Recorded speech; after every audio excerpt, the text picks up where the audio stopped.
start line, trying to become the first male cyclist in Olympic history to defend his Olympic crown. He is part of a very strong Belgium quintet. Joining me in commentary, Rochelle Gilmore. Rochelle, weather conditions today slightly cooler than anticipated. Yeah, absolutely. I mean, the guys have been training in the heat of the summer in Europe, expecting very high temperatures here today, but you can see there the UCI just doing the x-ray of the bikes for those mechanical doping issues. But yeah, we've got a really tricky race on our hands because they have got humidity, but they've also got some rain on the way as well, so it could make a big difference on the descents in the mountains. A lot of people are saying this is without doubt the hardest Olympic course in history. This is brutal. There is almost 5,000 metres of vertical climbing over the 234-kilometre race, and when you consider that the first 70 kilometres is relatively flat, it means the back half is ultimately where this race is probably going to be won or lost. Yeah, absolutely. I think there's going to be a lot of teams trying to make it hard from the start, maybe establish a breakaway that might put pressure on other teams to chase and wear out the legs a little bit. But the race is certainly going to be won on those really tough climbs. So they've got Mount Fuji, but a long time to the finish after that. Spaniards there just having a little bit of rest and gather themselves before the start. Tyre pressure is very important today. And we'll talk a lot about that throughout the afternoon too. And so they give up their trade colours for their national colours, and that in itself is interesting as we have a look at the Irish team too. And they will certainly be wanting to try and probably sneak underneath the radar. Michael Woods of Canada, one of the pre-race favourites as well, as we do have a look at the course for today. So it's been described as hilly, extremely tough, as mentioned, 4,865.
Look at it here, it will also be the finish line.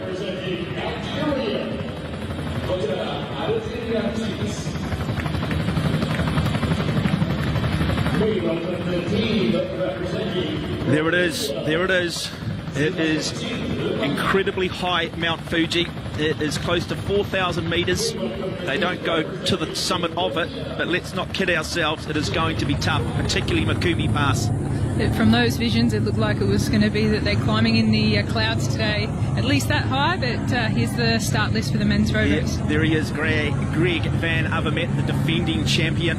Then you look at the very, very good French team of David Gaudu there. And hey, Alejandro Valverde back for another attempt at another Olympic medal. Plenty of discussion around the Brits too. Geraint Thomas, how good is this guy when it comes to the day classics, when it comes to the Olympic Games? And boy, you never ever underestimate the Italians. Vincenzo Nibali, one of the best descenders, has a real good opportunity to attack on the downhills. You've got Bauke Mollema there of the Netherlands. A lot of discussion around him. The Colombians are here in nature. Maybe more comfortable above 1,500 metres perhaps, but you never rule them out. Kasper Asgreen of Denmark, another rider people have been talking about. And then you go through the nations where perhaps they don't quite have the depth. but an opportunity for them early on to go up the road. Richard Carapaz is another rider out of South America they will need to watch. Well, New Zealand, they're represented by George Bennett. Disappointed with his performance in the Giro d'Italia. He is another rider who might just sneak under the radar. Michael Woods comes from a running background, but he's made his mark in the sport of cycling. He carries the hopes of Canada. The Americans, just 2 on the start line today. They will have their work cut out.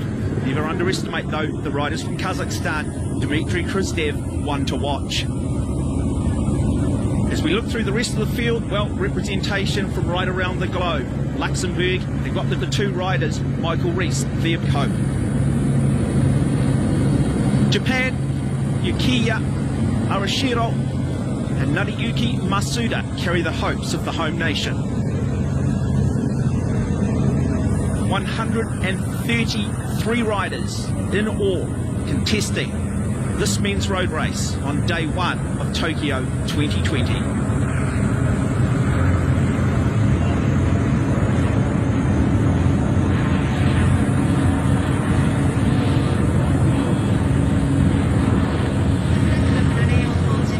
Well, Rochelle Gilmore, all the training done, all the discussion.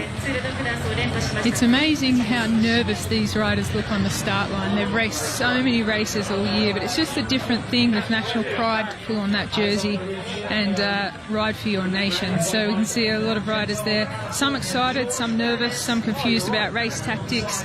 They won't have race radios today, so that changes all the dynamics of this race. But an interesting thing is the qualification system, how some teams are allowed to have 5 riders and then you have some nations that are only qualified 2 riders. So that makes a big difference and it makes this race at the Olympic Games so unique. Well, you do look at Belgium, don't you, with Greg Van Avermaet, the defending champion. He also has Wout van Aert, who many people are saying is arguably probably the most complete rider, and many people picking him as the favourite. So Belgium have this opportunity, don't they, of sending out 2 riders up the road. Both have the potential of winning medals. Who chases that? That's the advantage they have with 5 riders. Yeah, absolutely. There's Wout van Aert, so definitely one of the favourites, an all-rounder, and he looks like he's in the zone. So, yeah, relaxing a little bit now, but to be one of the favourites coming in, he's won so many races and some exceptional performances this year, and like you said, he's got strong support in the Belgium team. We haven't spoken about Evenepoel, but he could possibly win this, and also the reigning champion Van Avermaet. So, yeah, strengthening numbers in the Belgium team, but here's the man everyone's talking about, Tadej Pogačar. Well, understanding too, though, reading a little bit, he might just be riding for Primož Roglic, who crashed in stage 3 of the Tour de France, eventually pulled out on stage 9. They're very close. They do like to work together. And maybe, you know, there is that agreement. Well, I won the Tour de France. How about I ride for you? You try and win the Olympic Games gold medal.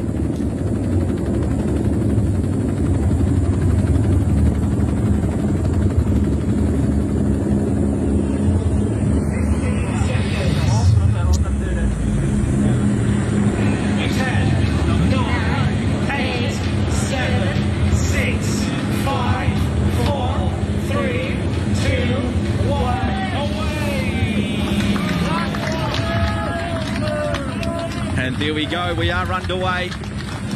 A field of 131 men, a total distance of 234 kilometres, or as I like to say, and if you look at the topography of this particular course, 180 kilometres of hope, and then 54 kilometres of truth. It's going to be fast, it's going to be furious. It is arguably the toughest course in Olympic history.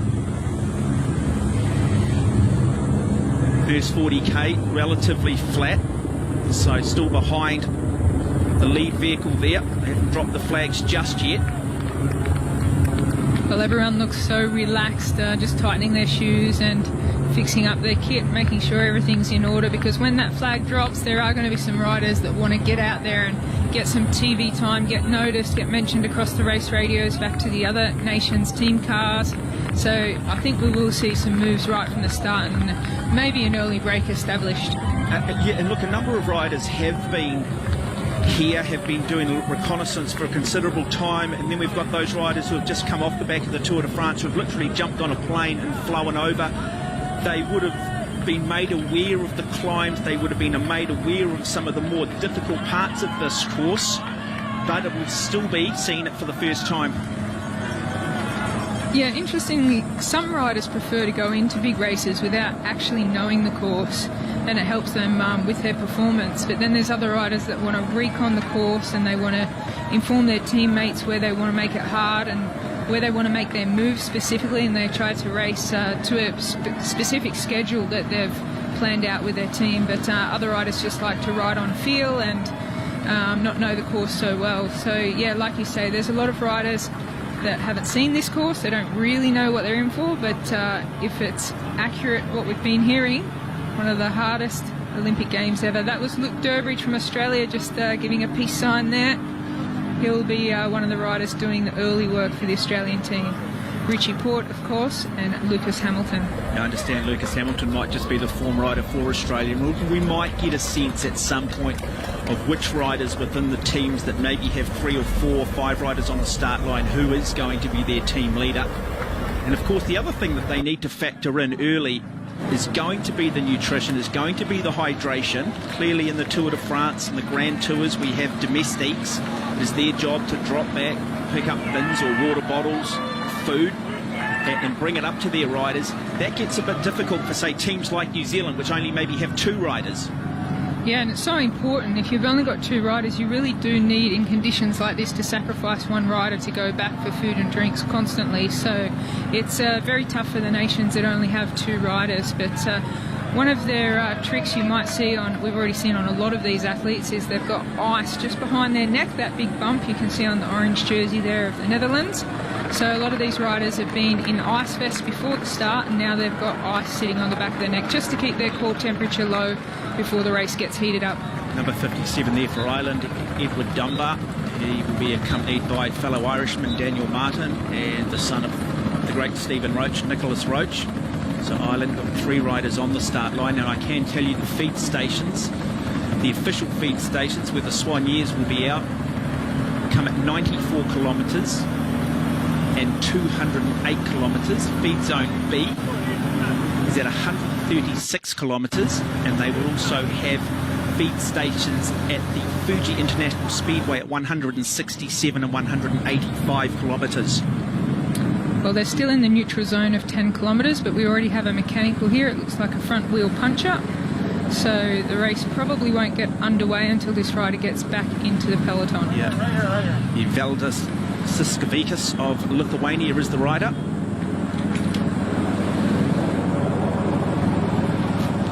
You can see the wheel changes take a little bit longer with the disc brakes, but they seem to have it down pat. No reason to panic.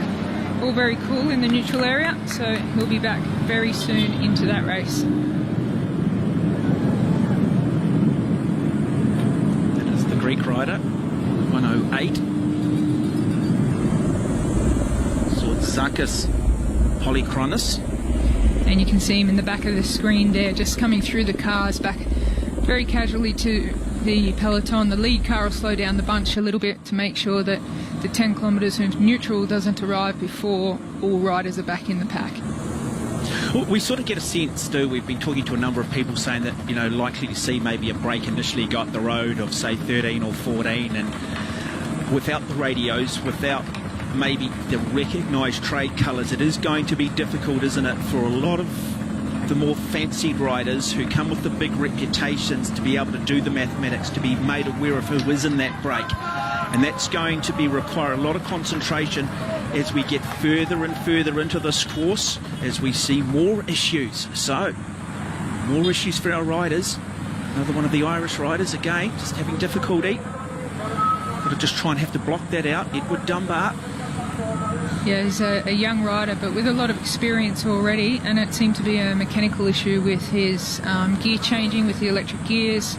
Now he's just trying to put his computer onto his spare bike. And Eddie Dunbar, as we say, a young rider, but he has accomplished a lot in his first senior professional ranks. Yep, first time Olympian for him.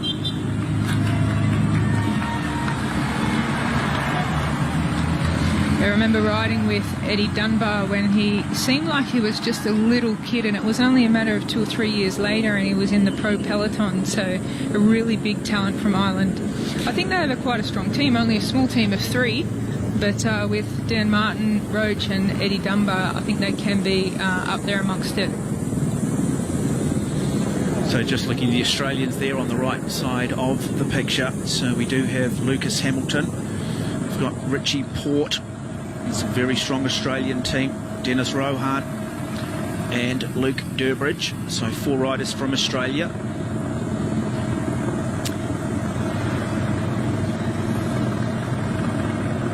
Japan, they'll be getting plenty of support. One thing about the cycling is that with the COVID restrictions, it is an outdoor event, and so it is free. A number of little towns that the riders will travel through along the way, and these riders here will certainly feel the energy. One thing with the Japanese, they do love their own athletes, they do love their own riders. Yeah, the Japanese were guaranteed 2 spots at their home Olympic Games just to ensure they were represented here if they didn't meet the qualification requirements. As we can see, a few riders just wanting to go back to their car to make sure everything's okay. One of the interesting things about before the start of a big race is that riders sometimes, because they roll into it, they have the 10 kilometres neutral, they don't get on their bikes, which is a big mistake, but some riders just rock up when it's time to go to the start and then they realise there's all these issues. So now, I've just had word come through that to Rohan Dennis that we did mention, he's not starting in this. He's just going to go purely for the time trial, so my apologies on that. Yeah, look, but I mean, imagine established warm-up protocols. It should almost be, that just should be mandatory. You'd like to think at this level now that these riders know what they need to do prior to a race to get their nervous system up, to get a bit of a feel, to make sure that any soreness is not, not there once the flags do drop. Yeah, some riders will be on a trainer doing a little bit of a warm-up while their mechanics are working on their bikes, and some athletes will also ask their mechanic to take their bike for a ride and put a bit of pressure on the pedals, because in the work stand it can all work fine, but it's not until you get out there in the neutral and you start putting a little bit of pressure on the pedals that you realise something's not right. So the rider there checking with commissaires, having a little stretch.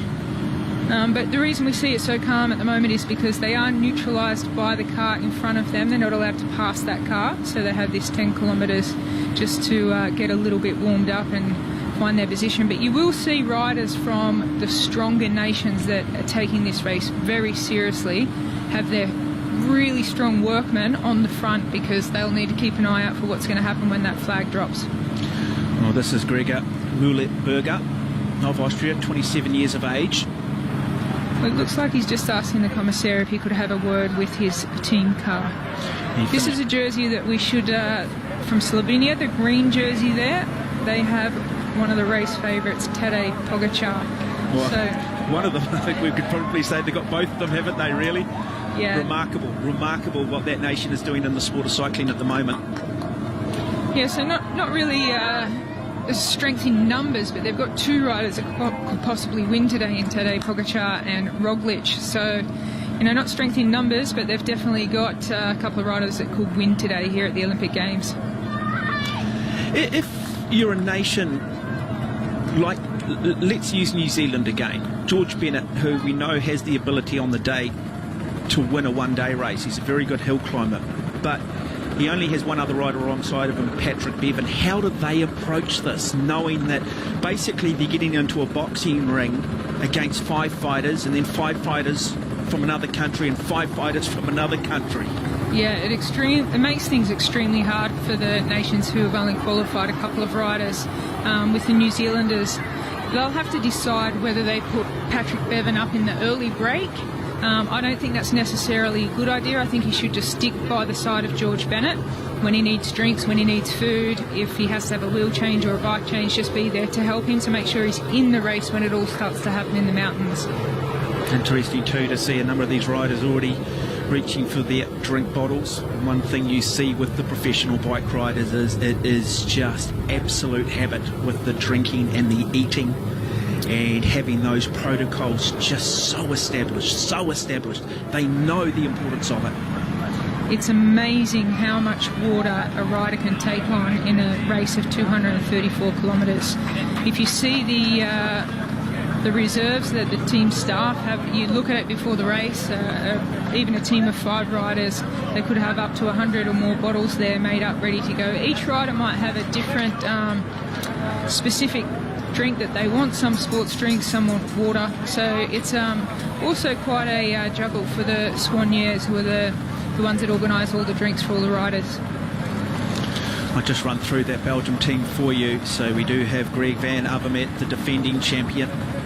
Van Sevenant, Mauri van Sevenant is another team member there. And then we've got Wout van Aert, who many people are picking. And then Remco Evenepoel, another one that cannot be underestimated. And then Thies Benoot makes up their team of 5. They do have that ability to defend, send the Olympic champion up the road at some point, force teams to chase, only then to send up somebody like Wout van Aert. I always like to use the terminology that every one of these cyclists is given a box of matches, and those matches represent energy.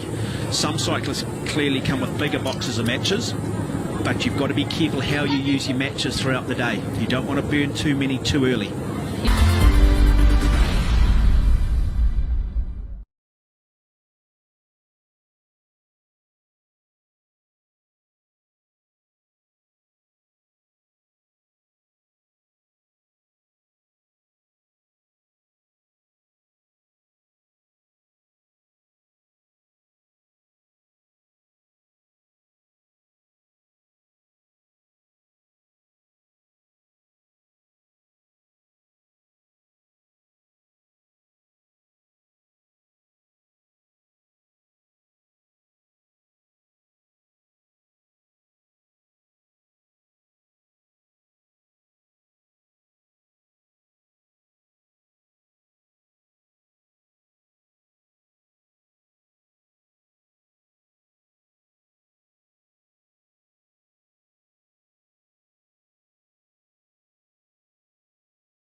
It'll be interesting too. We talk about the fact that today a lot of these riders are rivals, yet throughout most of the year they ride on the same trade teams and therefore they're teammates. As we just have another look at where the peloton is, so really just making their way out of sort of the Gotemba region here in Japan. Will there be any loyalty to their trade teams?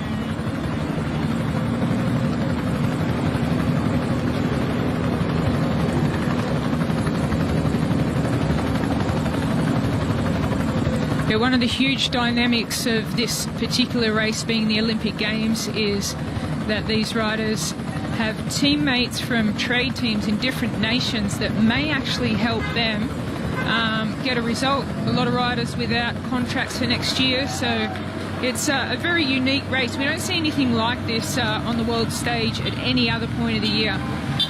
Just sort of a quick shot there of Patrick Bevan, the New Zealander, wearing number 73.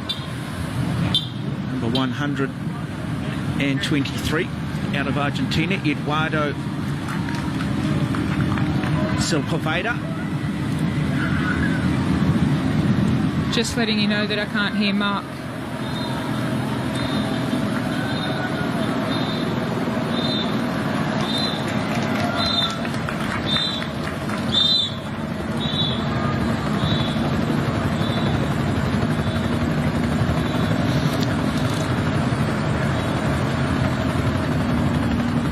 So the first 30 to 40k or first 40 kilometres is flat on this course, and then Next 35 kilometres, it's sort of what they call in cycling a false flat, just a gradual sort of uphill. And that will then take them to the base of the first climb of the day, the first major climb of the day, which is Douchy Road. It's 5.9 kilometres in length, average gradient of 5.73%.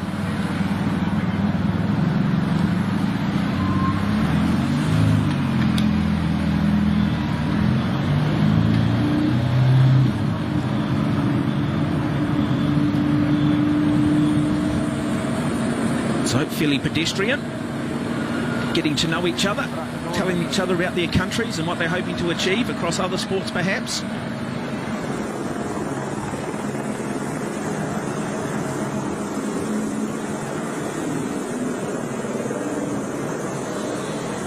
One of the many shrines along the way. I've got to say the organisation has been simply remarkable from the Japanese. Yeah, we've had a lot of assistance in COVID times here in Japan, in Tokyo. The Japanese have been so friendly and kind and nice, really helping us out where to go, what to do, and yeah, it's been really a pleasure to have such support here, hasn't it? Remarkable. And look, there's just a nice little tough little technical part there. You've got to, again, just have your concentration. That'll be a key factor later on. As you start to get fatigued, concentration becomes so important. You lose concentration, you lose time. Little things like that look so simple now. When you're feeling a bit dazed and confused at 100 and 190 kilometres, that's when bike handling skills, that's when mental clarity will become so important. And all of those things are going to unfold over the next 220 odd kilometres.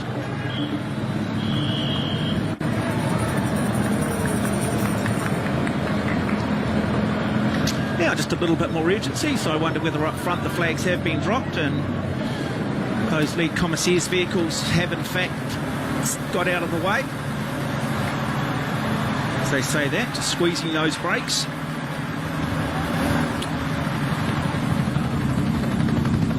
Yeah, concentration certainly will be a big part of today, because we say 234 kilometres, but don't forget that nearly 5,000 metres of climbing. So it's a long race in regards to time, not so much kilometres, but the time they'll be out there. They really do need to, the riders who are going to excel at the end of the race need to stay relaxed at the start of the race, and they do that by making sure their teammates, that they're confident that their teammates will mark the moves and make sure they're in the right position when it comes to the harder part of the race. So concentration will play a big part, and as we've said many times before, that these riders are adapting to having a smaller amount of support and teammates.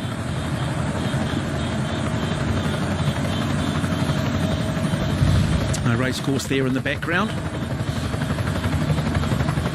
One of the many highway systems that they do have in Japan. Incredible engineering, incredible structures, just the sheer size of it, the sheer scale of the way they do things here in Japan.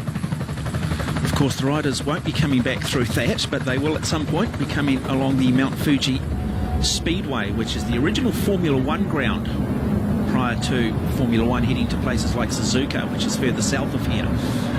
Very famous indeed, the Fuji Speedway circuit.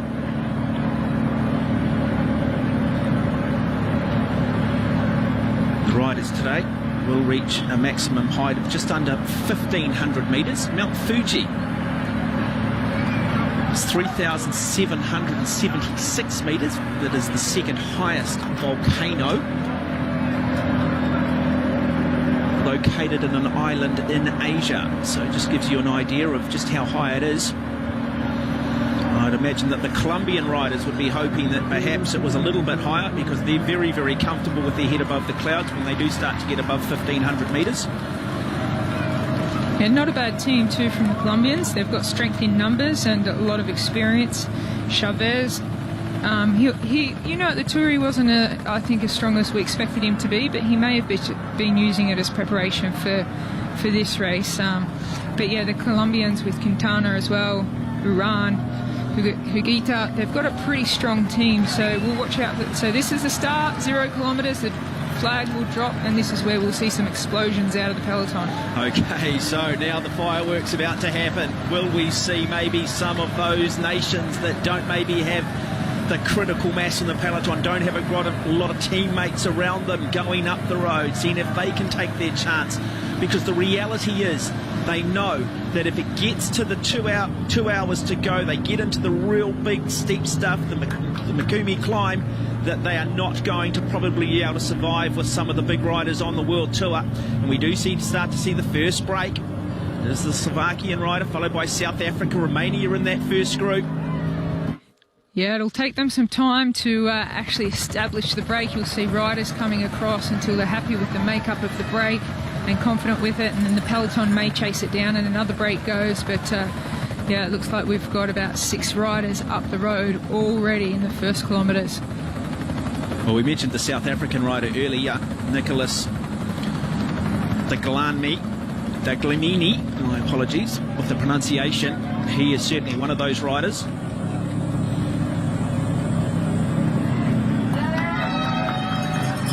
No real urgency in the chase group at the moment. Anytime you sort of see it bunched like that, generally means that everybody's relatively happy to let it go. But this is not unexpected. This is traditional of what you often see too in the spring classics. Yeah, you can definitely see no urgency from the peloton, and they'll be keeping an eye on which riders do go up in that break. They won't want strong climbers up there, so the peloton will be keeping a close eye. And as we said, it's a different and a unique race here at the Olympics, with so many different nations represented, but also the fact that they don't have communication with their race radios. So if you're at the back of the peloton when the break goes, you will not know who's in that breakaway. They're in different outfits, different kits than what they usually wear and how they usually recognise riders. So there's a picture of the peloton very relaxed with those riders that have gone up the road.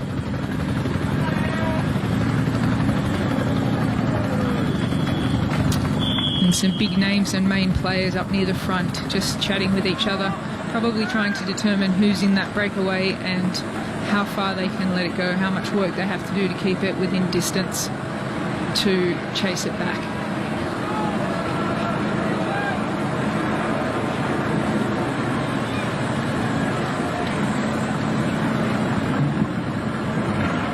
So relatively flat this first 40 kilometres, and it is the South African who's happy to just gives a little flick of the elbow and says, you guys come through.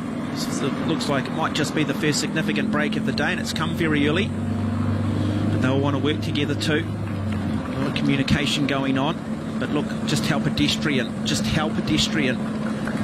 the main peloton is. In fact, most of them just freewheeling.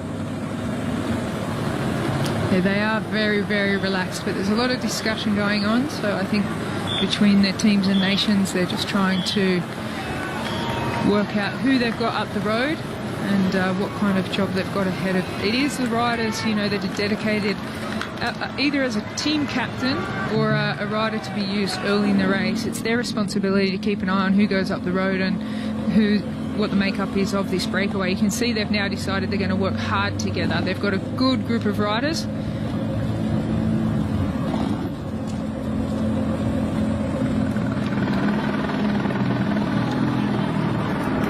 I think it might be Lukasz Kubas from Slovakia in that group.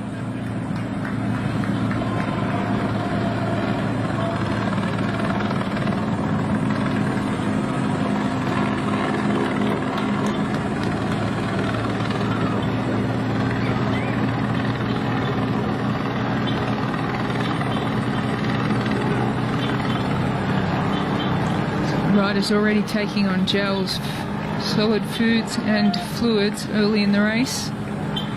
There's the team of Tadej Pogačar on the right of your screen. And the Belgians are always dominant there at the front to make sure they know what's going on in the race and the moves that they need to cover. I think too sometimes riders just like the fact that they just want to maybe control the pace a little bit.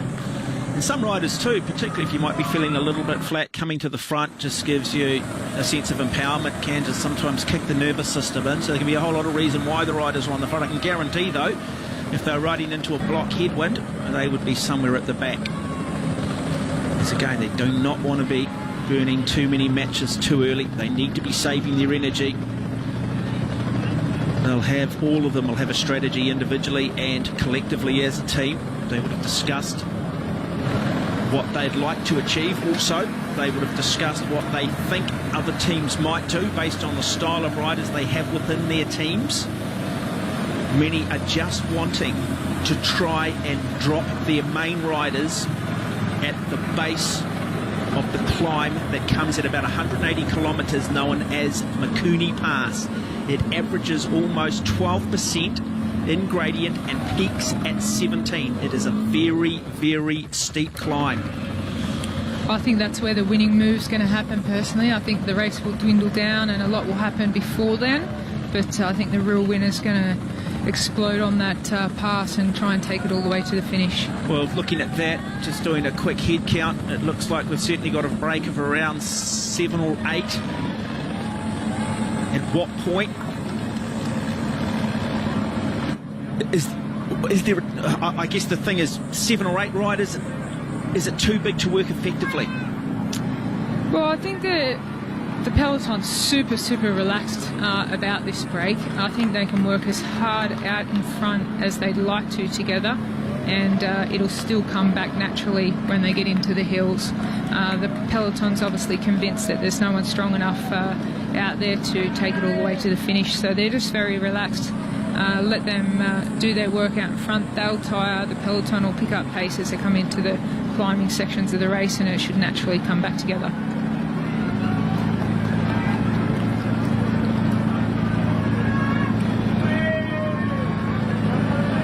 You do sort of get a sense that once this race starts to get into the mountains, that this will probably start to come apart at the back. The war of attrition. Yes, on the slight rises here, we see the riders just getting out of the seat to test their legs, get them warmed up a little bit, see how they feel. Danish rider back at the cars. So a lot of riders stopped early. Kasper Asgreen, so from Denmark. He comes in as one of the pre-race favourites too, Kasper Asgreen. He's often used as a domestique for his quick step team. He's matured this year, solid one-day performer, providing himself, proving himself by winning the Tour of Flanders. He's in form. He finished second in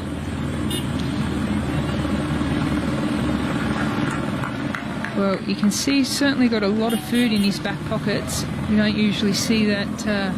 There may be limited opportunities to get food, as we said, limited team support, where they may not be able to dedicate a rider to going back for food. So you don't normally see so much food packed into the pockets of riders. But like I said, this is a very different, unique kind of cycling race than what we usually witness.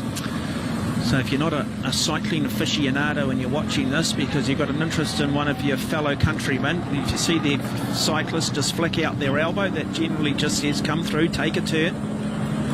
And they'll understand it at this level, what's required. We're going to look at the Namibian rider. And once again, it is Belgium who are happy to put their colours out in front. Greg Alaphilippe. The Belgium team and the Slovenians are the ones to watch, because the two big favourites, we've got Wout van Aert from Belgium and Tadej Pogačar, two different type of riders, Pogačar being more of a pure climber.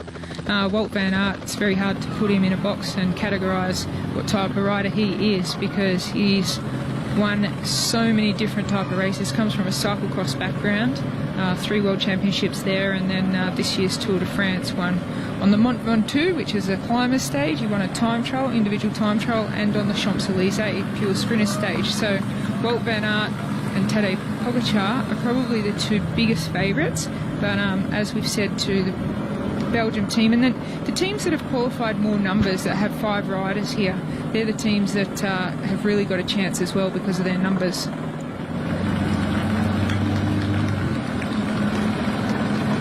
So look at Thies Benoit up there too. I've got a sneaky feeling he's there to work for Greg van Avermaet and Wout van Aert of Belgium, and that'll be the 1-2 punch for the Belgians, won't it? Wout van Aert, along with the defending champion, one goes up the road, you're going to have to chase him. Yeah, and Remco Evenepoel, we don't know what kind of form he's actually in at the moment, because he hasn't done a lot of racing. number 4 here, that's Walt Van Aert. Favourite looks quite relaxed. He's put his hand up, so he wants to talk to the team director, team manager of his national team back in the team car. So that's what you do when you want to have some communication without radios. You have to drop to the back, put your hand up, and your nation's car will come to the front, have a little bit of a chat, and then move back into the back of the peloton and through the peloton back to where you feel comfortable. Well, the nice thing with Remco Evenepoel is he's a very good time trialer, second at the World Time Trial Champs in 2019, so we know he's got that ability if need be, if one of these riders was to get into a bit of difficulty, puncture, find themselves off the back, drop back, ride it back up.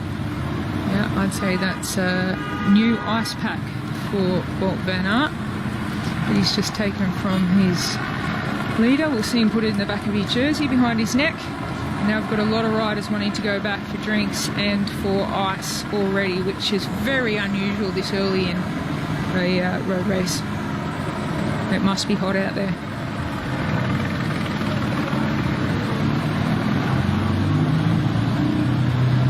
So early days at the moment. There is a group of 6 to 8 riders up the road. We will try and bring you those riders, bring you those names. Tom Dumoulin there on the front for Netherlands. He looks quite relaxed and happy. They've definitely got a chance with him. They've got a strong team, strength in numbers.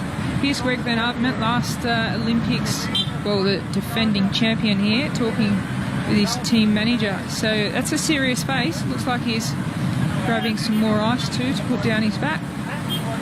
But a lot of communication going on between the riders and the team cars. And I think that's probably just getting some instruction on how far do we let this breakaway out front go.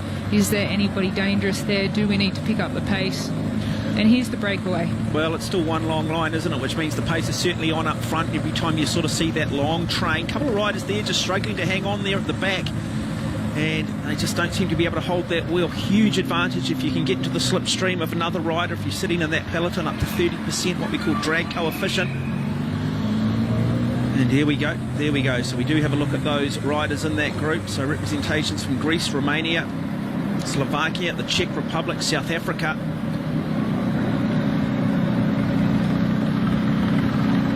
And more than coincidence that most of these riders probably don't have the big reputations. And so they probably figure nothing ventured, nothing gained. Why not take our chance now? You just never know. Well, you don't really know, like I said, the uniqueness of this without having race radios is that they could get false information back at the cars. It's very hard for riders to drop back to get information. So you can see they're super, super relaxed, but that break could go out to 15 minutes very quickly. So, serious face there, Tom Dumoulin. Right. Yeah, just having a look at this Netherlands team too. Belka Mollema. He's put a lot of emphasis on this race. He is certainly one of the pre-race favourites as we drop back and have a look at the Australians now starting to, again, get a little bit of team information, trying to get a bit of a feel for it. Luke Durbridge, the Australian, so one of 3, just reinforce that. He's talking to Bradley McGee, famous cyclist that's now the manager of the Australian team. Luke Durbridge is taking an extra bottle up either for a teammate. Well, he's got a couple there, so he'll be delivering some bottles to the teammates, and it's not a secret that he is the workman today. He's the one that'll be going back for drinks, going back for spare ice, and also trying to cover moves at the front. So big job for Luke Durbridge at the start of today's race.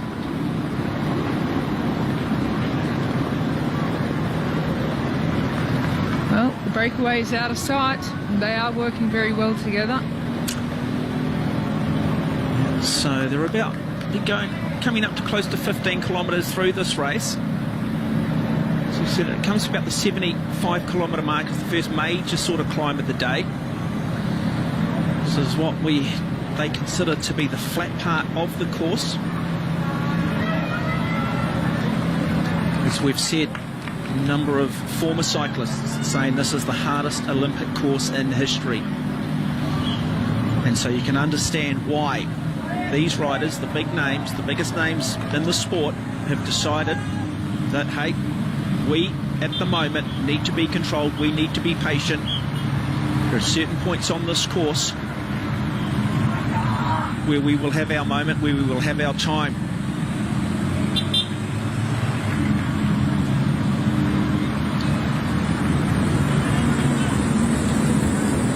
Back to the breakaway, and they are certainly working together. Everyone's committed to trying to get as much time as they possibly can in front of the main peloton before they hit any type of climbs. I've got to say, a number of the riders on the back there already look like they are just somewhat struggling with the tempo that has been set. And I just wonder at what point this group of 8 might end up becoming a group of 6, and if you do get dropped, well, the best thing you probably can do is just sit up, drink and eat as much as you can, wait for the main peloton to come through, and maybe reevaluate and look and plan what perhaps is next for you. Well, they've nearly already got 5 minutes over the peloton, so it's, like I said, it could go out to 15 minutes pretty quickly, and then all of a sudden there's a big panic from the peloton, and some nations might not agree to help out with the chase, and that's where all the dynamics come into it.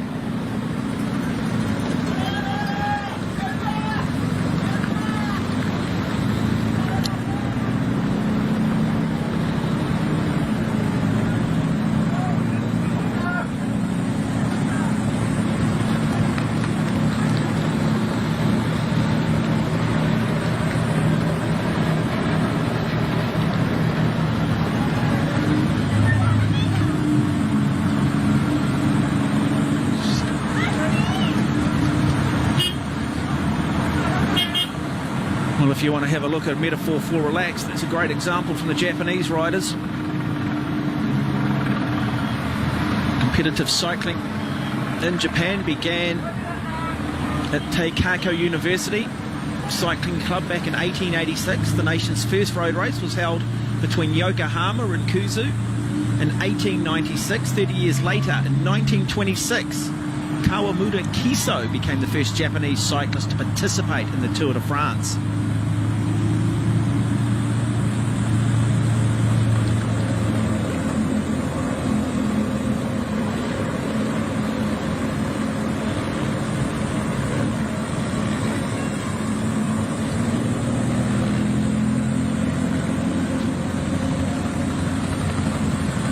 League group working nicely together.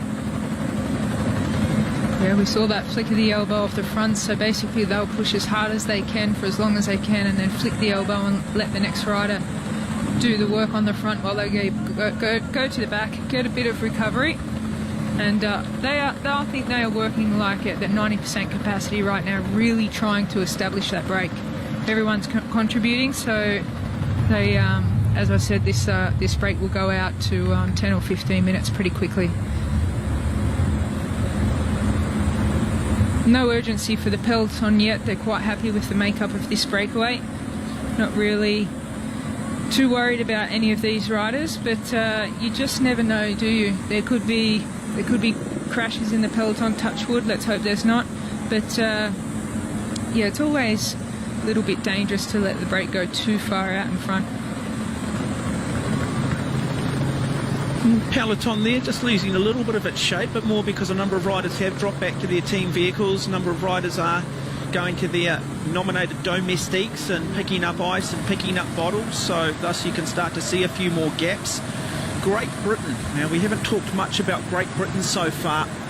That's because the riders that we don't talk about early on in a race are often the riders that we end up talking about in the last 2 hours. But you've got Geraint Thomas, Simon Yates, Adam Yates, Tao Geoghegan-Hart, and they are saying that it is one of the, if not the strongest British team, men's road cycling team they've had in a long time. So Bradley Wiggins confident that Britain certainly have the weaponry, certainly have the power and the smarts to possibly get the job done. You're looking at it closely, they do actually have quite a strong team. They've got options in Adam Yates being in good form and Geraint Thomas to be at the finish. Cycling really is about having a rider in the team that's capable of being at the finish, and even though a lot of riders have strength in numbers, they might not have that rider that can really finish it off. And that's why the Olympics is different to all the other races they do in their trade teams, because this race will show us who is the strongest rider today at this Olympic Games, whereas in other races it can be defined by how strong your team is, but I think more so at the Olympics we do see the individual riders that are the most strong come out with the gold medals. So Great Britain team have 4 riders, so the maximum some teams have is 5 riders, and Great Britain have got 4 riders, and definitely a strong 4 riders that can all contribute to a possible medal winning performance here today.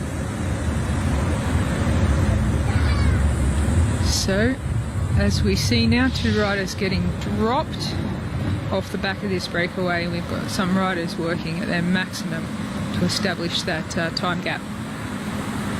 Yeah, and as we said, those riders that have been dropped, there is no point just trying to sort of ride back on. You've just got to basically sit up, drink, eat, wait for the peloton to come through. And by the time the peloton does come through, you've got your heart rate back down, and you're somewhat relaxed. And sometimes it is a simple case. Riders might be feeling a little bit flat. Well, let's go up the road early. Let's just try and get our nervous systems up.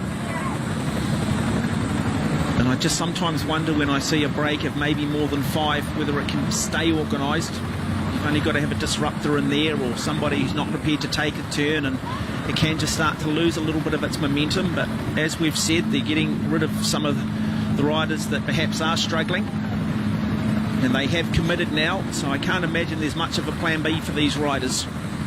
Yeah, as you can see, there are riders skipping turns now. They're not capable of coming through to the front and doing that 20 or 30 seconds on the front and just sitting at the back trying to hold on. You can see the face pulling at the back, the composure of the stronger rider there from Slovakia on the front, and yeah, I think we ooh, a little touch of wheels there. So it's okay, mate, I'm all good, he says.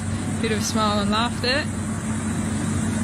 But yeah, this I think this breakaway will dwindle down before they even get to the mountains. I mean, as we've said, the heat must be taking a big toll on these riders as well. Most of the riders have got ice in their jerseys trying to keep their core temperatures low.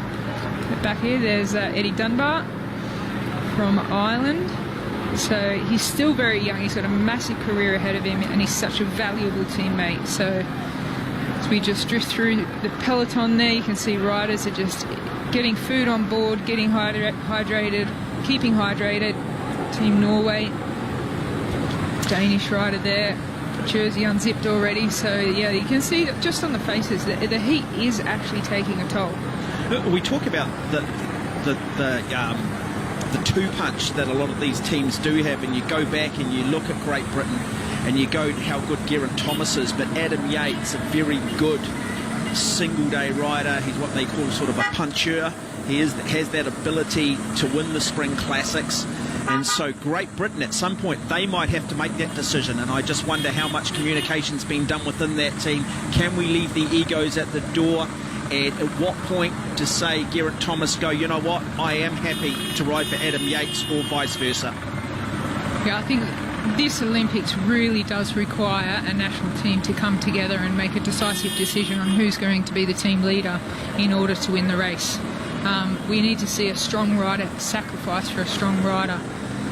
So I have never seen this early in the race so many riders drop back to the team cars to continuously grab bottles and ice. And that's why I think we're seeing this peloton also just so incredibly pedestrian at the moment. What is 234 kilometres, I would imagine they're going to say, you know what, let's start maybe racing at 134 kilometres. Let's make this a 100-kilometre bike race with a 130-kilometre warm-up, making sure we are hydrated, making sure that we are well and truly fueled. Well, that brings me to an interesting point about tomorrow's race with the women and the controversy that they've had around why the men are racing Mount Fuji in such a longer distance than they are. But 134 kilometres for the women tomorrow. These guys are riding 234 kilometres.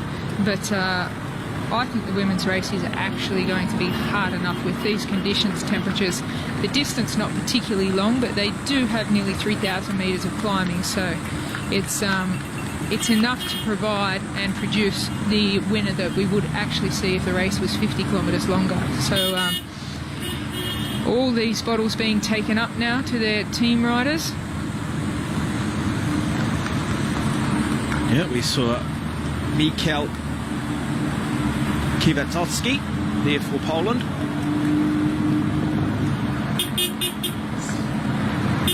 Belgium's worker for the day, just back getting some hydration and instructions that he'll need to take back to the peloton and relay to his teammates. Got a rider from the Netherlands right off the back there waiting for a team car. A couple of riders stopping for a nature break.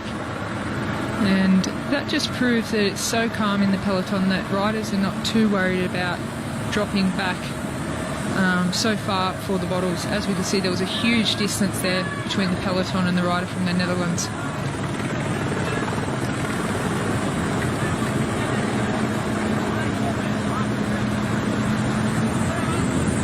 So the breakaway group there, and they're already tired. You can see, you know, coming around that corner, a near overlap of wheels at the back, so they're already starting to fatigue.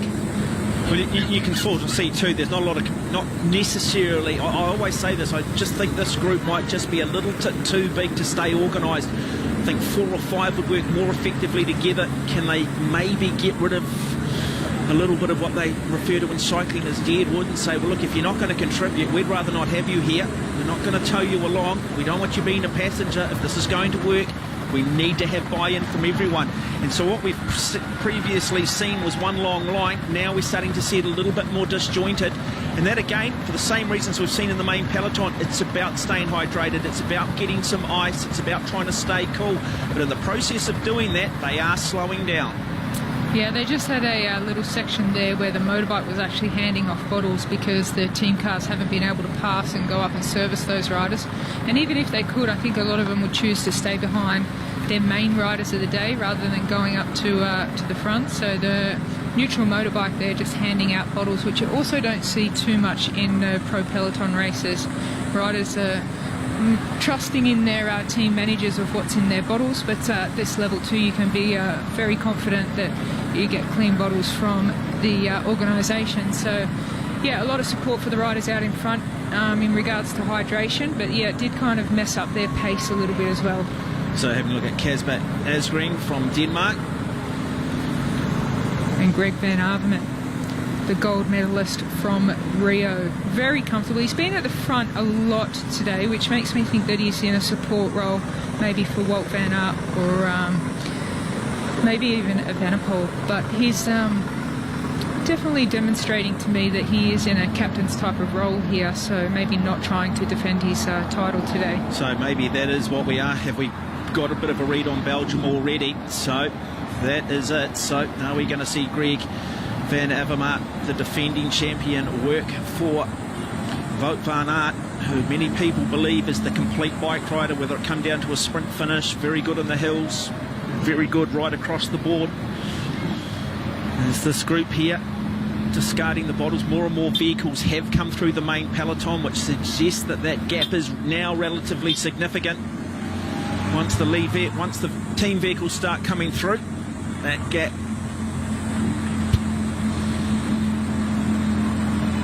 is considerable. Now some pressure being applied by Greg van Avermaet. You can see already that he's stringing it out a little bit, not anywhere near 100%, but just warming his legs up and putting a bit of pressure on the peloton. Yeah, and I just wonder too whether they think, look, this can be a war of attrition. It is so hot out here.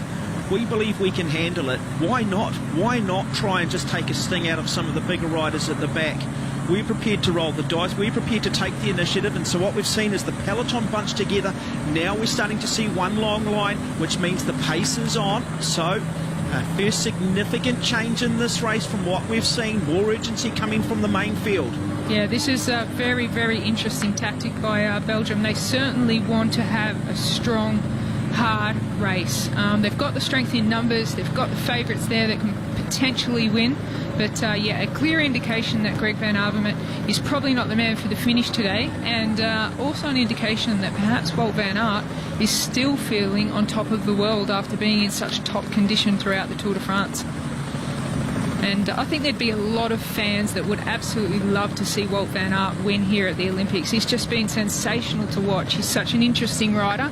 As we've spoken about, Pogacar, the winner of the Tour de France, he's been a sensation over the last couple of years as well, so one of the favourites too. But there's something about Wout van Aert being so good at so many different disciplines, being able to climb, time trial, sprint, and one of the world's best cyclocross riders is just something phenomenal. So everybody's very excited about Wout van Aert, and it's Greg van Avermaet who's just put the pressure down so early in the peloton. It's very clear that Wout van Aert and Evenepoel are feeling good, and they want a hard race. He's still on the front, he's still pushing the pressure, so you can see obviously he's doing a lot more work than the riders behind him, but it's definitely putting pressure, and it's actually setting the tone for the race, saying, Belgium, we're all feeling really good, so we're going to start this race early. If you go back, just disappearing off screen now, we saw the famous orange of the Dutch. They certainly there's been a lot themselves today, so a lot of concentration now required because it's been fairly pedestrian, and now suddenly they're starting to light it up at the front end. Riders do not want to get too far at the back here, even just swinging in and out of these little right-hand turns. If you're too far back, you've got to work that much harder to get back on. And you go, well, look, yeah, really, is that a big deal? But I'll tell you what, in the context of this race, when it is so hot, it's just those little bits of energy that you are forced to use that can come back and be the difference when we get to those big climbs later on in this race. Well, I don't think many of these nations would have been expecting this. You can see Australia and Denmark, Slovenia as well, like what's going on here. At the front of the race, behind Greg van Avermaet, the former Olympic champion from Rio, he's not now just riding on the front, he's actually hurting a lot of riders. So we've seen probably 5 riders swing out from second wheel behind Greg van Avermaet, so he is really putting the pressure down. Back to the breakaway now. And then we see a contrast, don't we, from that front group.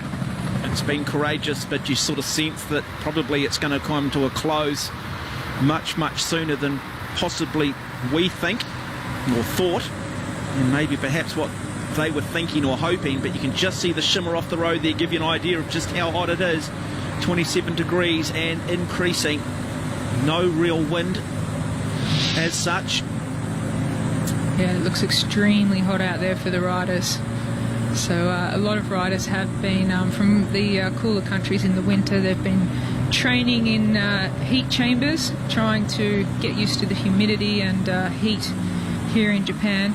We have to remember some of these riders have had their sights set on this one race for 5 years. 5 years.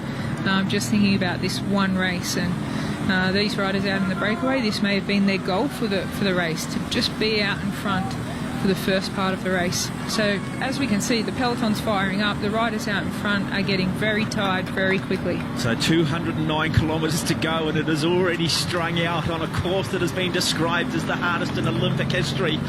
I tell you what, it is going to be one of the most intriguing next 4 to 5 hours in the history of bike racing. Look at this. That, ladies and gentlemen, in these conditions, you'll hear me use it throughout the day. I affectionately call this the pain train, because if you are second or third wheel and you're not feeling too good, you're going to be in a world of hurt very shortly. And at this point, this is still the flat part of the course.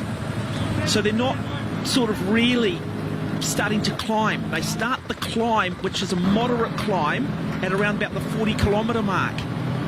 So what are we going? 25k so far. Yeah, this is something that not many people would have predicted or expected. This is the Olympic champion on the front. Yeah, and he is really working hard now. And the riders behind him are not now just floating, they're actually having to work quite hard. And just the unpredictability of this move will just be throwing a few of the riders thinking, well, hang on, we didn't want it to be this hard this soon. Well, I'm just trying to have a look back through there of what other countries have now maybe just come to the front, just to sort of maybe just keep an eye on things as well. Maybe a couple of policemen sitting there, third or fourth wheel from some of the other countries, and a few riders here. Are they in difficulty? Are they just simply dropping back to help feed their fellow bike riders? Yeah, I think they're just back there after probably got caught out a little bit being back at the cars when Greg van Avermaet really put the pressure down, and now it's just making it a little bit harder to rejoin the back of the peloton. Well, Wilco Kelderman from the Netherlands, one of this very good quintet out of the Netherlands. Schachmann of Germany. Yeah, experienced bike riders, and they are staying very relaxed. They're just working their way through the cars to get back to the peloton, using the cars as much as possible. Yeah, within the legal boundaries, so they will have commissaires' vehicles out there ruling on it, but you will see a lot of them just sort of sitting in the slipstream of a car for a brief second just to get a little bit of a reprieve and then jumping from one car to the next and then eventually onto the back of the peloton. But the Olympic champion still just testing these athletes, taking them hard through some of these corners, just stringing this peloton out. You know, this is a race, you come in and you go, right, it's going to be relatively measured, probably happening in the last 2 to 3 hours, and already it's been a little bit of a game changer, and it's Belgium doing the damage. Yeah, it certainly says that the Belgium team are really on fire and confident and serious. And we saw that face of Greg van Avermaet when he was on the start line. He knew that he had a big job to do early. The team tactics would have been laid out last night and again this morning. And his job is to just make it as hard as possible for as long as possible. And you can see there are riders there really struggling in that line, just trying to get a little bit more cover.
Giving the riders too much of an opportunity now. Dmitry Khrustev from Kazakhstan there, acting as the domestique for Alexei Lutsenko and Vadim Pronsky. They are the three riders representing Kazakhstan.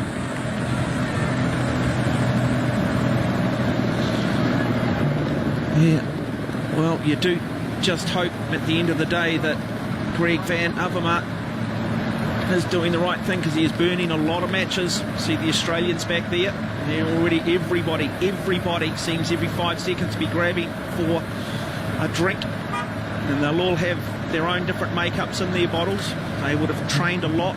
They'll know exactly what sort of mixes, what works for one rider might not necessarily work for another.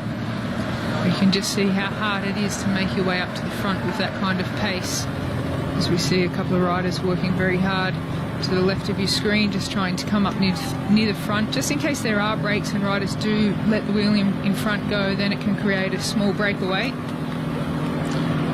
Well, Olympic champion 4 years ago, and Belgium, well, they've declared their hand and they have said, you know what, we have faith in Wout van Aert. He's our guy today. That's what you have to take from this at the moment. Everyone's talked about him, but you could have said, well, hang on a minute, we could use Greg van Avermaet at another point in this race. We could have the 1-2 punch. We could save him till 130, then send him up the road, force the likes of the Netherlands and the Spanish riders to do some chasing, knowing that potentially this guy could become the first athlete in history to defend his title. But no, they're using him early. Wow. Yeah, and interestingly, with that high pace from Greg van Avermaet on the front, Wout van Aert's just chosen to go back to the team car to get refreshments and to talk to the manager. So that tells me that he's in control and in good form. There he is, the pre-race favourite, an absolute superstar.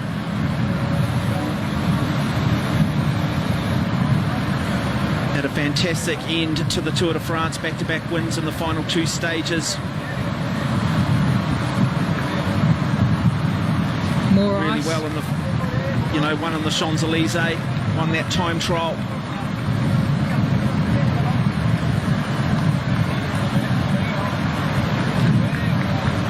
won the two ascents up Mont Ventoux. So the complete package. Can Belgium win 2 consecutive Olympic Games gold medals in the men's? Hopes of a nation sit on this man's shoulders. Yeah, it looks to me that Wout van Aert's riding with confidence. To go back to the team car at that moment when some of the riders were struggling to stay in that line, he seems fully in control, trying to look after himself with the cooling. And out the front here we see riders putting their hand up as well. They'll have some support from the neutral spares vehicle. And you can see some tired faces there already. Yeah, and I always say this, and I didn't expect I'd be sort of talking about this early in the bike race, but don't look at the facial expressions of a rider to see whether they're in trouble. Look at the form of the bike rider. You can sort of sometimes see a cyclist almost pedaling in squares at time, a lot more upper body movement at times, head positions start to roll. And you know when you're in real trouble, when you start to change your gears and the gear you're in feels too hard, and then you go one easier and that feels too easy. And at that point, well, you're in a world of trouble.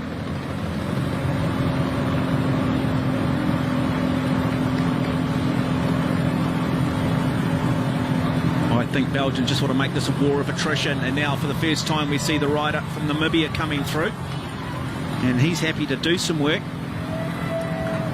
Yeah, Gregor van Avermaet will think, as long as he can hold the pace as high as I can, I'm happy for him to have a little go on the front, let me have a rest. When he tires, I'll make sure I can maintain that pace that's just hard enough to have the riders behind have to put some pressure on their legs. It's a remarkable sport though, isn't it, how you can just be in the absolute hurt box on the front, drop behind another rider, and within sort of 10, 15, 20 seconds bring your heart rate down, and how quickly you can recover and then go back and roll through again.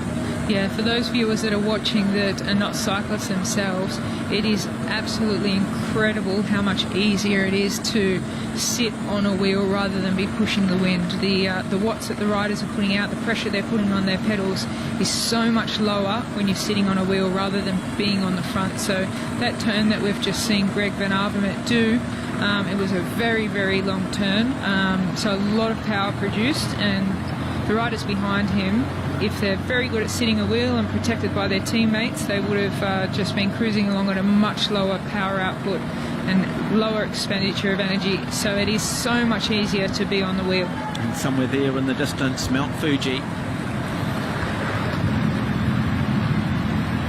The rider from Azerbaijan.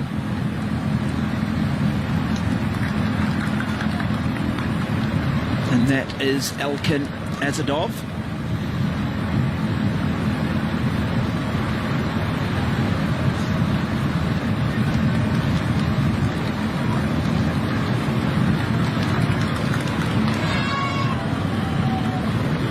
Romania, represented by Eduard Michel Grosu. Interesting that the Czechs have a rider in the front group as well. Yeah, that's Kirkle there from Czech, and Slovakian rider, number 88.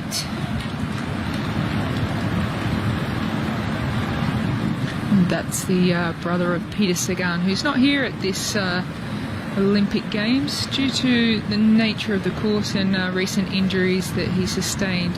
So one of the big names, and another big name that we've not spoken about that's not here is Julian Alaphilippe. He is an absolute sensation. Current world champion. Yeah. And France have said no. So that would have been probably more Julian, but yeah, he's wanting to focus on defending his world championship title, and that's his prerogative and that's his discretion. Yeah, it would have been lovely to see him here because he always ignites the race and he's such an exciting rider to see. But yes, he's putting all of his eggs into that basket of retaining the World Championship towards the end of the year. So real disappointment for us not to see Julian Alaphilippe here. He'd be right in the mix, keeping the race exciting. But look, this is really interesting up front too, because these 8 riders are almost starting to attack each other. I just sort of sense that they do want to try and reduce some numbers here and work more effectively together, because they are now strung out too on this little slightly down descent, probably the first sort of reasonable descent of the day.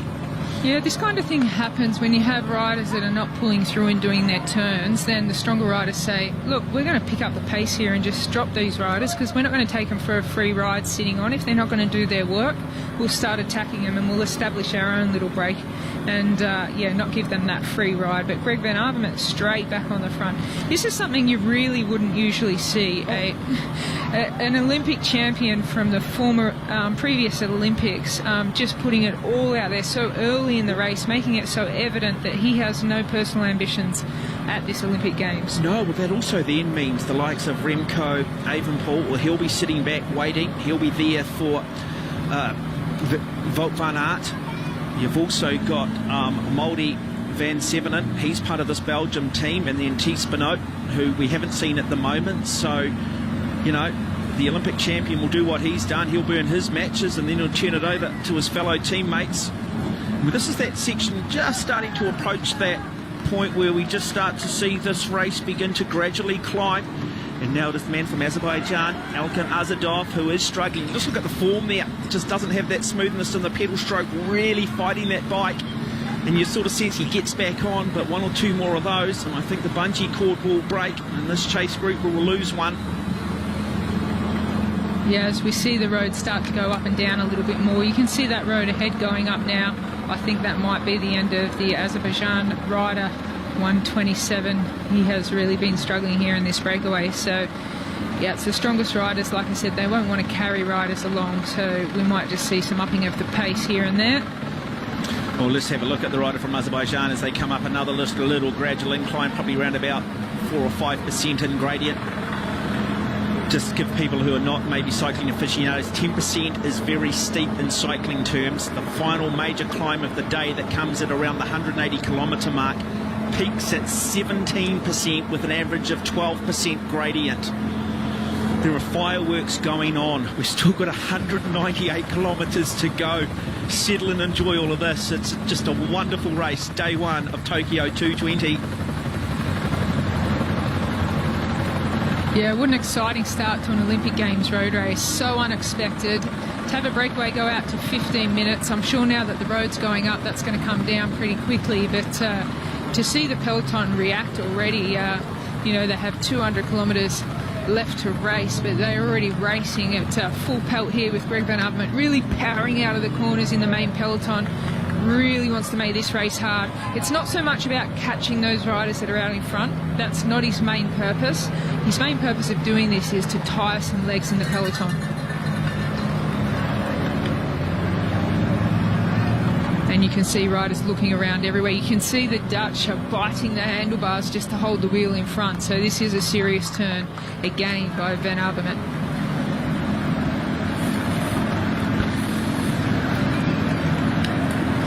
So just to let you know, if you like to see the carnage in the hills, the first, what they classify as the first major climb of the day, does come at the 75 kilometre mark. It is known as Dushi Road. It is 5.9 kilometres in length, 5.7% gradient, so probably more of a power climb, but a lot of damage can be done on that climb in terms of just burning the glycogen of fellow riders, just zapping them full of energy, and it is still the Olympic champion. Well, he's managed to bring that break back to about 8 minutes. It was out to 15 minutes, so single-handedly he has been closing that gap. One interesting thing about the riders behind, I was going to say peloton, but they are really strung out. You can see all the nations sticking together. So you've got Spain in there, you've got the Netherlands all together, and a little bit further back you've got the Australians, which is quite a... you've got Great Britain up the front there as well. The South Africans are in there, but down towards the middle of the pack, towards the back a little bit, the Australians are in a dangerous position because if there is a counter-attack from some of the riders near the front, they could see splits and a lot harder work. But they still have Luke Durbridge, who Turbo Durbo is probably capable of closing a gap if he really needs to.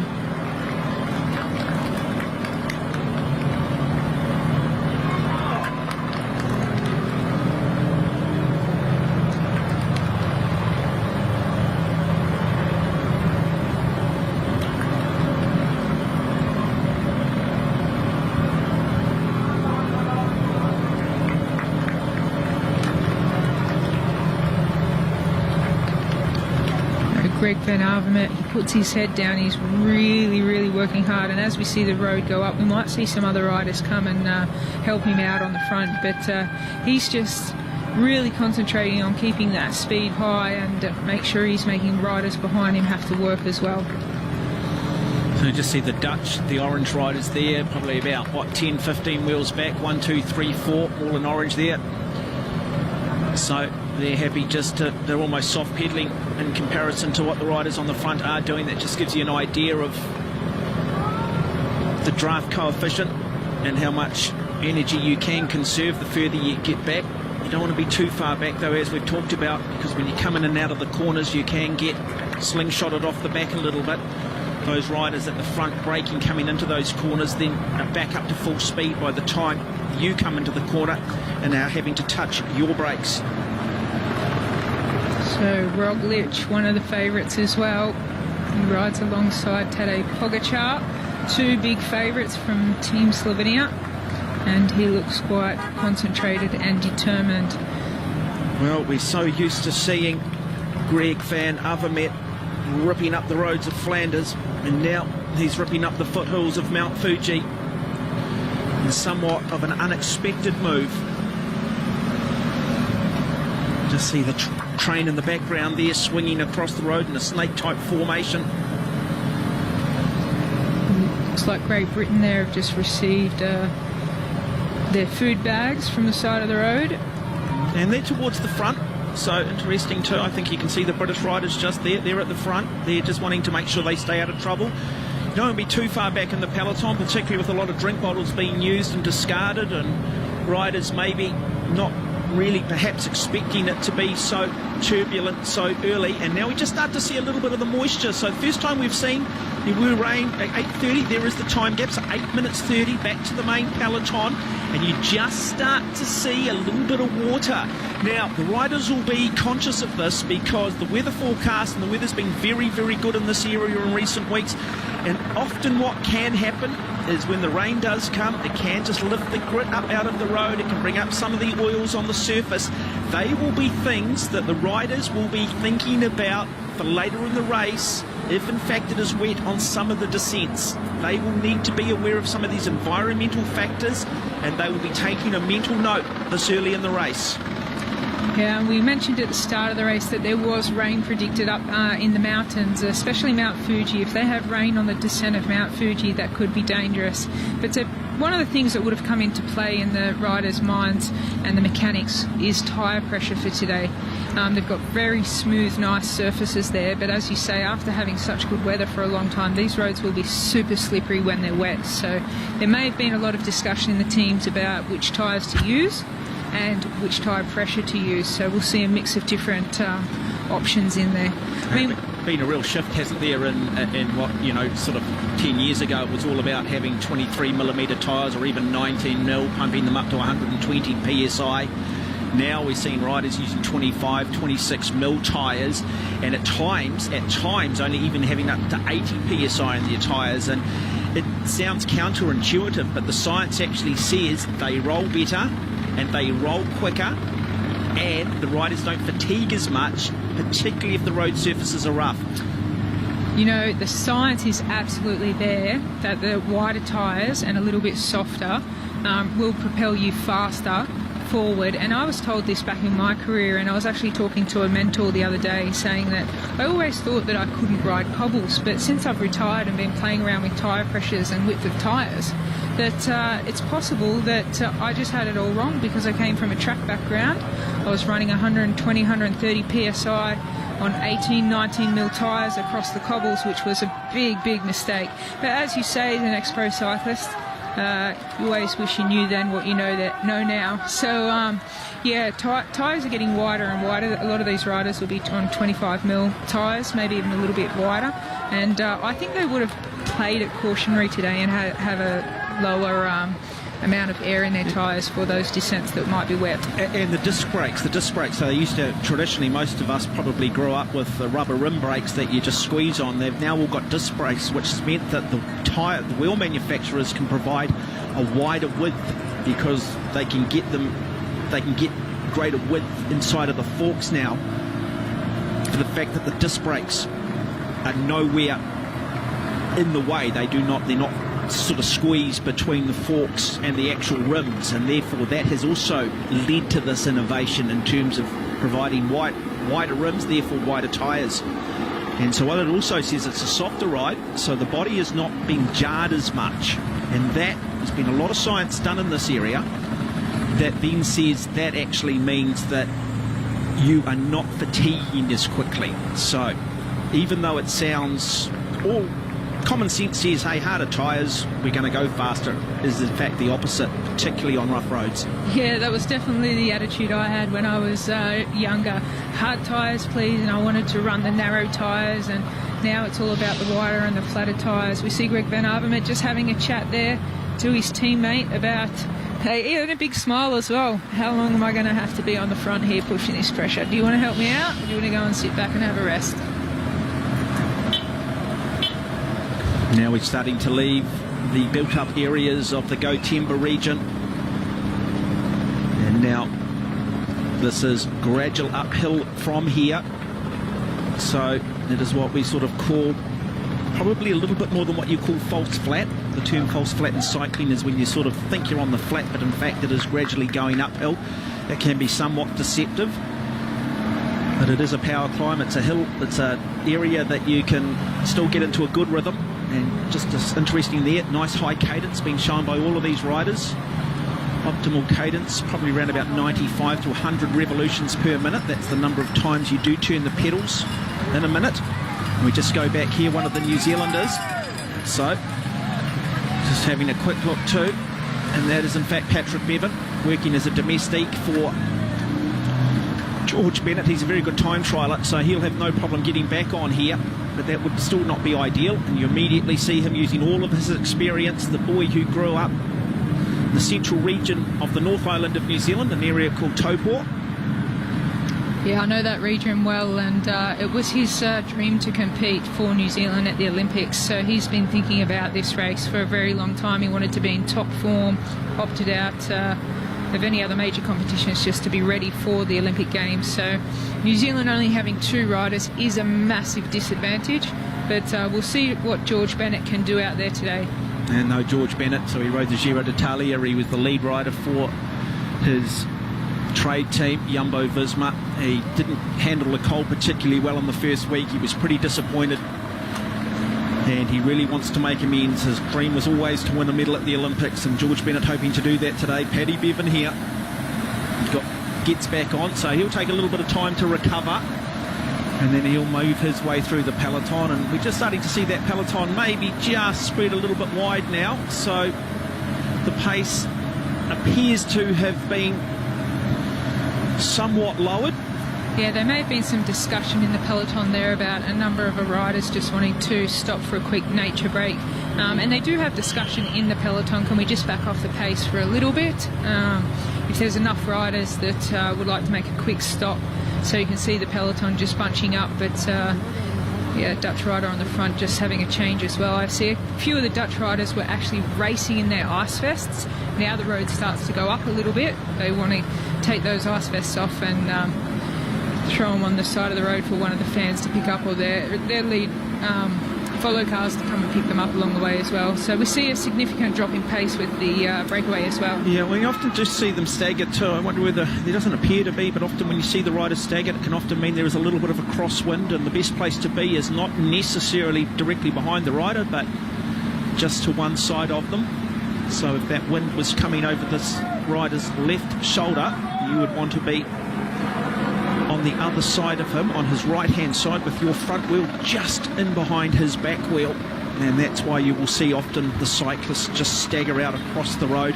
That's generally when there are crosswinds, but from what we're being told, no real environmental factors in regards to wind. Really just heat and altitude will be the 2 factors that will ultimately determine the outcome of this bike race. Nicholas Dalmini now taking his turn on the front, trying to pick up the pace a little bit, riding for South Africa. Greg Van Avermaet finally takes a break. We've seen him working so hard today, but interestingly too, these riders are taking on a lot of solid food early in the race. So, as we said, 234 kilometres, but longer in time. They'll be on the bike for a long time, as they've got nearly 5,000 metres of climbing to do. Yep. 4,865 metres, the highest point on the course, comes at 1,451 metres. Well, you can see a lot of jerseys are unzipped there, just trying to keep themselves wet with their water bottles, and still a lot of ice. But the team cars will be running out of ice as well. They may have planned to pick some up on the way, a quick stop from someone on the side of the road with a fresh esky full of ice.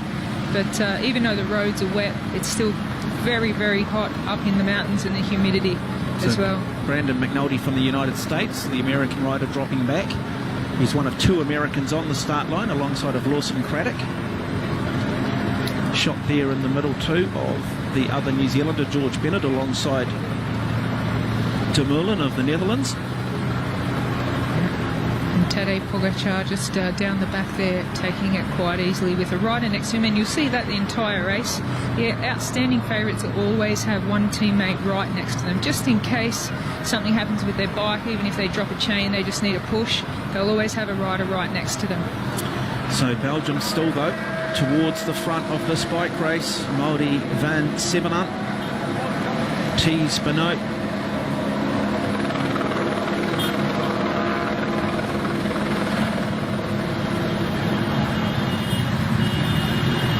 Greg van Avermaet at the back of the train, picking up bottles too.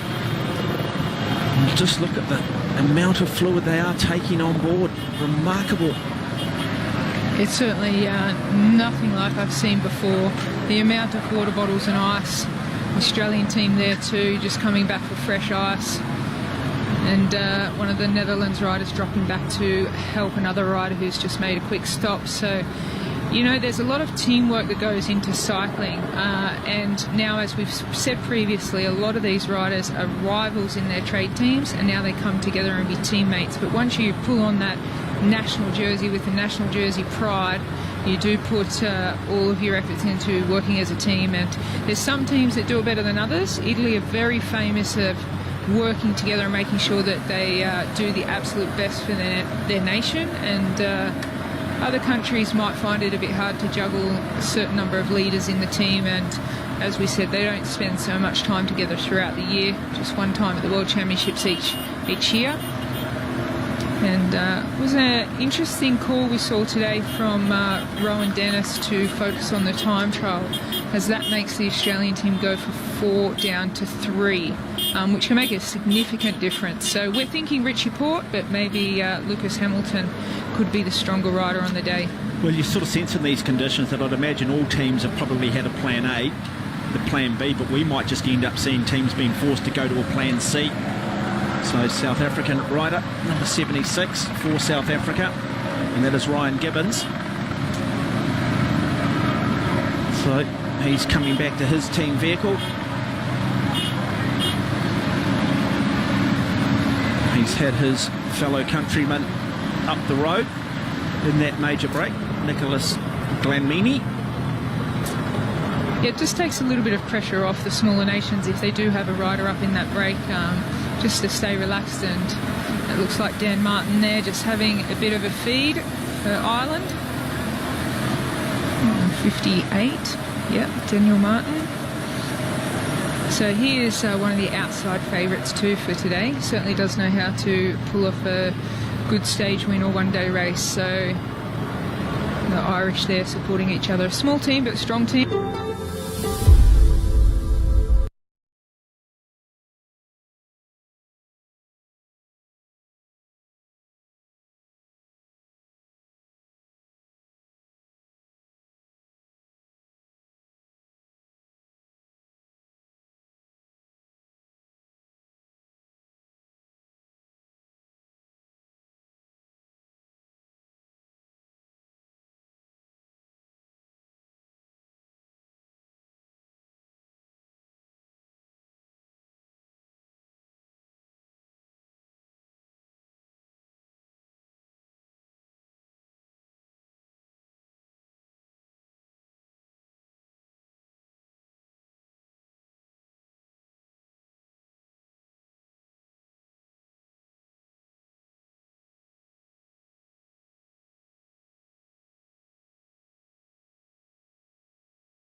Roglic.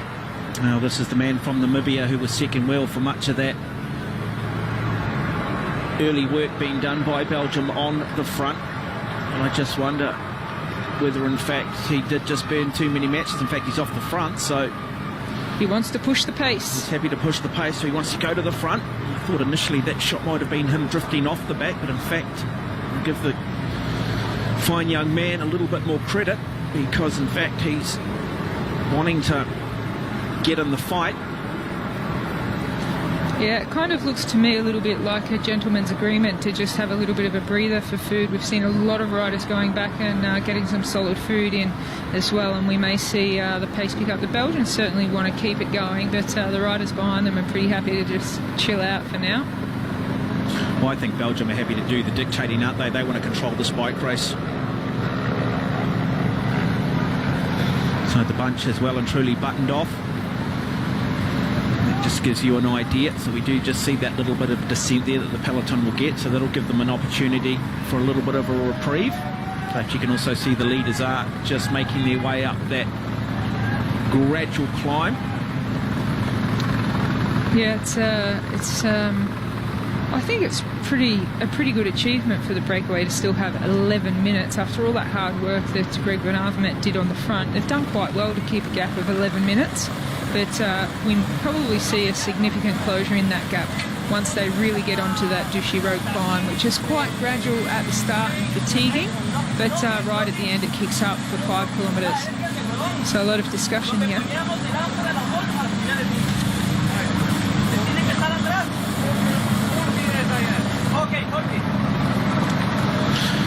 Andre Amador is the bike rider that you are looking at the moment. Getting a bit of support. Finished 50th in the Tour de France back in 2018.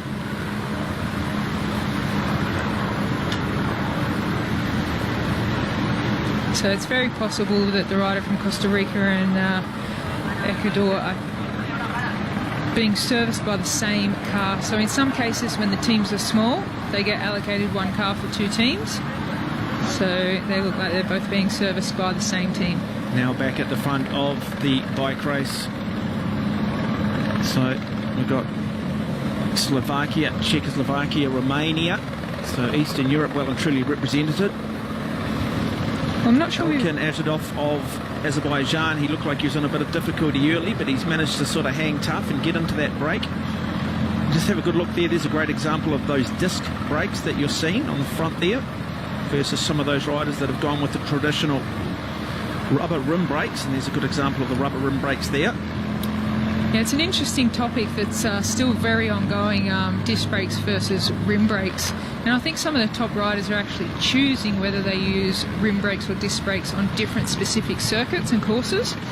I heard this morning that Richie Porte is riding rim brakes, and that's specifically because the disc brakes are a little bit heavier, so he's going for a lighter combination with the rim brakes and not expecting the descent to be too technical. So yeah, because the science says too on the technical descents that the disc brakes will stop much quicker. You don't have to squeeze as heavy on them, you don't have to use as much energy, and they will grab much quicker. And also, if weather conditions are incredibly wet, disc brakes appear to be the preferred measure.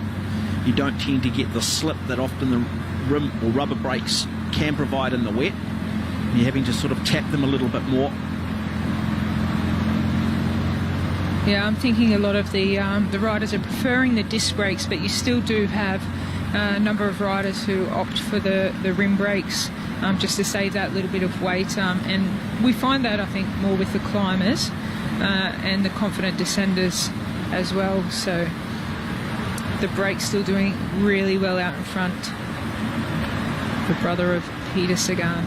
Miss seeing him here as well, because even though it's not 100% suited to his style of riding, he'd certainly animate the race, and he'd certainly get out there and throw through a few really dangerous attacks.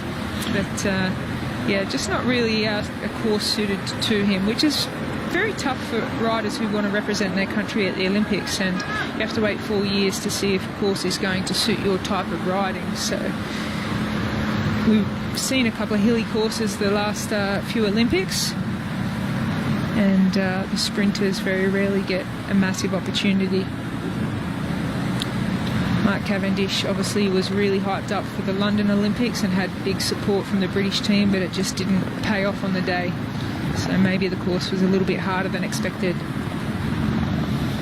Yeah, Mikhail Kukula from the Czech Republic in that group, 26 years of age.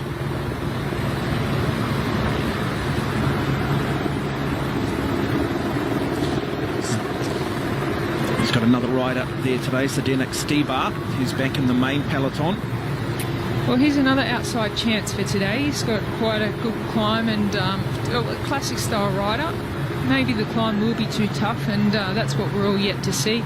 The rider's comments are that it certainly is a hard climbing course, and I think just the toll that it's going to take on the riders. They've said that it's a harder course than Rio, and no doubt, like we've said earlier in this commentary, that it's probably the hardest Olympic Games road race we've ever seen for the men.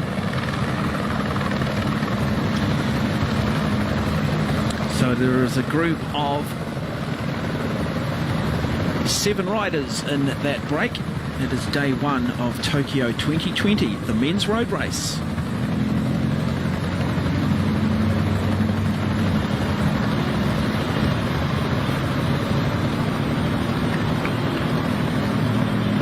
It still seems, and I guess we will find out what Belgium's tactics were 10 minutes ago as this bike race continues to unfold, but we just saw the defending Olympic champion spend a lot of time on the front and use a lot of energy to set a blistering tempo. Greg van Avermaet. Yeah, suddenly the pace has gone back to where we saw it earlier on in the race. And so I guess the question is, what are the tactics? Why are they using Greg van Avermaet so early and now not maintaining that momentum, sticking to that strategy? Yeah, it's a good question, because it was a good 20 kilometres that we saw him 90% capacity, really working hard on the front, had the peloton strung out, and if you look at it now you think, well, that didn't do too much use or damage. Well, it just did damage to him. Well, maybe later in the race it has, taken a little bit of sting out of some of the legs of the riders, that, gaps were left and they had to basically be on alert and put some pressure on the pedals, even though they were getting the slipstream. I think it will play a part towards the end of the race that he did that, but then it looks like, what was that all about? So that's the big question. What was that all about, and what are the Belgian planning? So there we go, 12 minutes, almost 13-minute gap from the leaders to the main peloton. Tristan DeLonghi on the front from Namibia, first-time Olympian, finished 17th at the 2019 African Games and finished 36th at the Commonwealth Games on the Gold Coast in Australia. So he's a young rider.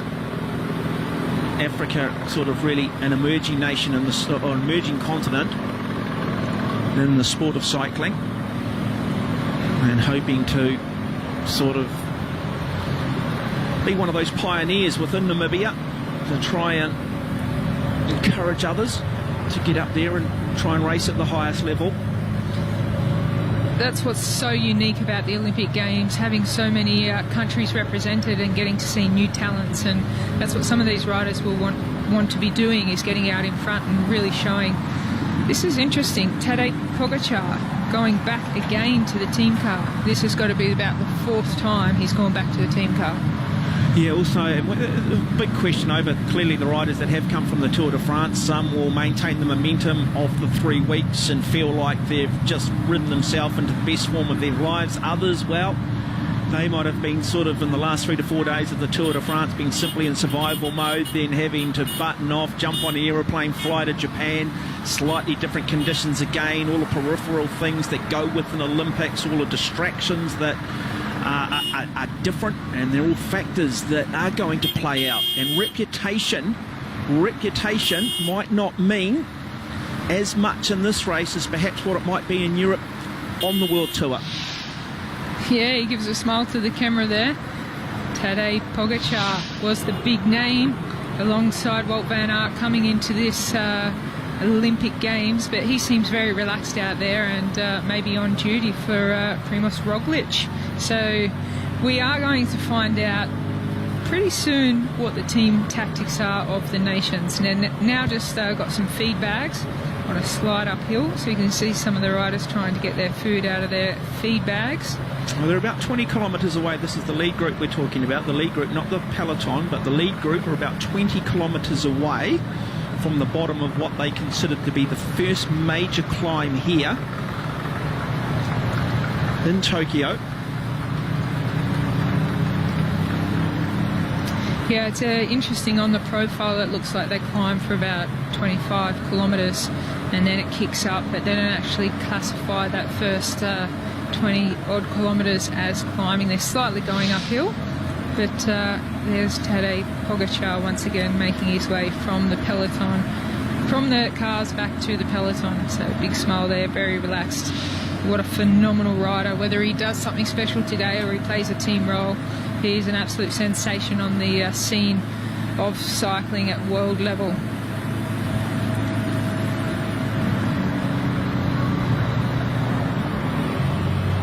Still DeLonghi of Namibia. First look at some of the Canadian riders. Michael Woods, the big hope for Canada, came from a running background, very aggressive bike rider too. And I think his teammates would just be wanting to plant him at the bottom of a certain climb that'll come at about the 180k mark, known as Mikuni Pass. Certainly what I'm excited about today, Mikuni Pass. I think that's going to see some explosions, being a little bit steeper. I'm really excited about Mikuni Pass and see what fireworks happen that close to the finish. You know, I think we can look at the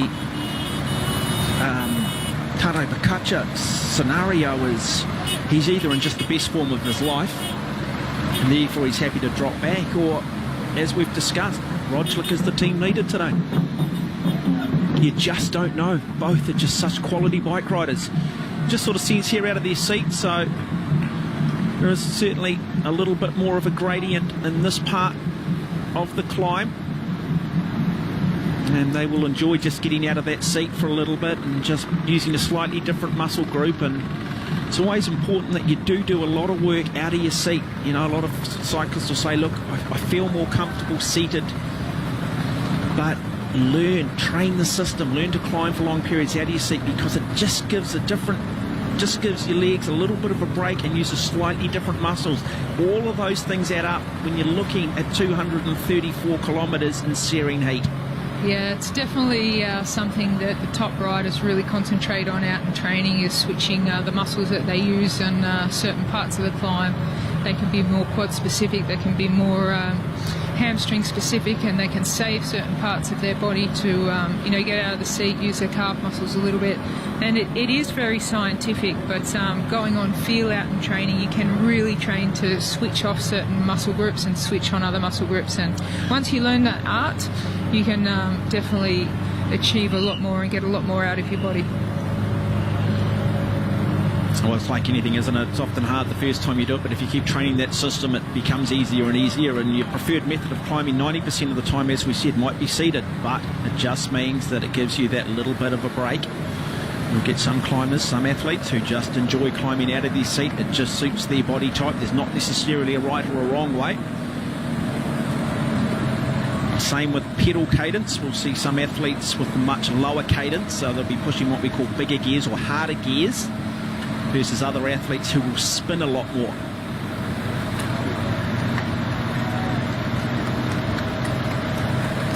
Yeah, another absentee from this race, Chris Froome. He does spin a lot, his style of riding. So, a lot of riders that we kind of would have liked to see here. Also, Daryl Impey, he decided a while back that he couldn't be at his best, so he wouldn't want to put that national champs jersey on. Look at Teo Gegenhardt here for Great Britain, clearly working for the Yates boys and Geraint Thomas. I mean, he's clearly just been dousing himself in water all day, but just the absolute ferociousness of the heat on this course. And now a number of these riders Those zips will be coming down very shortly. The Dutch, for the first time, starting to make their presence felt at the front of the bunch. De Mullet in that group. It is a very good Dutch team. Yeah, Tom De Mullet. Mollema. He comes here with hopes of a ride to victory. Tommy De Mullet. Yeah, I think Mollema might be their lead rider for today. We've seen De Mullet at the front being kind of a guard to see what's going on around the place. So it'll be interesting to see the tactics of all of these teams once they get into the mountains. But for the Netherlands, they have a strong team, strength in numbers, definitely a good chance. Haven Paul Lear, Remco, so at what point does he come into play? How important a piece of the puzzle is he in terms of getting Belgium on the top step of the podium like they did 5 years ago in Rio?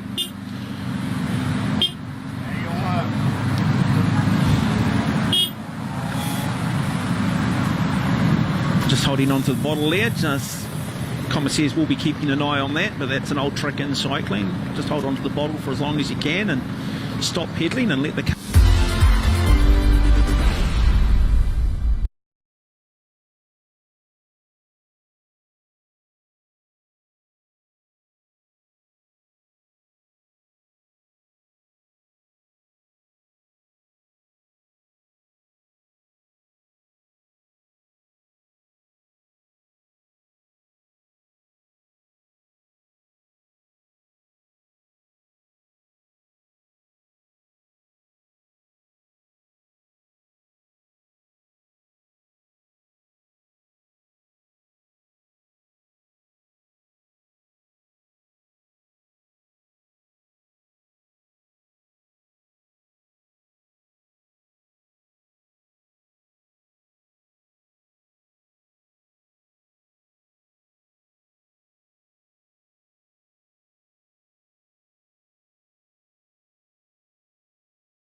If he can read a race, he'll throw out some attacks today for sure, and he's they call him the shark, and he definitely will be attacking on the descents. He's just got phenomenal skills on the descents, so the Italian rider, Nibali, keep an eye out for him when it comes to the descent. It's funny, we haven't talked about the Italians, we haven't really talked about the Dutch. We mentioned the British riders more for the fact that they've just been going back and getting bottles. And how often is it the riders that you're not talking about for the first 4 hours are the riders that you end up talking about in the last 2 hours of a bike race? And it is the importance to be patient, to have faith in your team, to have faith that it is going to come back together, that the way you hope it's going to play out will play out. And just get an idea of this area, and this is considered, by reading through all the race reports, considered to be relatively flat in the context of this particular bike race, this particular bike course. So they're not too far away from getting to the base of the first major climb of the day, the Duchy Road climb, 5.96 kilometres, average gradient 5.7. Once the riders do reach the summit, the riders will get a little bit of a reprieve as the course flattens out. But it does include the very picturesque Yamanakako Lake. So I'm not sure that they'll be having their cameras out taking photos, but certainly, hopefully, wherever you are watching around the world, you will get to enjoy some of the beauty of Mount Fuji and the surrounding areas. Well, you can see as they start to climb, that's where we see the difference in level of these riders in the breakaway. We saw Sagan, the Slovakian, on the front, trying to push the pressure, but nobody was able to come with him. So we'll see, we could see this front group split up a little bit as they go into the climb, which means the peloton will close the gap a little bit quicker. I don't think they'll close it by the top of the Duchy Road climb, But yeah, just a bit of discussion going there. Very relaxed in the peloton. We haven't had a time gap update for a while, but I think it's around 11 minutes. Well, we saw Paul Domont from Burkina Faso as part of that lead group as well. He's a first-time Olympian, finished 16th at the 2020 African Championships. Didn't finish at the Commonwealth Games on the Gold Coast. Well, you can really see the Dutch getting together now, so they obviously have a pretty good plan for today. So Swiss national team, Spaniards as well. Valverde, what an amazing rider he is.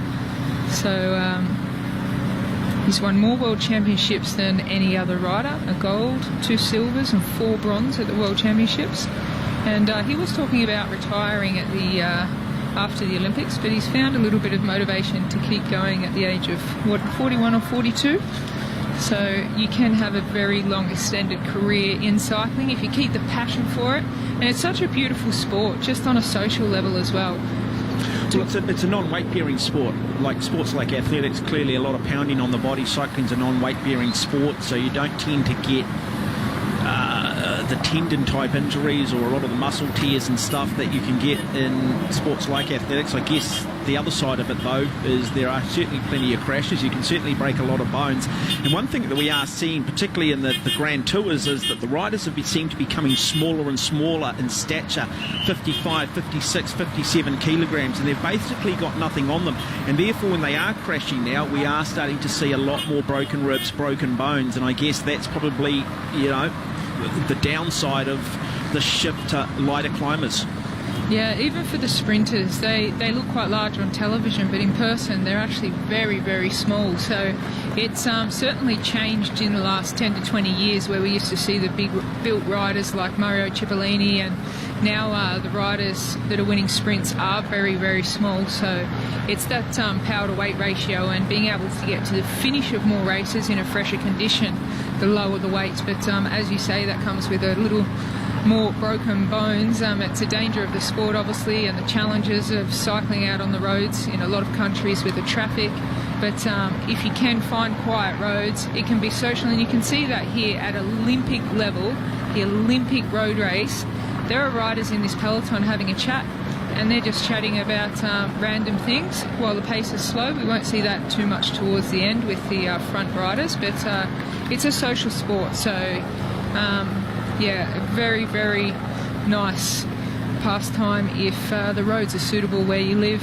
And Valverde, there he is again, the Spanish rider. He's been in the sport a very long time.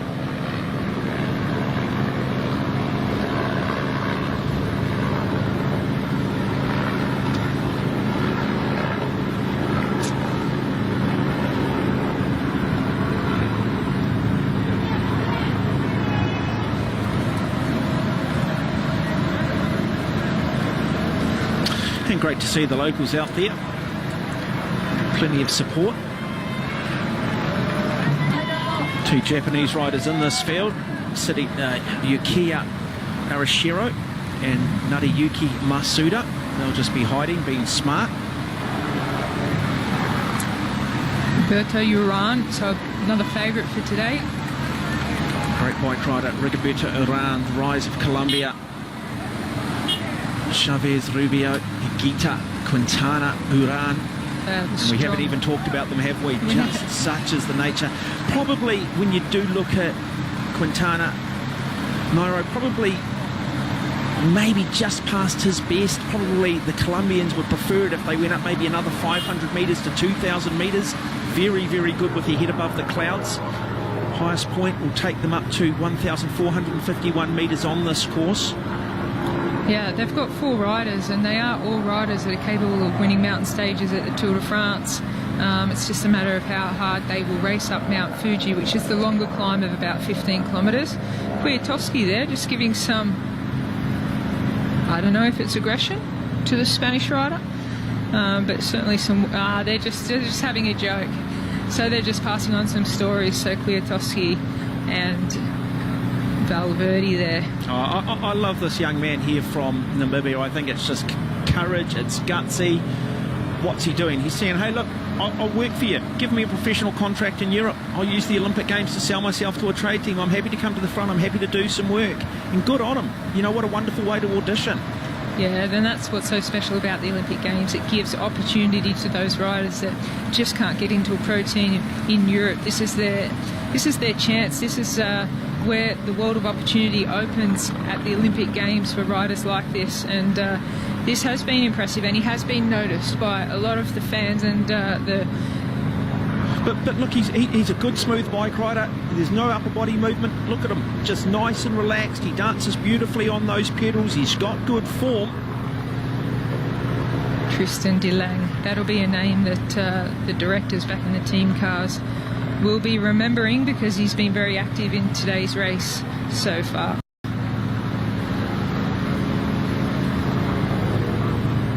Happy just to let him go.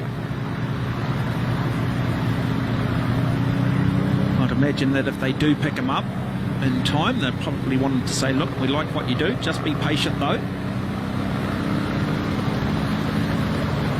So nothing really happening now in that peloton. We saw earlier on the Belgians lighting it up front, sort of scratching our head a little bit with some of their tactics. But we think that really it was about just trying to maybe just put a little bit of fatigue into the legs of some of the threats to the Belgian team, and it was the Olympic champion Greg van Avermaet who was doing the damage. It looks like the Belgians might have changed their tactic a little bit. Maybe they had hoped that they would have opened some gaps and put more pressure on the other teams, but now we see more smiles. So the riders are absolutely loving it out there, even though it's hot. They know there's a lot of climbing coming up. We're getting a lot of smiles. It is the Olympic Games and something very, very special. Yeah, the Swiss team is Michael Scher, Mark Hirschi. It's a name we haven't spoken about yet. Outside chance for today, yep. Mark Hirschi. And he will also be supported by Stefan Kuang. Yeah, a very strong rider as well. Keep an eye out for Stefan Kuang. He'll be there. And then they've also got Gino Mada. So the Swiss come in numbers 2. But this chase group, or this lead group, there's still 8 riders.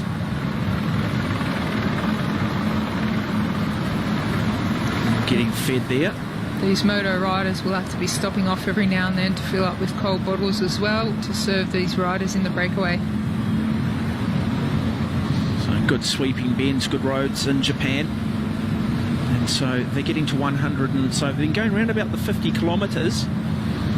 In fact, 60 kilometres. So very shortly they will be coming to what officially is known as the Doshi Road. First climb of the day. They are technically on it now, but they do categorise around about 6 kilometres of it as the first major climb of the day.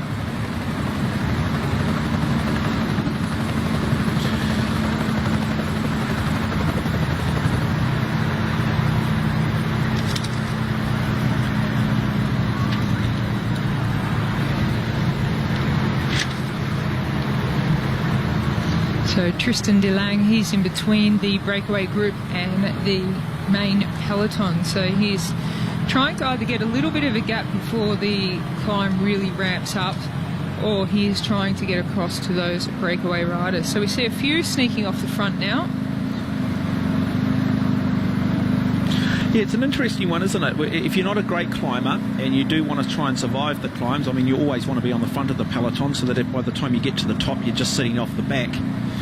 Well, that was just a little bit of a tactic for that rider to get a little bit of a break in front of the peloton, so after he's had a little stop, he can get back onto the back of the peloton. And there is Patrick Bevan going back for New Zealand again, doing the work for George Bennett, who will just be tucked in there nicely.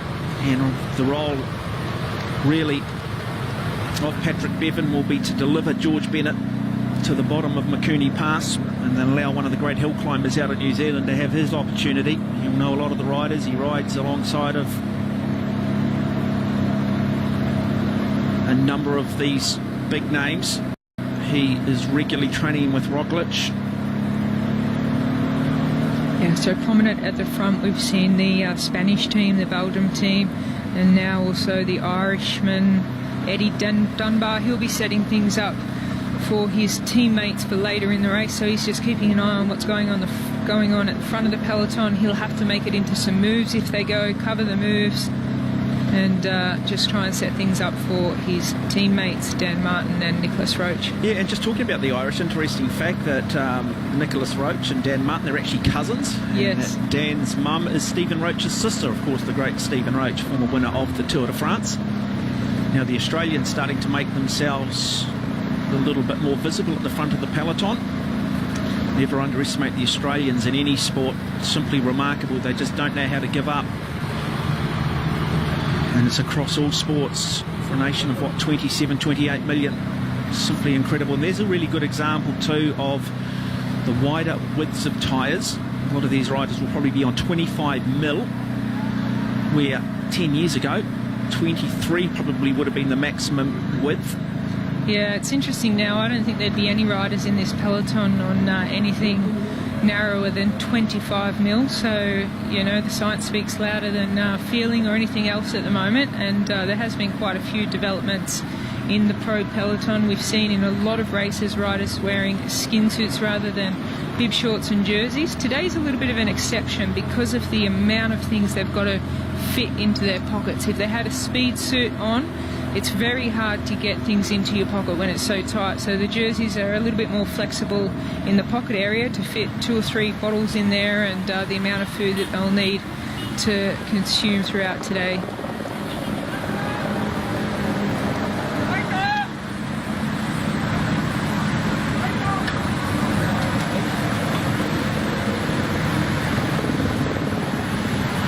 So a very relaxed pace from the peloton moving into the Douchy Road climb. USA there, number 86. Just sitting up, stretching the back, getting some food in. And Slovenia, Tadej Pogačar, another sign that he may not be the lead rider for today. Well, things start to happen when you see Tadej Pogačar start to come to the front of a bike race, and now everybody is put on notice. Everybody now just starts to say, you know what, putting the drink bottles away. If I haven't had my toilet stop, it's too late now. So Pogačar coming to the front of the bike race, towards the front anyway, as they start to come towards the first climb, which is Douchy Road. They're technically on it. Drummer's setting the rhythm. At how long until Pogačar starts to set the rhythm?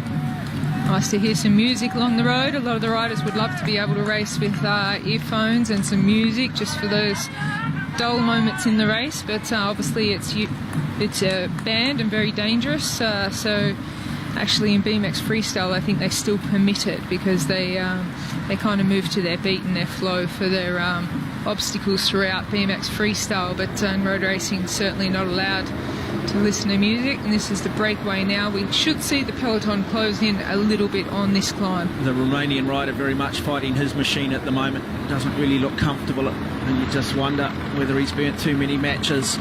And that is Edward Michael Grossu.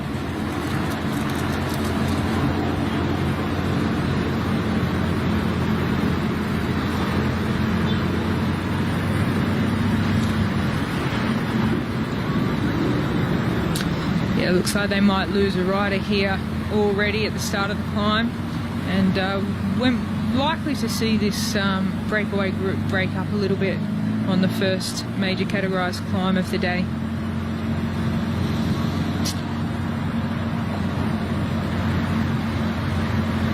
So Mikhail Kukula is number 80 here for the Czech Republic.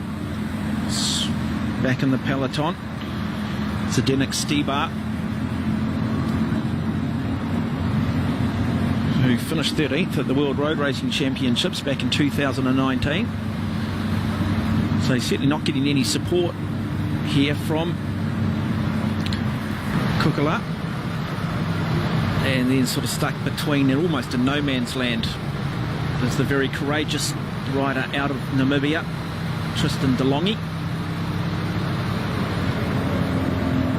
And I don't think it'll be too long before he's pulled back, because we are starting to see just a little bit now starting to come from the bigger nations in regards to reputation coming into this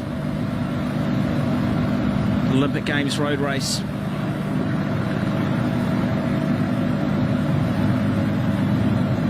So, Tadej Pogačar, Primož Roglic,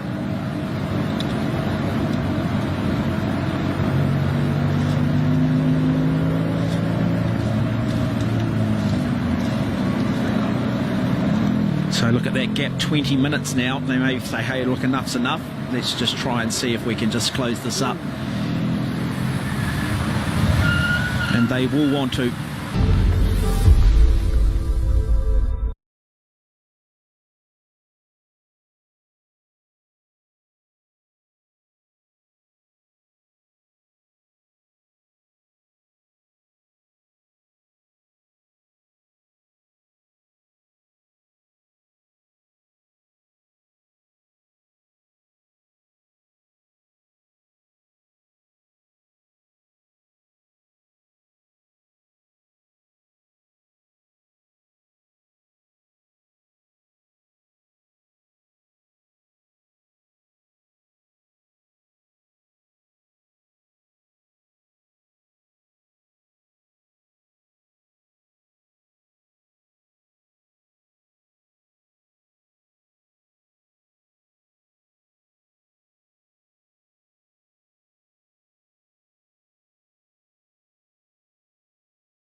And I just wonder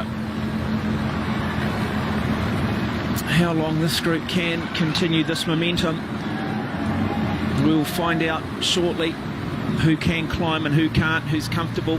There's an old saying in cycling, not that we're probably getting quite to that height just yet, but who is comfortable with their head above the clouds. And to win these races, you certainly do. And I just wonder what the nutritional plans are for a number of these teams today in regards to gels, in regards to fluid intake. I wonder whether any of these teams have really expected to be serviced so much in regards to taking on food. Well, it does happen in races that the follow cars just don't have enough water. Riders go back asking for water, asking for ice, and the team cars are just like, we've run out, sorry, what can we do? So yeah, a lot of the time too, the riders will have caffeine in their gels that'll just be there to sort of give them that little bit of a pick-up. That is all sort of legal. We often see riders too in the last parts of races often using things like Coca-Cola or anything that might have a sugar caffeine type fix to it. The thing is with a lot of that stuff is you've got to be careful. It can pick you up, but it can also bring you down. So once you do start on caffeine-based products, you've got to make sure you do sort of stay on it. You want to try and keep your insulin levels nice and balanced. Don't want to be spiking too much. Yeah. All of these factors brought into it, all of these little things, the tiny little details that the team managers, the riders will understand.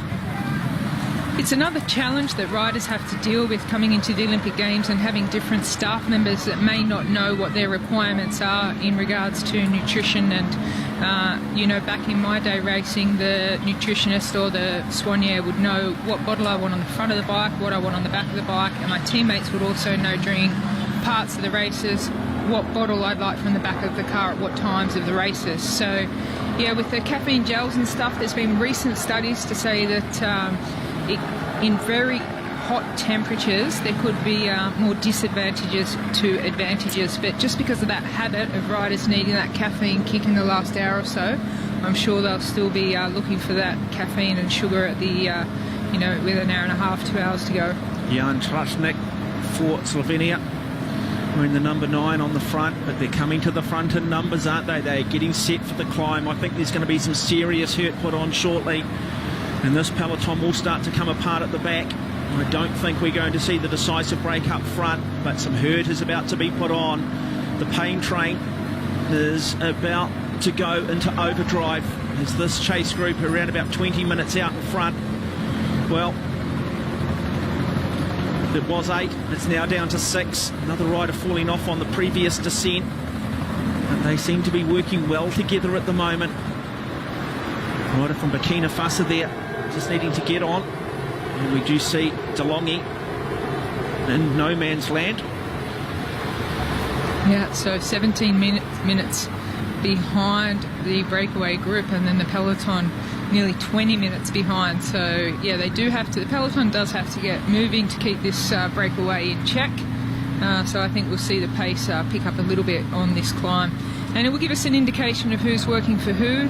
At the moment we see a lot of the Slovenians in the front, Tadej Pogačar in the box seat, which could give us an indication that he is the man for the day.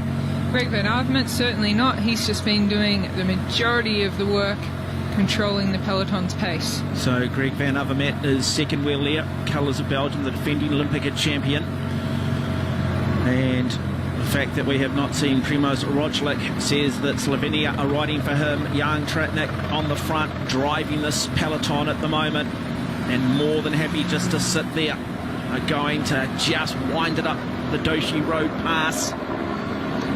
Well, sometimes what we see with the teams, and maybe the case with Slovenia, is that Tadej Pogačar have the support of the team, and Roglič is on his own to see how he feels towards the end of the race. So that could also be a tactic from the Slovenian team.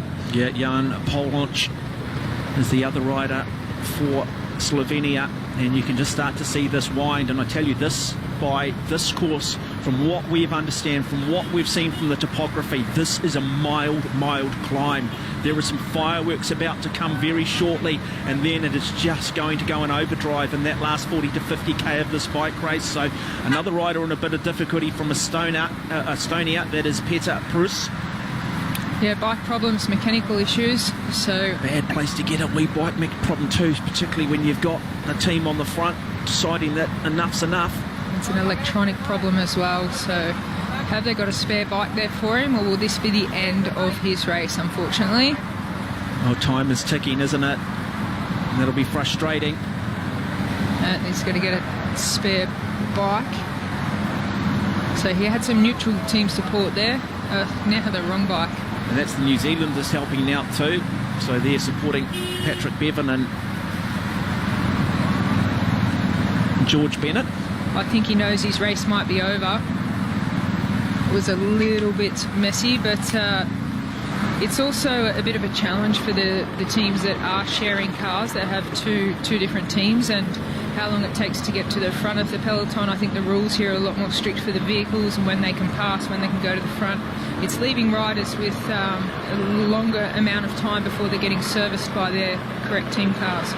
We're seeing them grab their little bike computers, and so we should maybe explain too to people watching this who don't follow cycling necessarily, that they'll all have power meters on their bike, so they can measure the amount of power that they're putting out each time they pedal.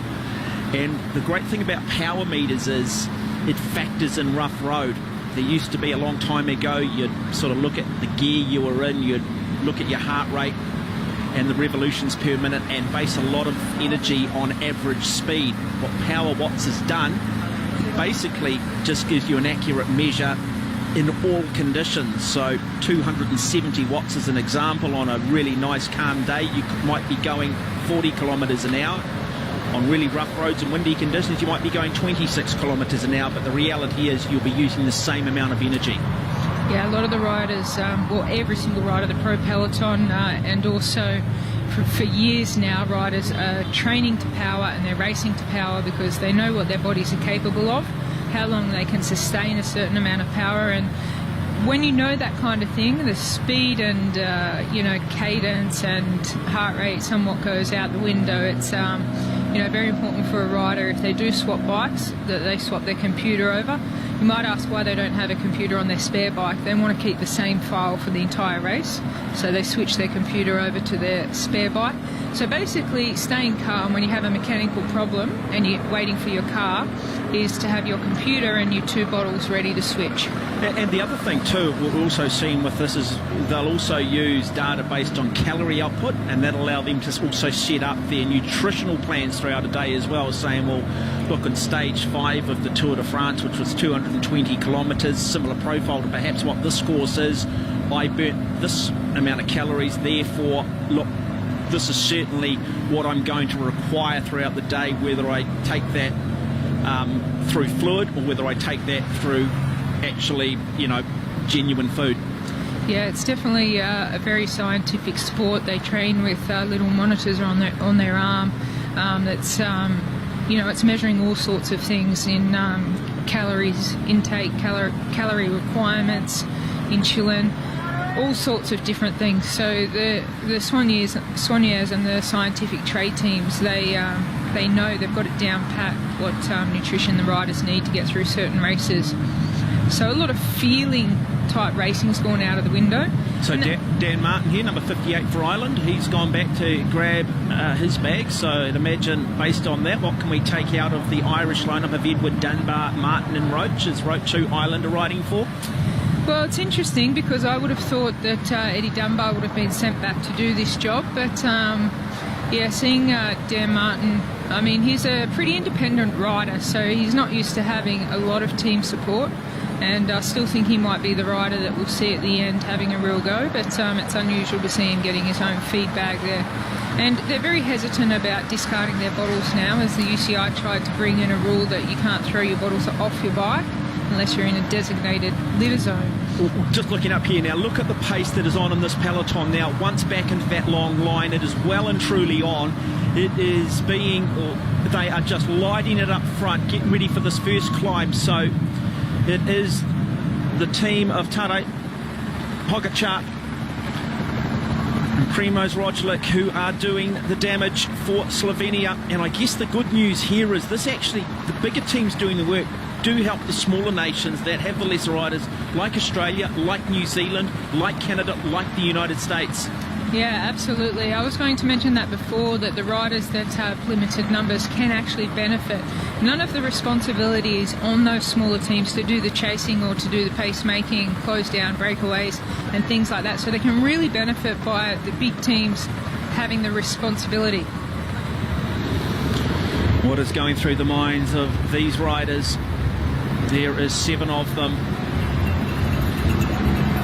Glamini of South Africa has just been there from the start.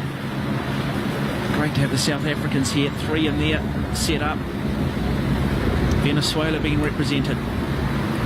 Getting plenty of encouragement from the locals on the side of the road. They would have all watched the Tour de France. I'm sure the Japanese locals at some point, never maybe really believing that arguably they'd have the best field in Olympic history to cheer on at some point in their future. Well, it's happening today, day 1 of Tokyo 2020. And now we are at the base, getting to the base of the first major climb of the day, affectionately known as Doshi Road. Once they get to the top of this, they will get a little bit of reprieve. This climb will reach 1,121 metres. They will stay just below that altitude for around about 15 or 16 kilometres. Then there'll be a little increase up the Kagasoga Pass and then a long descent.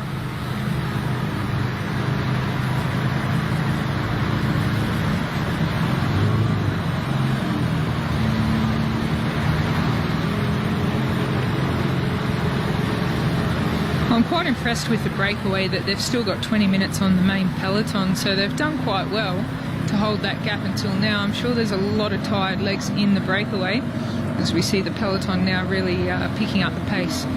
And interesting, Slovenia, they want a hard race. They want to tire the legs from the start. We said we might just see them cruise up the first couple of climbs and wait until Mount Fuji, but the pace is already on.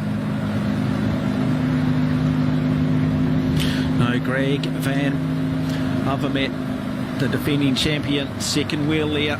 Belgium's got a policeman up the front, monitoring, watching, making sure they're part of anything that does go on.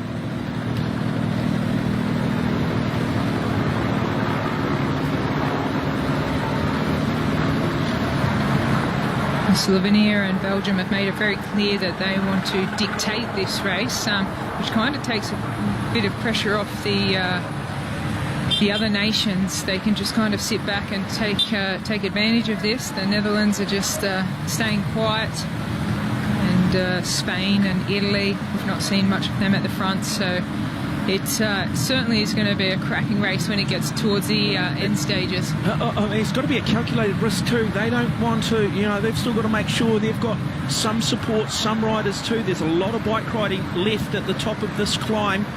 They've still got to negate the brutal Magumi Pass. So it's great that they're up the front, that they're deciding they want to make it a tough bike race. They've got to make sure though that they don't end up shooting themselves in the foot, if I can use that metaphor.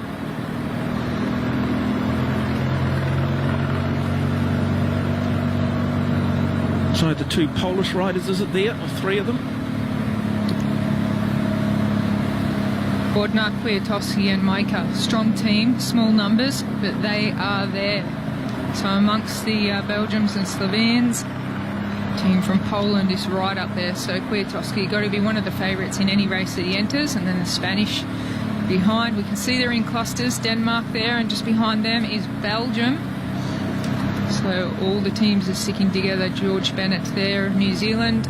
Yeah, George will just be sitting. I was lucky enough to watch George win the New Zealand Road Championships in Cambridge, New Zealand in February, and what a remarkable performance that was. They had a continental trade team called Black Spoke Racing, who brought an under-23 team and a senior side to the Nationals, and it was basically 15 on one, and they split the peloton, and George was stuck at the back, and he managed to bridge across to the front group and win the New Zealand Road title, and really one of the great performances. And he's very disappointed by the Giro d'Italia and really wants to try and become the first New Zealander in history to win a medal on the road. New Zealand certainly have won some medals in track cycling, Sarah Ulmer being the most famous back in 2004 in the women's individual pursuit, but not on the road.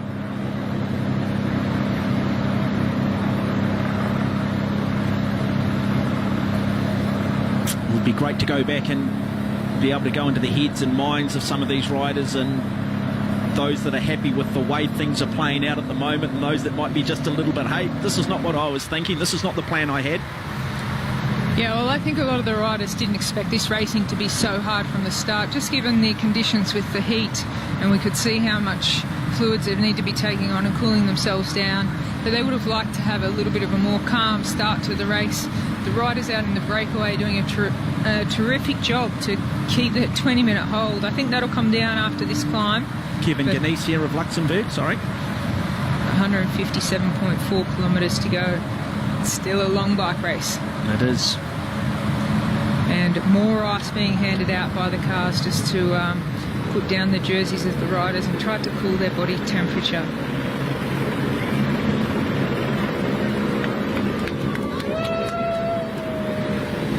They'll just be wanting to set a nice controlled tempo. It's a moderate gradient by cycling standards. It's not quite 6%, so it's a type of climb that you can be in probably a reasonably big gear. You just got good momentum. It's a hill that's not going to dictate to you. You can dictate to it and get into a good rhythm. And so I just want to be nice and controlled. And this is where the power meters will come into play. They'll be looking at going, you know what, I'm sitting on good power here. My heart rate's where it needs to be. I can hold a conversation if I want it. It's one thing, isn't it? We talk about the importance of the hydration and the food. It's very easy to drink and eat when you're in an aerobic state, but suddenly when the pace goes on and the heart rate goes up, it becomes a little harder, and you can be eating something and suddenly find yourself in a state of hypoxia very, very quickly. And what we mean by that, you're basically struggling for oxygen. Yeah, it's interesting that in a road race you can get so focused on how the race is going that you can forget to drink. So when you hear over the race radio in the European races the directors saying don't forget to drink, you think silly thing to say, but actually we're so focused on the racing and what's going on that you can forget to you know, if you leave it just a little bit too long, then it's all over. Hydration's one of the biggest keys of performance. So, and often by the time and the moment that you start to feel hungry, or the moment that you start to feel you need a little bit of a pickup, it's often too late, because by the time you do eat or you do drink and absorb that, you often find yourself what I sort of call a Disneyland. Seeing stars, yes. Seeing stars, yeah. Well, there's plenty of stars on the peloton. You just don't want to be seeing the other stars, do you? Yeah. No, we've all been there, though. Yeah, absolutely. Peddling in squares. Look, there's a whole lot of metaphors you can use. You can sort of say the piano lands on you, and therefore we used to sort of joke that you could hear that the song "The Piano Man" by Billy Joel. It's been a touchdown. Yeah, there has. So that's not good for Great Britain. So let's just find out from Great Britain who is down. This is not good news. So Geraint Thomas, one of the pre-race favourites, and they've dropped the rider back. So Great Britain in trouble. Great Britain in trouble. Geraint Thomas is down. They've sent a rider back to try and ride him up. Can they do it? So 2 British riders in trouble. So this team of Tao Geoghegan-Hart, Geraint Thomas, Simon Yates and Adam Yates is now possibly going to be reduced to just 2. Let's see if we can pick up which riders. So, in fact, Geraint Thomas certainly one of them. Yeah, the Yates brothers are safe. They're not here, so... It's Tao Geoghegan-Hart. See if Tao Geoghegan-Hart's going to get on the front and try and give Geraint Thomas a ride back. But you saw here we're going to get a replay of the crash. Just that lack of concentration we talk about. This is what we talk about. Everybody's on their drink bottles. Everybody's eating. It's so hot, and you just touch something in the road. You lose a bit of balance, and suddenly this team from Great Britain, who came here with hopes of a ride to victory. Yeah, a few riders caught up there as well, but you could just see when Geraint Thomas gets up off the ground there, he had a little shake of the head of how can my luck be so bad. 2 other riders too, number 26, it's one of the Italians too. So one of the Italian riders has gone down. Well, drama in the men's road race, day 1 of Tokyo 2020. It's offered everything so far. And now, how much work can they do? Can they get back on? And I'd imagine there might be a chain of command that has gone up through this peloton. Britain in trouble, Britain in trouble. And the next minute, those top teams, well, they're just putting the power on. They know how much of a threat Geraint Thomas is. Yeah, word travels pretty fast through the peloton, but don't forget, at the Olympic Games, they don't have race radios, which kind of makes it go in the favour of these riders that have crashed, because they're not getting the teams telling the riders, hey, now put the pressure down because Great Britain are in trouble. I think there's one more rider from Great Britain coming back, but I think Geraint Thomas is still not comfortable on the bike. So Doctor comes to check him. I also understand that it is Giulio Ciccone is the other rider, the Italian down, so that is a big loss. Ciccone, if in fact he can't get back on. Yeah, disastrous for the Italians as well. And Geraint Thomas now just trying to get his rhythm back. He'll be looking for the wheel of Tao Geoghegan-Hart. There it is. They'll work together, or Geraint Thomas will get a toe back. Get Ciccone as well, get the Italians, because Ciccone's probably, Italy's big hope. Wow.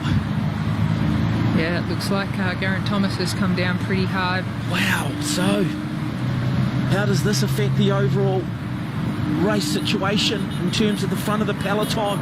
And look, it is the Olympic champion. Yeah, just goes and takes it up another gear and just says, oh, you know what, I'm going to put everybody in the hurt box now. I'm not going to let Great Britain get on the front. There's no love lost here. This is not trade teams. This is country versus country. Yeah, I mean, a lot of people will think, hey, that's not very nice, that's not fair, but there's so much in bike racing. You need to have the skills, concentration, be in the right place at the right time. So if riders like Greg Van Avermaet for the Belgian team have an opportunity to make it tougher, he will do so, and he's on the front now, really driving the pace. Well, we talked about it, didn't we, right at the start, the importance of concentration. You lose concentration, you lose time. It has been so hot, there's been so much emphasis on just taking fluid on board. We talked also about the fact you don't want to get too far back in the peloton. Ideally, you probably want to be sitting 7th, 8th, 9th wheel if the pace is sort of on, if it's sort of in that main peloton, to stay out of trouble. One more rider looking like They're about to be dropped from this lead group, which was 6 riders. It might just be reduced to 5 now. The rider from Burkina Faso.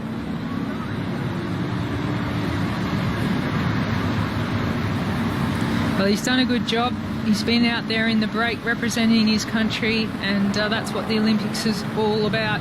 You can see the pain face, and we'll see a lot more once the peloton get moving on the final slopes of this first classified climb. Well, Paul Domont was the rider from Burkina Faso in a bit of trouble in that group, and this is the rider who's riding sort of with the greatest respect in no man's land. Tristan DeLonge, can't be too long before this main group pulls him back. He has been an absolute workhorse, the Namibian, but your Olympic champion. We saw this early on in the race. We couldn't understand what Belgium were doing, but they're really just wanting to hurt the critical mass of this peloton. They want to try and take the team aspect out for a number of the recognised hill climbers. They just want to reduce numbers. It'll come apart at the back, written here. Can they get on? And if they do get on, how much energy have they burnt in doing it? Gegenhardt, Geraint Thomas. Yeah, Geraint Thomas, he's got a fair bit of skin off, but he's been checked over by the doctor. The Great Britain team right there to give them encouragement. Turkish rider in there too, possibly Onur Balkan or Ahmet Walken. Just get a sense here up this Doshi Road climb. It will flatten out, and then they will get a little bit of a reprieve before it kicks back up Kagasaka Pass, and then a long descent before they then start going up Fuji San Roko, which peaks at 1,451 metres. What an absolutely glorious country Japan is. Absolutely magnificent.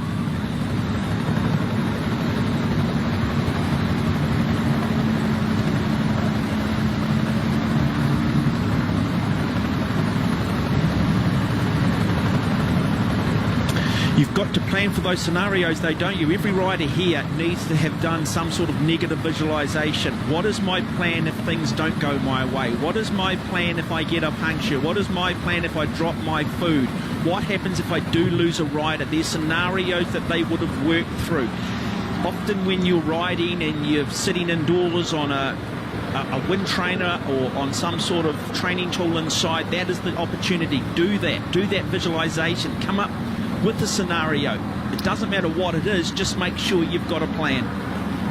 Yeah, these riders certainly would have had a virtual training device to have ridden this course virtually before coming to Japan, but they would most certainly be going through every single different scenario that could happen out on the road, and that's why I say a lead rider will always have one teammate right next to him just in case something happens or he needs something. Well, Eduard Michael Grosu of Romania now joins the rider from Burkina Faso, Paul Domont, and that lead group of 6 now becomes 4 with this man stuck in the middle as they sort of getting towards the top of Doshi Pass.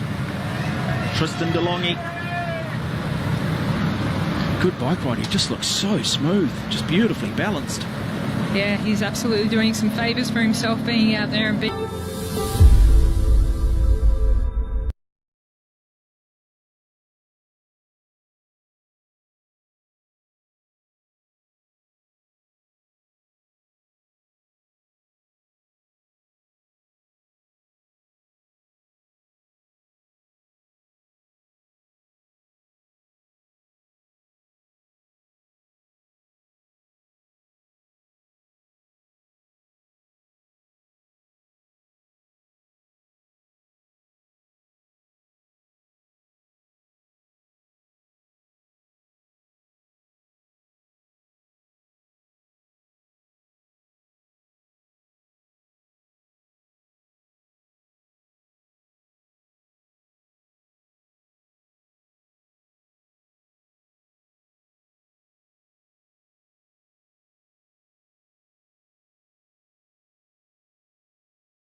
an altitude of 1,121 metres. Now, to give you an idea, altitude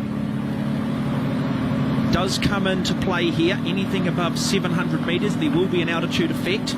Most of these riders are well and truly conditioned to that, having based in Europe and racing with their heads above the clouds. But the air is just that little bit thinner at this height.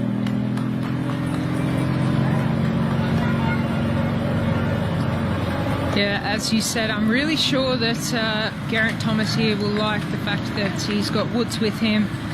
Woods was actually in the running for the polka dot jersey at this year's Tour de France, but he pulled out early to concentrate on this race, so he's staying very relaxed and very confident behind Geraint Thomas. You can see they've got the peloton in sight now. Good news for Britain that they have going to get their two riders back into the peloton, and good news for the fact they're at a point in this course where there is just a little bit of a reprieve, and this will be followed by a long descent. So a chance for Britain to consolidate, a chance for Britain to get themselves together. And you know, they haven't had to work too hard, those riders, since that crash. They were lucky there was a long convoy of cars that they could use to weave in and out, and a lot of help from the other nations' cars just noticing that they were behind. So they've not had to work too hard to get back to the peloton. And I can imagine after the next 20 kilometres they won't even remember that they've had that crash. Their kind of concentration shifts, and you know, while you're chasing back to the peloton, you can have some negative thoughts, and once you get back into the race and back near the front, it kind of all gets forgotten about. The focus is on the race in the moment and the finish of the race. Yeah, I think the interesting point that perhaps we sort of maybe haven't addressed is the fact regarding Giulio Ciccone, the Italian. No sign of him. So he really is the Italian who comes in with the form that arguably the Italians are riding for. He was part of that crash, so we have not seen the Italian back in the main peloton just yet. That could be, well, not the end of the world for Italy, but certainly not ideal. And so Woods will join his fellow countrymen back in the peloton, Hugo Huel and Boivin, wearing number 77 for Canada.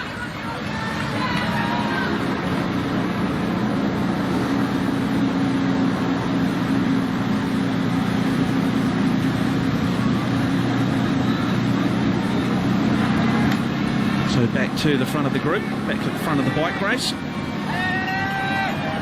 These riders looking nice and composed, good bike form there, no real trouble at all, nice high cadence, smooth pedalling. I think no upper body movement. They're certainly a lot stronger than the peloton would have imagined. I think the way that they've held that gap, they've got good riding style, so maybe the riders in this breakaway are a little bit stronger than the peloton expected. We still don't really think they have any chance of going all the way to the finish, but they're out there to do their nations proud, and they certainly have to this point in the race.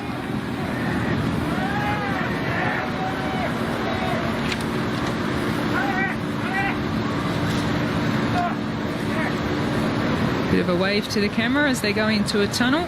Hopefully it's well lit, because none of these riders will be carrying lights on their bikes, so I'm sure the tunnels will be lit up. But Greg Van Avermaet, this is absolutely crazy, something we never expected, but it is obviously a big part of the Belgium team's tactics, and he has had to do a lot of work right from the start of the race. We saw a good 20 or 30 kilometres of him riding on the front. This time at least 10 kilometres of the climb he's been pushing the pace on the front.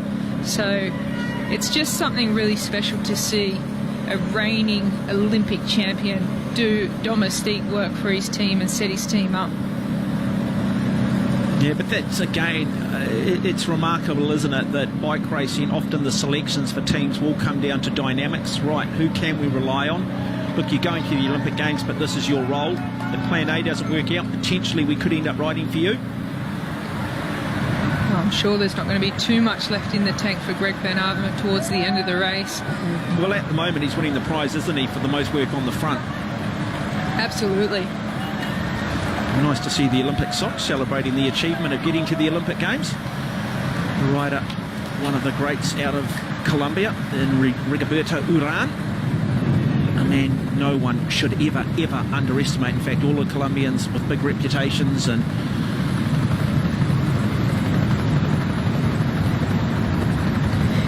who ran silver at 2012 Olympic Games, finished 24th at the 2020 World Championships. Well, we've spoken about a few of the riders, big name riders in the world peloton that are not here, but in fact all the big names that have got a chance of winning on this circuit are here. So I've heard comments from some of the riders saying that it's the best lineup of riders they've ever seen at an Olympic Games. The hardest course, hardest conditions, and the strongest peloton. Well, they shifted the Tour de France originally because they moved it back, so this was a week later, so that the best riders in the world could go to the Olympic Games, such as the prestige of winning the Olympics. And in the distance there, we see one of the great sights in the Mount Fuji region, and that is Lake Yamanakako Lake. The riders will actually see that twice today. They'll ride around the lake one way, and then towards the end of the race they'll ride around it the other way. But look at this, Greg Van Avermaet still applying the pressure. You can see the blue dot on the screen at the moment. That's the main peloton, and it looks like Greg Van Avermaet's going to try to ride pace all the way to the top. There you go, just give you an idea of that climb that is still to come, 1,451 metres. You're just going back to Lake Yamanaka. It's part of Mount Fuji World Cultural Heritage Site.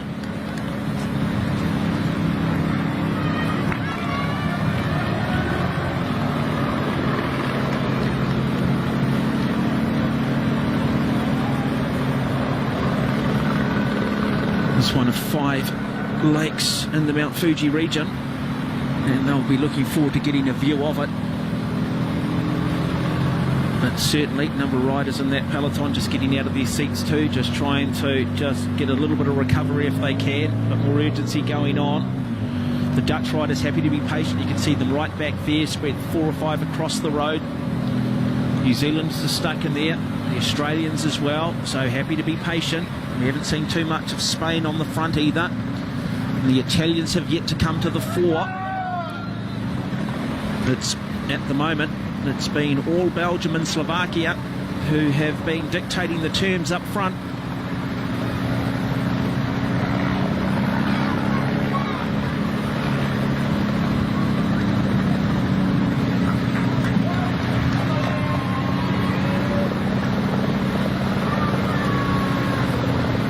Tristan Delaney's done a great job. I think the bunch is closing in on him now, so from behind. So unfortunately, it hasn't made. Yep, here they come. So he hasn't made it across to that breakaway, but certainly a great effort there. Oh, look, I think his country can be really proud of him because he's a nice bike rider.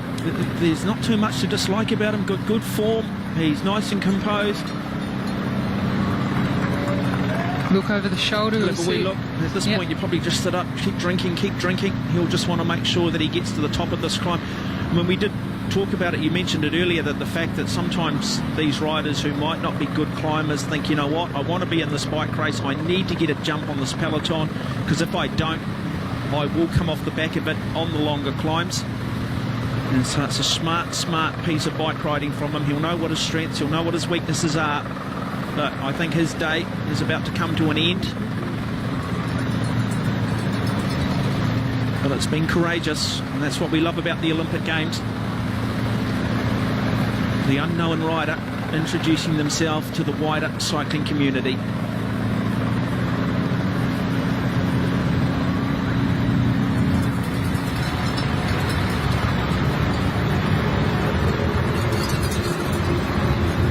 So the lead is now, they're down to 5 or 6 riders.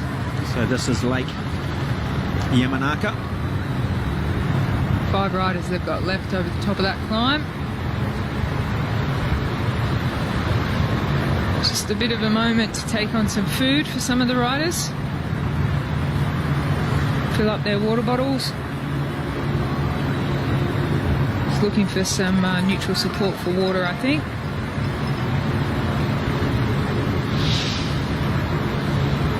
I'll give you an idea there of the heat coming off the road at an altitude too, where, you know, the lungs will just be feeling a little bit, just the communication going on, looking at each other, say, come on, do your work. I don't really want any passengers. Yeah, well, they have no option now to just ride as hard as they can to stay out in front for as long as they can. I think that's the goal, is to represent their country and show the rest of the world what they're capable for as long as possible.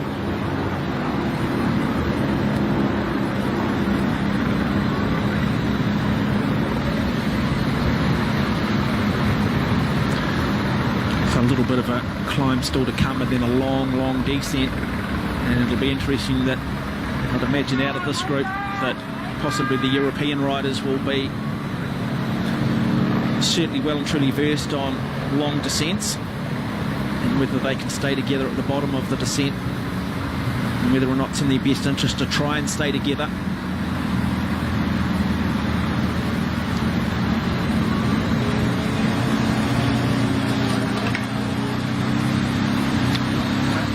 So Alkin Azadov, Azerbaijan, part of that lead group, never really looked comfortable.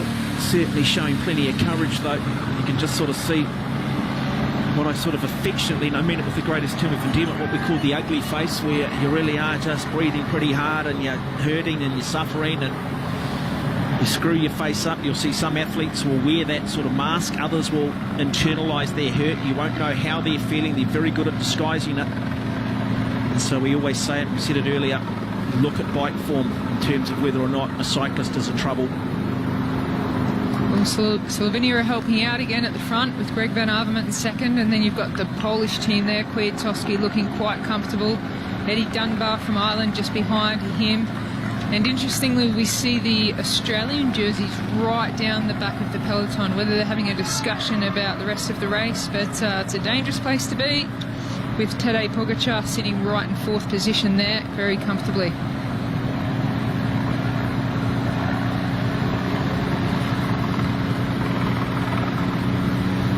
So the Polish team there, that's Kwiatkowski with the black glasses on. They've only got 3 riders, but they're using them well, staying up the front. The Spanish are up the front there as well. Yeah, just sort of see a little bit more intensity, don't we? We're just starting to see, look at Greg Van Avermaet. He is, I think he's what we affectionately call in the box. It's what we've sort of put another metaphor in front of it, the hurt box. And so Lake Yamanaka will provide them a little bit of reprieve, but you see the water on the road too, so they've had a little bit of rain. They'll have to be aware of that because there is a big descent coming shortly. Now, Lake Yamanaka, it was actually used in the 16th century for religious bathing. It freezes completely in winter. It's relatively shallow due to its high altitude, and one can enjoy ice fishing.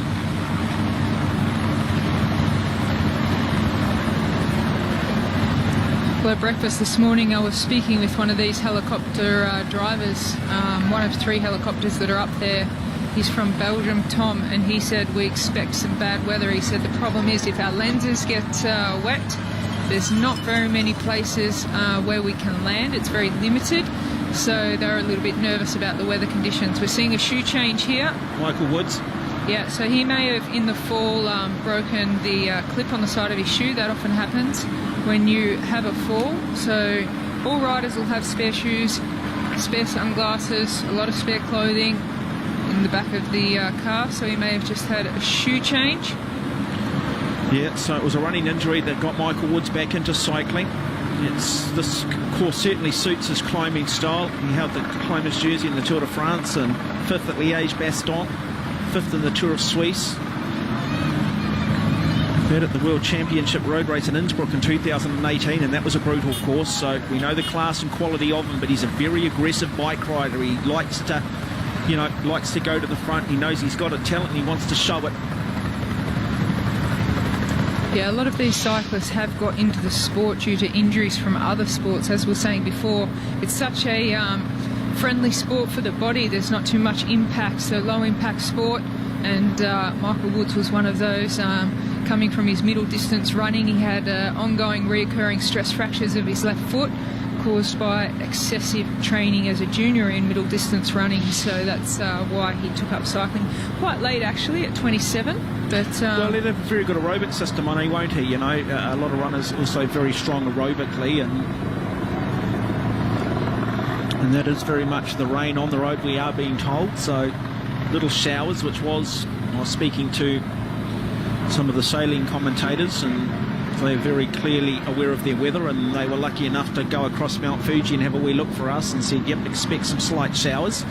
Now the Swiss riders off the back here too, so numbers 51 and 53 for Switzerland. We haven't talked much about the Swiss today, but Mark Hirschi's certainly one of the riders there and getting plenty of support from Maida.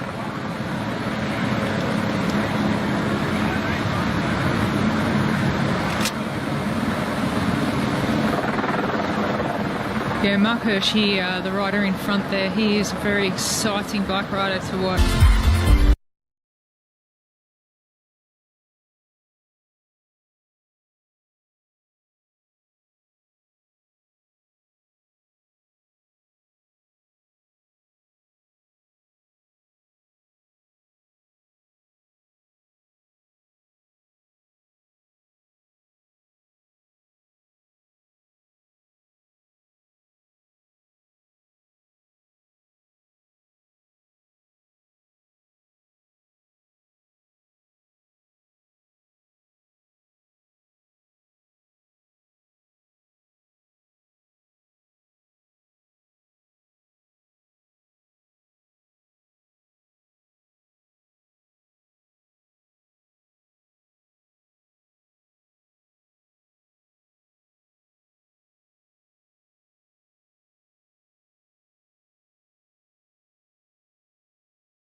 Little bit to clear the water off the carbon rim before they'll actually grab. So a lot of riders will descend the complete descent with the brakes slightly touching the rim, just to make sure if they need to grab the brakes that there's no water there and it will immediately grab.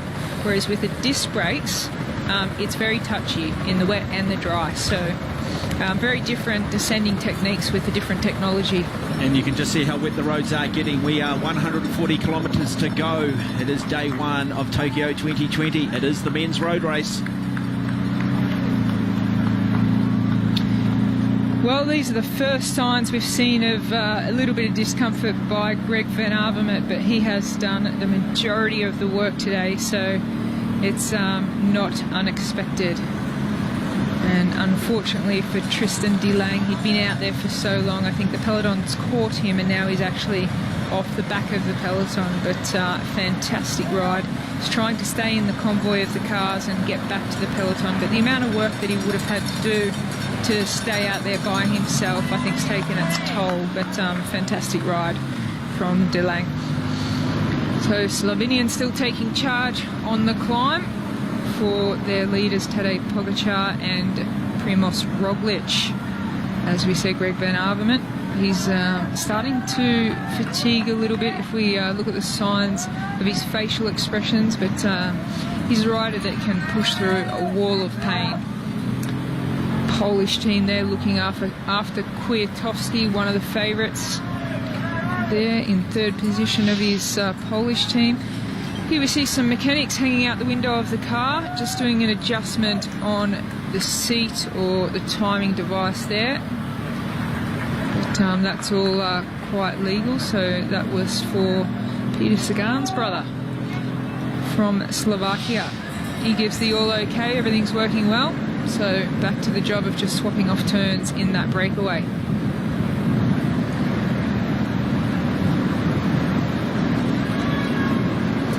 seem to have got their rhythm back now after the climb, which was quite tough, and now they're just doing equal turns, swapping off. And you can see carrying an extra water bottle just in case they can't get access to one of those neutral vehicles that are handing out water bottles. Disc brakes. Just nice to see the makeup of the peloton. I'd say that 90% are on disc brakes and 10% on the rim brakes.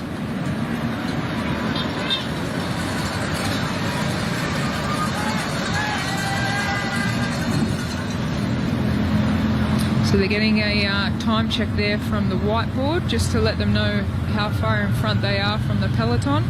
No one in between the breakaway and the peloton at the moment, but we still haven't seen any real attacks coming from the peloton, just a solid pace by Brett van Avermaet of the Belgium team and the Slovenian team as well, trying to set up their leaders. Well, just a further update on the weather too. Report that the climb is expected to be cooler, overcast, very humid, not just wet but rain. So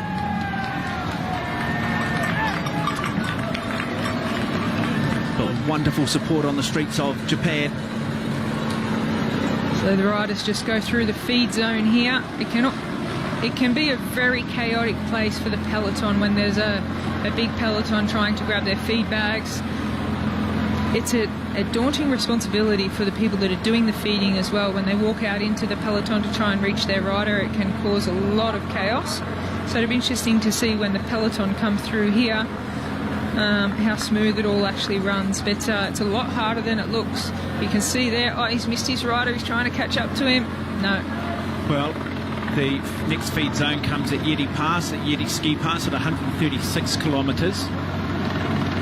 They will then get feed zones at 167 and 185. One, in fact, is at Pit Lane at Fuji International Speedway, which was the original home of Formula One in this part of the world, in Japan, the original F1 circuit. Yeah, it's a nice speedway there. I've actually had the privilege of driving it, so yeah, riding it, I don't think it'll be too technical for the athletes, given it's a very wide speedway. But these riders in the men's race will go and do a lap and a half, and then they exit the speedway again and go and do the Mikinu Pass, which will be where all the action happens, before they come back around and finish with half a lap on the speedway. The Australian riders tuck their back on right of screen, famous gold and green. Now defending Olympic champion Greg van Avermaet, happy to still continue to just punch and dance on those pedals, put the power out. Everybody at the moment getting a bit of a free ride. And I guess also what this does, it prevents other teams from sending riders up the road, maybe in a 1-2 punch combination. The likes of the Netherlands, the likes of Denmark, and as we've seen, the likes of Slovenia. If the pace is too hard up front, it makes it very difficult for one rider to go solo, to get up the road. They just simply cannot maintain that speed for too long. As we look at Primož Roglič, he looks comfortable. In saying that, he's in a tuck position, so he's just off the back too, so I'm not sure what his issue is, so we'll try and see if we can get an update. So Roglič, who everybody thinks that the Slovenians might be riding for, just having to work his way back on, possibly a mechanical, so just maybe a little bit of difficulty. Yeah, the doctor's offering something, so he might have come down. Oh, he just needs some ice from the doctor. So that just goes to show how desperate these riders are for taking on cold water, try to lower the core temperature of the body. So he'll probably pass that empty bottle back, and you can see how quickly he's getting down that very, very cold water. So he might be having some struggles with the heat, but Primož Roglič definitely one of the favourites for today, so maybe just trying to look after himself. And a wonderful bike rider, Roglič. Like I say, he had that crash in the third stage of the Tour de France and ended up pulling out on the ninth stage. Just really couldn't get over the injuries. As often the case, the their nervous systems and arguably their health is on a very fine line, and when you do take a crash in a Grand Tour, your recovery can be, say, a lot slower than, say, the everyday person, simply because your nervous system and I guess your health is teetering at times due to the sheer nature of what you are enduring day in, day out. So your immune system is somewhat down.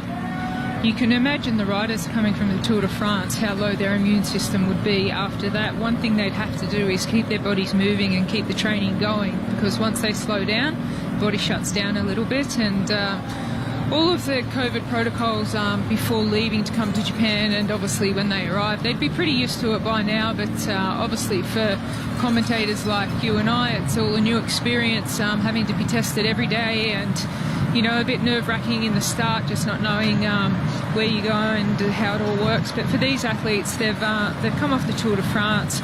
They've had to have COVID testing nearly every day. Obviously here at the Games, they would have been tested every day before they started this race. So it's a pretty heavy program for someone who's just finished a Grand Tour like the Tour de France, and their immune system might be shutting down. So the important thing would have been get to Japan, get on the bike or get on the trainer and just do some hit-outs. Keep that body moving. So the three Polish riders sitting second, third and fourth wheel at the moment.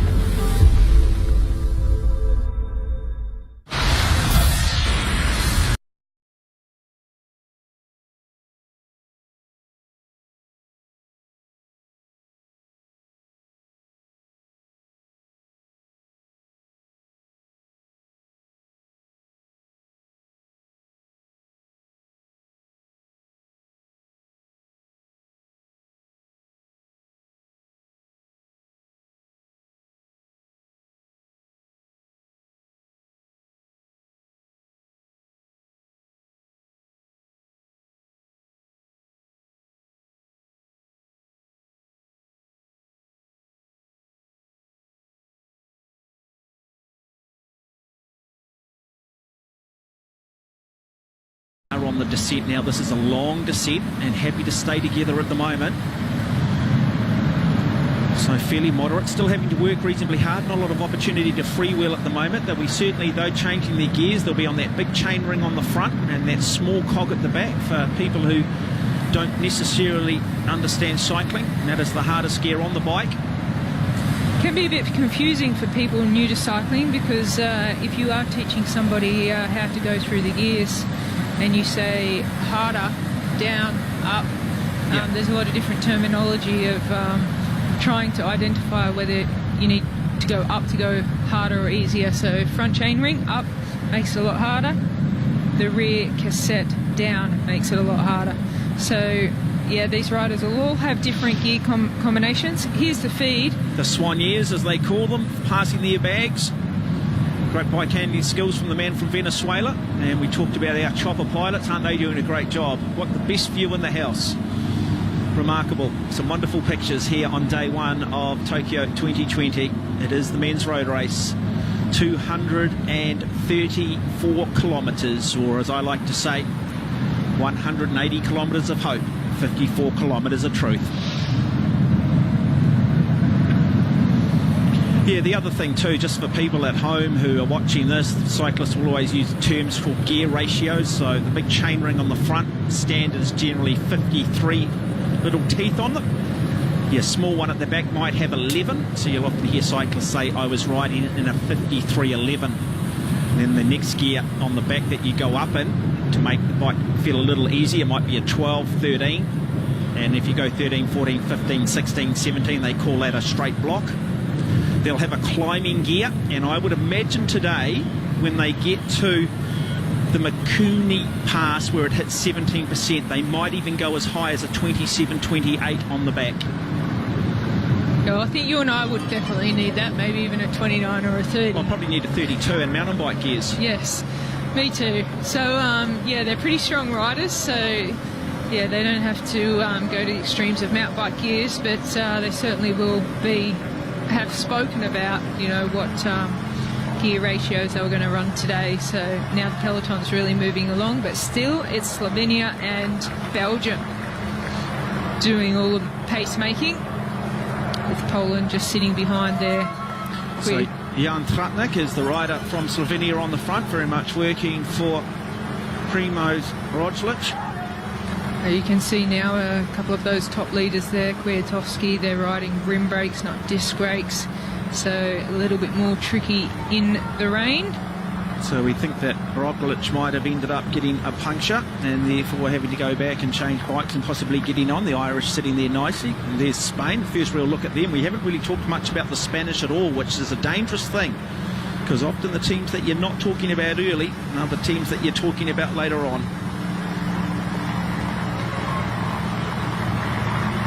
So they've got the two brothers in that. John Ether Getty in Suste.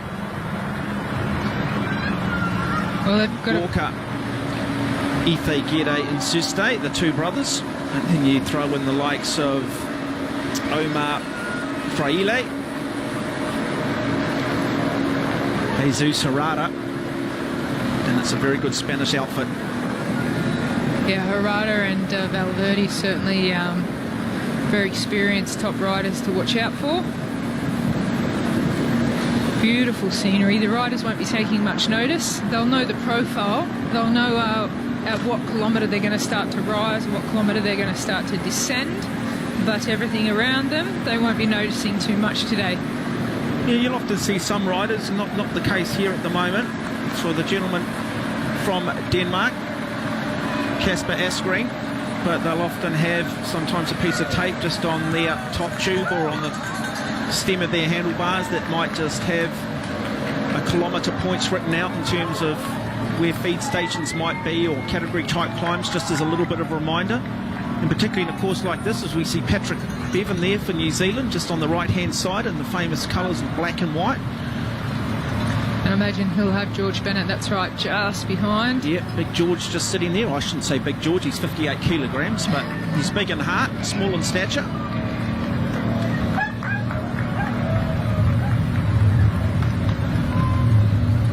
I think too, as we do get to some of these descents, while there's no rain at the moment, you do want to try and get yourself out of trouble. You don't also want to get dropped on the descent. You know, we talk about the likes of Vincenzo Nibali and just how good he is in terms of somebody who descends. Yeah, you can really get caught out on the descents. You want to keep those gaps pretty close, but just not too close in case the rider in front. But you can kind of look a few riders ahead and see if everything's going smooth into a corner. So if you're with a confident group of descenders, you can hold a pretty high pace. And the word has been that these descents are pretty open, nothing too technical. So we might see some high-speed descents from some of the top descenders in the peloton. And the women's race, don't forget, tomorrow they'll be racing around a similar circuit without Mount Fuji and the Mikinu Pass, but they've got some demon descenders that will try to make a breakaway in the descent. So we often see that in the men's peloton in the Tour de France, but I think today the race is definitely not going to be won and lost on the descents. They're not technical enough. The conditions are not too bad at the moment. As you see to the right of your screen, just behind the leader there, the Australians have moved up with Luke Durbridge. They've not had to do much yet. They've been pretty relaxed down the back.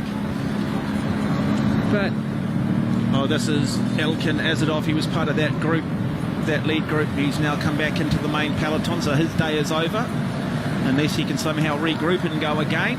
But we are starting to sort of slowly get in towards the business end of this race. Things are going to start to heat up shortly. Another one of the very good Canadians just sitting there on the back looking nice and comfortable, and that is number 77 for Canada.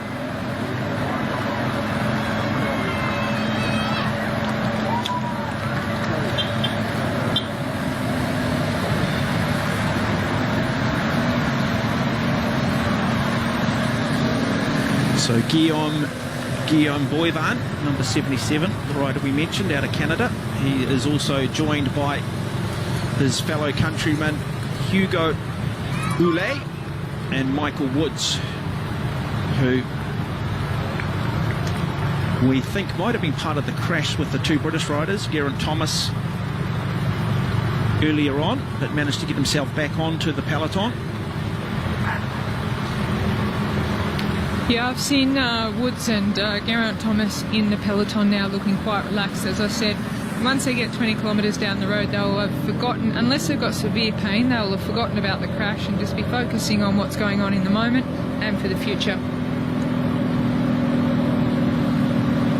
Well, certainly at the moment, it is the Slovenians who are happy to control the tempo. Belgium there, 1, 2, 3, 4, 5 in numbers. The Dutch are now starting to move towards the front. First time we've really seen them. The Swiss, well, the head of the board. The other big players. The directors are all coming to the front of the peloton. Yeah, that's exactly right. The big players are all coming up to the front now. I think they want to keep it safe on the descent, keep their lead riders out of trouble. You can see behind Luke Durbridge in the yellow for Australia, Richie Porte, how small he is and how much power output he can save by being behind Turbo Durbo, one of the bigger riders in the peloton, and Richie Porte being one of the smaller ones. I like that. Turbo Durbo. Yeah, Turbo Durbo, they call him. If you've got a nickname called Turbo Durbo, you certainly know how to pump out some power. Yeah, he's certainly going to be value to Richie Porte today. So Richie Porte can sit behind Turbo Durbo and hardly put out any power or watts at all during the race. So there's been some wonderful nicknames over the years. Miguel Indurain, Big Mig. Yep.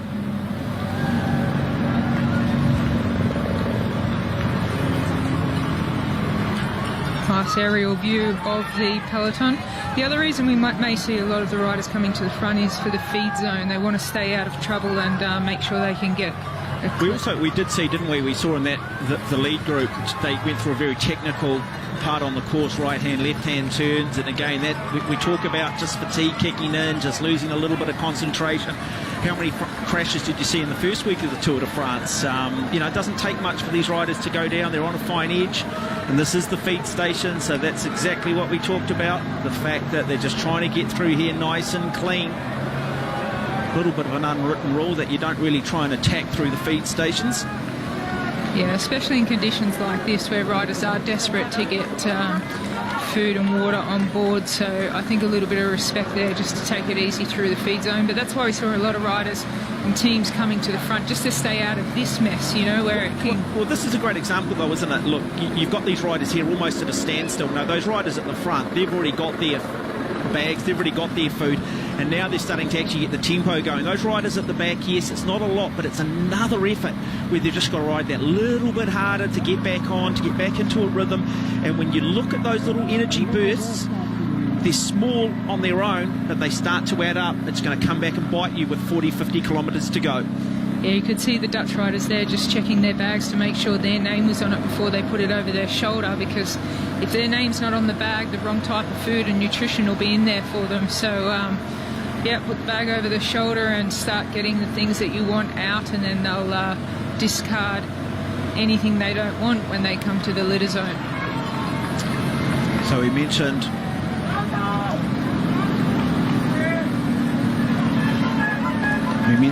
the Dutch riders earlier. Their team, they've got Belka, Mollema,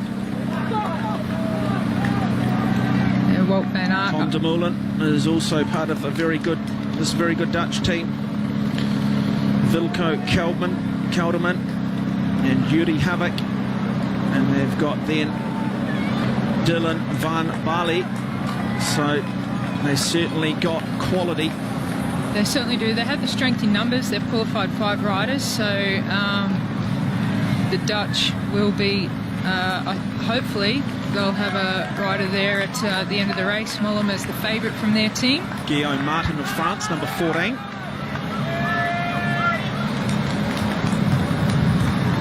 So the French team have been talking a lot about Godot being their favourite for today. So it'll be interesting to see what he can do. He's been on the favourites list. Yeah, David Godot, as we talked about. The French just waiting though, getting frustrated. Got to control the emotions.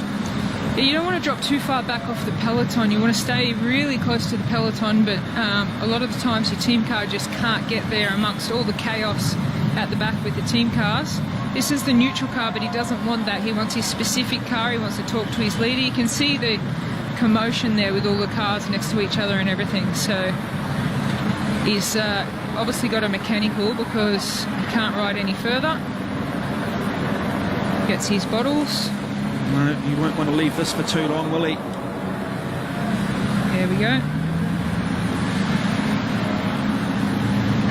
Not an easy thing to do, to get back onto a peloton. But the riders on the World Tour, they're just such good bike riders. They have this uncanny ability to just go into that speed zone that most everyday riders just can't quite reach. But it's that zone that will allow them to get back on as we go back to the front. Originally had 8 in this group, and we are now down to 5, slowly coming apart. Well, they've done a fantastic job to hold off the peloton, because the peloton, they only cruised a little bit at the start until these riders had about 15 minutes, but since then they've been picking up the pace in the peloton but not making up a lot of ground. See, the leaders are still at 121, 14.4 kilometres behind the leaders. The leaders with 121.4 kilometres to go. So we usually see the race really start to happen inside that last 100 kilometres. And the first part of the race is just about tiring the legs of some of the riders and establishing breakaways, putting pressure on other teams to chase. But these guys have done a fantastic job out in front at the Olympic Games here in Tokyo.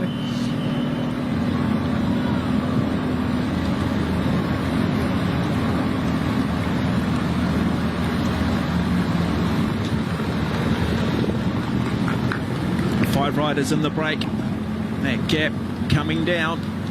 Day 1 of Tokyo 2020, the men's road race.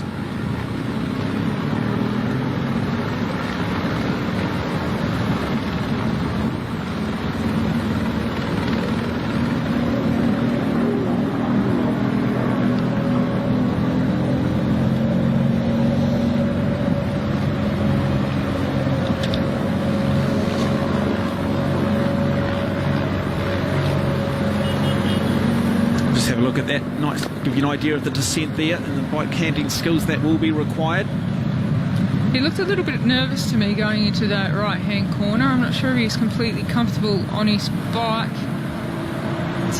Rider's just handing stuff off, and you can see on this descent that the riders at the back are struggling a little bit to get back on, but the front of this peloton, it's still Greg Van Avermaet who's setting the pace, which is just phenomenal. It's an amazing effort by Greg Van Avermaet. Hopefully, Wout van Aert, Remco Evenepoel, his teammates can do something special towards the end of the race, because when a teammate like Greg Van Avermaet does what he has done in the beginning stages of this race, you really do want to finish off the job. It kind of puts a little bit more pressure on the leaders to finish the job off, but in a good way. It's pressure that, okay, like, my team's done their job, now I've just got to finish it off. A good shot there of the two Japanese riders. You don't want to be too far back here. You just don't want to get swung out of the corners every time. You just don't want to have to work that much harder to get back on front of that wheel in front of you. Always think on the descents, be towards the front of the bike race. Stay out of trouble, have control. Get a look at the corners. Sometimes you can be just blinded a little bit by the riders in front of you. And it only requires one to go down, and you can find yourself in a big pile up. Same time too, though, the benefit of being further back is that you will not use nearly as much energy because of the drag coefficient, because of the drafting that does come into play. It's a unique thing, the peloton. The riders at the front tend to pull the riders behind, and the riders behind push the riders at the front, so you've got these two opposite forces actually working together.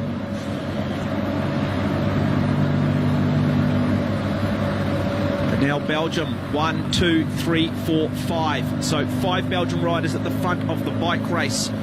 Greg Van Avermaet continuing to just put the hammer down. They've made it very clear that they want to control this race, and there's always been Slovenia very close by, but the Belgians have certainly taken this race by the scruff of the neck right from the start of the race. They've been in complete control, and you can see now by having so many riders up near the front that this is where the business end of the race really starts. I wonder too whether Remco Evenepoel also might be part of the strategy here with Belgium. We talked about the 1-2 punch. We were struggling to understand why Greg Van Avermaet was doing so much work. We very much believe that they're setting the race up for Wout van Aert, but hey, why not? Why not send Remco up at some point? He's only a young rider.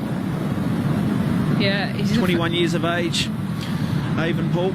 Such an amazing rider that doesn't happen very much, but he won the Junior World Championships in the road race and the time trial, and without contesting the under 3 junior category or world championships, he just skipped the under 23 category altogether and went straight into the pro peloton. So you don't see that very often. To win an under 23 world championship is usually where you get your step into the pro peloton. Well, he was so phenomenal as a junior rider that he went straight into De Koenig Quick-Step, and he hasn't disappointed. He's been injured from last year, so he hasn't done much in the last 12 months, but we think he might be back on form now for the Olympic Games, which does give them that 1-2 punch with Wout van Aert and Remco Evenepoel. So Guillaume Martin showing his downhill bike handling skills, some wonderful shots coming off the course here. And so the peloton have closed in on the leaders, 5 minutes. So the leaders look like they are tiring a little bit. Certainly not moving as fast as they were before, but the peloton still a long way back. Yeah, you get to a point too, I think, in this peloton where they'll start to realise the gap is coming down. One rider might be feeling, look, you know what, I actually feel like this might be my day.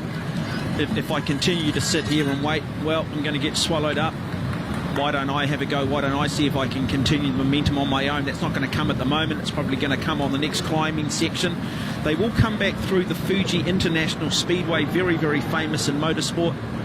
They will do a couple of laps of the Speedway before they then start heading up the Mikuni Pass, which really is where we find out who has burnt too many matches and who can climb and who can suffer the most.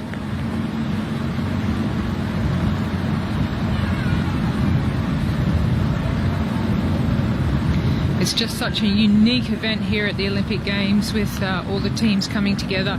Only once a year at the World Championships and every 4 years at the Olympic Games, and the Belgian teams certainly do it really well. The Italians do too. They come together, and a lot of the time they have the maximum amount of riders. There's only a few teams here that have the maximum amount of riders, which is 5, which is based off the world rankings of the country's riders at the end of 2019 in October. So a long time ago the rankings were established for how many riders they could have at the Olympics. So it's a pretty complicated qualification system, but Belgium, one of the countries having the maximum amount of riders, really is an advantage. So Greg van Avermaet continues, happy to just share it around just a little bit with the Slovenian riders. Roglic is the rider they are riding for. Tadej Pogačar, part of that setup. Jan Polanc doing a little bit of the work now, along with Jan Trutnik. And we got more difficulty here with the British, have we? Or are they just coming back for some running repairs? And it looks like Patrick Bevan, the New Zealander, is in that group as well. So Paddy Bevan trying to get his way back onto the peloton, and just look over there at the British rider there, just holding onto that bottle for as long as he can, gets swung off. And you can just see the advantage he's taken there. So it's a grey area of the sport, but it is understood. Most of the riders understand how it works. Yeah, the good old sticky bottle. So it is pretty well controlled, but Geraint Thomas has obviously got some issues. I think he wants to talk to race doctor, or maybe he was asking the car just to give him some space on the descent. I just wonder whether the case of Patrick Bevan too, the New Zealander, just look, let's just go back. Maybe he missed feed station. Maybe it's just a case of doubling up, getting George Bennett. He'll want to deliver George to the bottom of Mikuni Pass. We haven't talked too much about the Australians or the New Zealanders. They're playing a waiting game. They're happy at the moment for Belgium to be dictating the terms, controlling the front end of the bike race. You can see the grip on the road there, very smart. That was probably done for the Olympics. Make sure if it's wet that there is quite a bit of grip.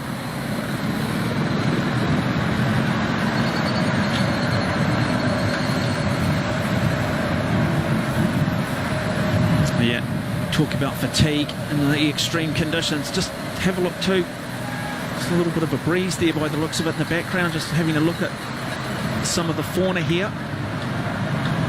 Remember, they are up around 1,100 metres, so they are in altitude territory.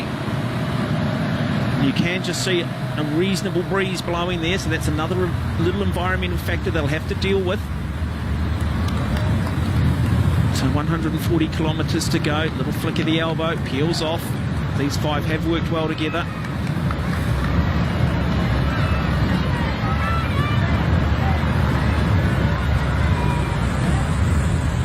Nice to see the Slovakian team helping out other riders there in desperate need of water. Shows a lot of Olympic spirit. This kind of thing's not happening too often in the commercial teams, trade teams, in the pro peloton, but here today we have seen a lot of nations team managers helping other riders.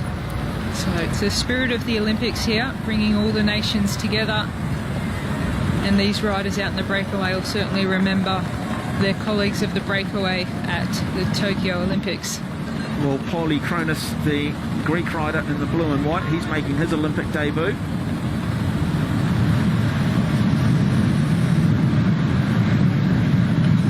As we go back to Geraint Thomas. Yeah, he does seem to be struggling with something, doesn't he? He's not back onto the peloton just yet, but he looks good on the bike. He looks stable. Doesn't look like he's in too much pain, but obviously been dropping back for some communication, either with his team manager or maybe changing the tactics, talking to the team manager and say, hey, I'm not sure if... It's still low. At the end of the day, this is still energy that he's burning, whether it just be through having to take his mind off the job, having to address some issues. Well, that's a very sticky... Very, very sticky bottle that he's holding at the moment. And there he goes, just uses the momentum, jumps straight on the motorbike. So the motorbike will then move away. They'll be told too that certainly there is a draft zone, and please be aware of a rider behind you, and the riders themselves, well, they'll be under the scrutiny of the commissaires as well. So there is a set of rules out here on the bike. They are sort of, there is a level of interpretation, but only a level of interpretation. Yeah, interesting. I wouldn't be surprised if that one comes up with a communication at the end of the day with a fine or a time penalty. And that's the thing these days too. They've got video commissaires and referees out there, and they'll actually get the information of the fine or the time penalty during the race, so they'll already know what position they're in if the commissaires have seen any wrongdoing.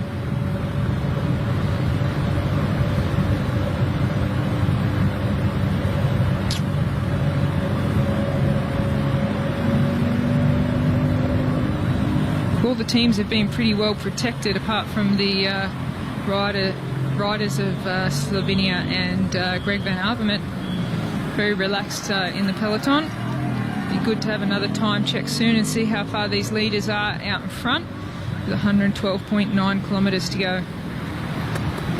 So there we have it. The peloton's still 9.9 kilometres behind the leaders. That's a fair gap, 14 minutes. It's coming down slowly, but hats off to these riders out in the breakaway. Superb job today. Yeah, and then the next big climb is about to come too, which is Fuji San Rocco, which is also famous for its whiskey distillery in the city of Gotemba.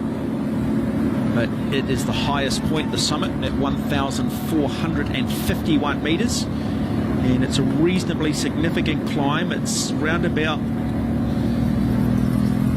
15 to 16 kilometres, so there it is, a look in the distance of what they are about to embark on. It is a climb that will certainly hurt anybody that is feeling it at the moment. In fact, we will see this bike race start to come apart at the back up this next major climb. It'll be interesting to see whether these riders can stay together. Who does have the legs to endure what is considered to be a significant climb in this bike race. Yeah, this was a climb that was talked about for the last few years coming into the Olympics, but since all the riders arrived here, they've been speaking more about the shorter, steeper climb. Mikuni Pass. Mikuni Pass. So Yeah, this one's a long grinding one, so you see riders like Tadej Pogačar and maybe Richie Porte and some riders that really prefer these longer, steady climbs do some damage to the peloton.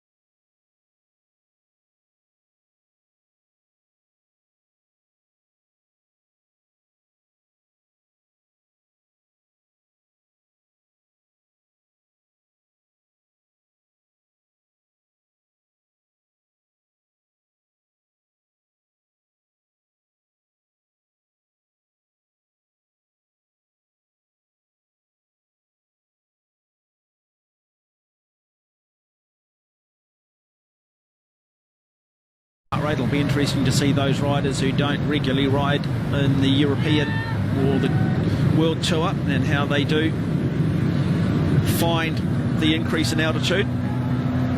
Well, I keep saying this, but it's so amazing to see Greg Van Avermaet still on the front of the peloton. Well, he's the Ironman so far, isn't he? He was Olympic champion 5 years ago. Well, he's winning the prize for the front of the peloton at the moment, and he'll just be hoping, though, that all his hard work does come into play.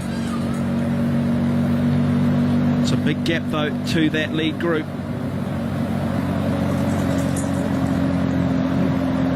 $13.57, so the time gap is coming down now as the road starts to rise. I think it'll come down quite quickly. The steeper the climb, the more climbing that they do, that gap will come down. The Dutch very well protected. A little further back, they've still got some cards to play. Welcome Mollema will be a big name for them towards the end of the race. Well, this next climb, there will be, I think we will see the teams really look to try and step it up on this next climb.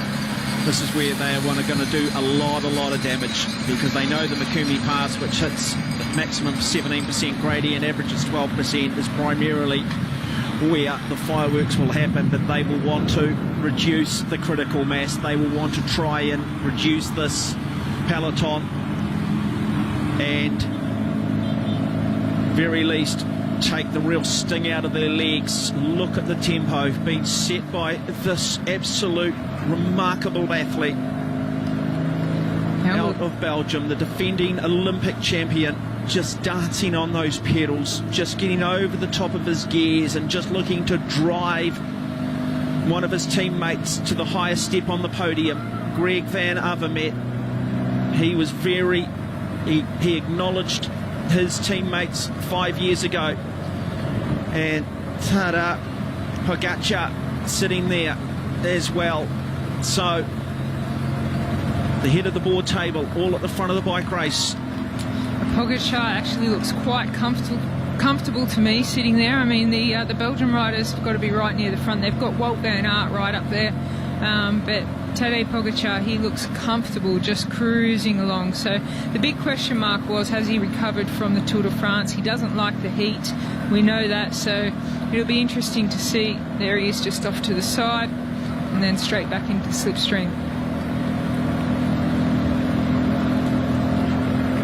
And Roglic, he's there too, so they have the 1-2 punch if they want it, and I think Belgium are aware of it as well. They know the danger of Roglic, Pogačar. They want to stay in control. Luke Durbridge, Richie Porte, the Australian, still there. We go back to the back of the bike race. More riders in that domestique role, asking for drink bottles, asking for food. They want to deliver their main riders to the bottom of Mikumi Pass. They know that this bike race is about to go up another level. They know there is about to go into what they affectionately call the hurt box.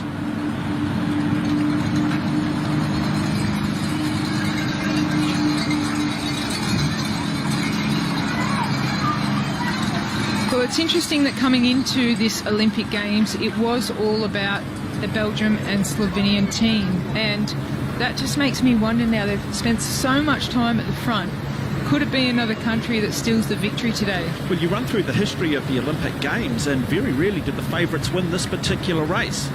So it's something that people will be aware of. I mean, who picked Greg van Avermaet back in 2016? Alexander Vinokurov 2012, yes, established. Paolo Bettini, Athens 2004. Samuel Sanchez, go back to 2008 when the Spanish athlete won. Yeah, we know that. I mean, probably Jan Ulrich, who was the king, who was in his prime time in 2000, did win in Sydney. Probably the exception to the rule. Yeah, you're right. Since then, the names are recognised, but not necessarily the favourites that we would have picked for the day. So it could be interesting today, seeing the two rivalry teams at the front of the race, the entire race, and then, let's hope there's riders from Australia, New Zealand, South Africa, Canada, the British. Could be anyone. It could be anyone's race. So that group with 100 kilometres to go, this bunch needs the chase group. So to stay out in front, the peloton now needs to basically pull back 1 minute 15 every 10 kilometres. So it's about a 15-minute time with 13:40. So not quite 15 minutes, but if you do the maths, it is significant. This is a good break at the moment. So there is going to need to be some work from the peloton. They're going to need to get themselves organised. Yeah, the strength of this breakaway certainly has exceeded my expectations in being able to hold off the peloton, because every time we look back to the peloton, they are moving. They are really putting the pressure down. They're strung out. So, yeah, hats off to these guys out in the breakaway. They've done a fabulous job. They will be tiring faster than peloton, of course, because they're doing a lot more work on the front as they turn over. There's a lot of riders in this peloton that haven't even seen close to the front of the peloton, been so well protected. We haven't seen much of the Italians, but don't underestimate too Alberto Bettiol. He has been very much king of the mountains on training rides. That is the word coming out of the Italian camp. So they're going to need a little bit of help here at the moment. Someone's going to have to take up the slack, and we are now starting to see the Slovenians. Pogačar, Tuck still in there at about, what, 6th or 7th wheel back. Yeah, and in third wheel of the Belgium team, that's Wout van Aert, the big favourite all-rounder. He must have a lot of pressure on his shoulders, even if he's not the leader for the Belgium team today. So many fans kind of expect, with his outstanding performances, that either he or Tadej Pogačar would be the favourites for today. But like I said, those teams have done a lot of work on the front, and then you've got Luke Durbridge there with Richie Porte just sitting in behind, trying to get as much benefit from the large physique of Turbo Durbo. So the Australians are there. I've been very impressed by the Irish team. Small team of 3 with Roach, Dan Martin and Eddie Dunbar. They've been very impressive, staying near the front but protected as well. Well, yeah, just going back to that front group, you just wonder too, how much time can they realistically pull out on the downhills? And that's a big question. So I think there is just a little bit of, I just think there is a little bit more urgency here, that maybe word is coming back, guys, going, be careful you don't run out of road here. Yes, we know how good, we know how strong the riders are here, but you're tending to look at each other. Meanwhile, your gold, silver and bronze are still 13 minutes up the road at the moment. Yeah, sounds like a big gap, 13 minutes, but some of these riders haven't had to do much work, and they have considerably fresh legs compared to those riders out in front. So gaps can close towards the end of the race rather quickly, but they're certainly doing a tremendous job out front in the breakaway. So Martin and Dunbar doing a good job, as we mentioned. Just well positioned for the Irish. Yeah, I love the way that they're well positioned near the front most of the time. Just got a glimpse of the Canadians on the right side of your screen, and on the left the Kiwis are right there as well, so they've been well positioned all day as well. Well, George Bennett, I think he's quite happy to sneak underneath the radar. We know how good he is. He is a wonderful one-day climber, and he is a rider who actually says, you know what, I love the heat, I hate the cold. And he really does want to make up amends for what he described as a very disappointing Giro d'Italia. So just the 2 New Zealanders in the field, 3 Australians, 2 out of the United States. I love the way Paddy Bevan's looking behind him all the time to see where George Bennett is. He's a good bike rider. He's a good puncher in his own right, Paddy Bevan. But he's the ultimate team man. He'll take part in the time trial for New Zealand in a few days' time as we look at Mount Fuji. And it is a total height of 3,776 metres. It is the second highest volcano located on an island in Asia. And it's considered one of 3 holy mountains in Japan, along with Mount Tate and Mount Haku. And now we can see the start of the climb here. This is a solid climb. This goes for around about 15 kilometres, this particular climb, and just over 6%. So not steep by Tour de France standards, but throw it in with 106 kilometres to go and 28 degrees with humidity, and it will feel like they're climbing Mount Everest. I certainly like the little bit of water coming off the road and the trees covering the sun. A little bit lower temperatures than they had to start off in, so you can see this group. They're still working well together, but I think we are going to see the peloton close in significantly on this climb.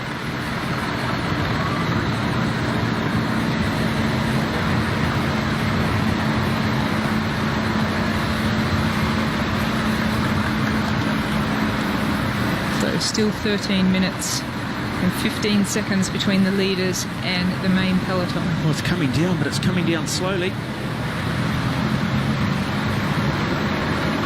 I mean, we always expected it to happen, that we expected a break to go up the road pretty early, and it pretty much did go from the gun, and it's the same group of riders. It's not like one group went up and swallowed back up, and then another group attacked and then swallowed back up. Once these group went out and established themselves, originally about 8 to 10 of them, and now it's down to this small, select few. And looking at the form of the riders, not a lot of upper body movement, pedaling nicely at the moment, nice circular motion, good high cadence. So that suggests that at the moment the fuel or energy gauge is still sort of target towards full.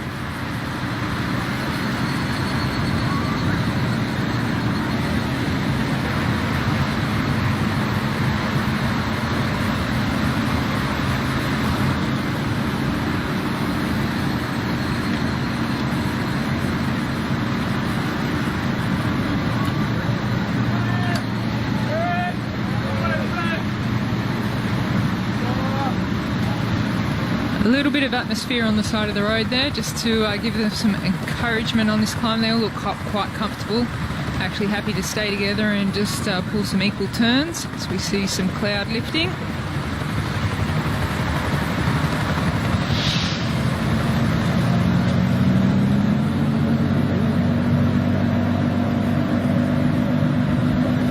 Yeah, some wonderful shots.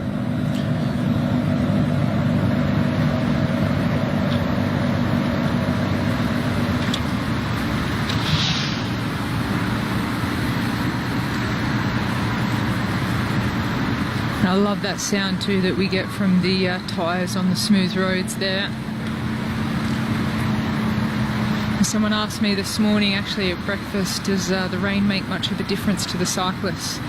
And I said, not really. On the descents it can play a really big part, but apart from the descents, the riders don't even actually notice. In conditions like this, when it's not freezing cold and it's not torrential rain, they don't really notice too much whether it's raining or not until you get to the slippery descents. So there we see for the first time on the front, we've got New Zealand. Greg Van Avermaet slips into third position, so he's still got a little bit more to give. So Patrick Bevan out of Taupo in New Zealand's North Island on the front, doing the work for his fellow countrymen. So George Bennett's plans now come into play here. And there is George Bennett suddenly deciding that he needs to get closer to the action. So the New Zealanders make their move. We haven't seen the Australians just yet. So Patrick Bevan coming to the front, and he will want to deliver his man at a certain point on this course. And let's keep it strong. That's what George Bennett said. Let's see if we can take the sting out of the legs here. I want this. I want to get on the podium. I want to become the first New Zealander to win a medal on the road. Yeah, and it definitely does say that George Bennett's got good form. You don't put your rider on the front to make the pace higher if you're not feeling good. So George Bennett definitely feeling good for today. He wants a hard race. Now another one of this original chase group, the rider from Burkina Faso, dropping back, and well done to him. A gutsy effort. He just now needs to try and see if he can get on the back of the peloton, stay towards the front as they get up the climb. But look at Paddy Bevan, he's got his war face on now. He says, you know what, let's go. Let's see if we can hurt some of these other teams. Yeah, well, it's interesting because they only have 2 riders, that they are using one of their riders and not some of the bigger, stronger teams' strength in numbers. But they're taking it on themselves, which is very brave. George Bennett could have said, hey, just stay with me a little bit longer, protected back in the peloton. But obviously, George Bennett wants a much harder race than what the other teams were doing on the front. So Walt Van Aert, the back of the peloton at the moment, very relaxed. So they've got a 15-kilometre climb coming. They'll average 5.8% in gradient. And the rest of the team's happy to sit back at the moment. The Australians there. Belgium have got a rider at the back. Now Patrick Bevan flicks the little arm, comes back into position of third wheel. And once again, it is the might of Slovenia who come to the front, continue to try and chase this lead group down. 105 kilometres left for them. See if we can get that time split for you. And there it is on the board. 12 minutes 50, so it's coming down slowly. The question is, that peloton will, without doubt, increase its speed. How much energy left amongst these 5 bike riders? One of them, possibly 2 of them, will know that they're feeling just perhaps a little bit better than the others. And sometimes they'll play a little bit of psychological games at some point where you might just start having a conversation with the athlete next to you, just to sort of say, hey, I'm feeling okay. You might be actually in a bit of world of hurt, but it's all part of the bluff. It's all part of that psychology that goes with bike racing. Yeah, you can't underestimate how much psychology goes into bike racing, whether it's in a break or back in the peloton. And what Belgium have been doing, making all the other teams question what is their tactic. Right from the start, there's a lot of psychology that goes into bike racing.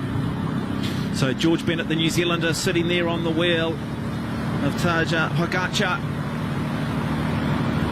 Paddy Bevan. The Dutch now start to make their presence felt. De Mullet in that group. It's a very good Dutch lineup. All riding for Bauke Mollema.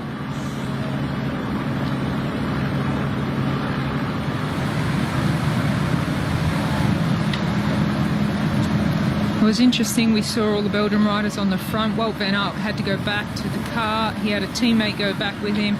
Now back in the peloton, he'll get his teammate to help him navigate his way back up to near the front. Same seems to have happened with the Australian team. Luke Durbridge is dropping back with the teammate.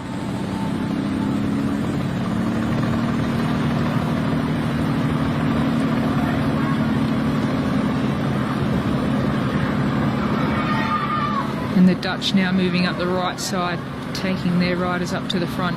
Yeah, here comes the train down the right-hand side of the peloton. And so now,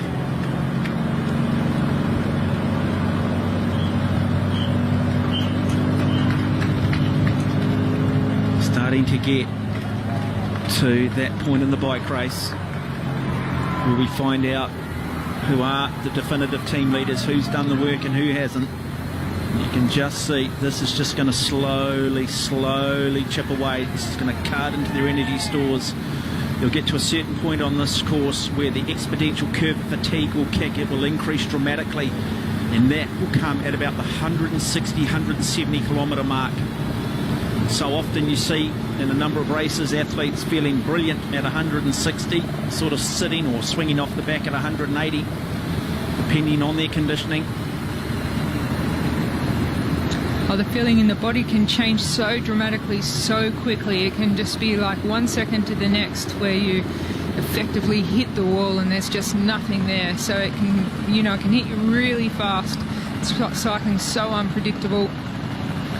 You get an idea here. All the climbers, well, 4 out of those 5 out of their seat at the moment, just trying to just give slightly different muscle group, just try and feel a little bit more comfortable. And sometimes that right there can even be just a sign of fatigue. The fact that they're moving around a lot more on their bike, they just can't quite find a level of comfort with what we call a steady state at the moment. So they'll be in a high aerobic state. They won't be anaerobic. They won't be sort of as a famous cyclist, a former professional New Zealand rider Graham Mullet once said, you know when you're hurting, when you start breathing through your eyelids.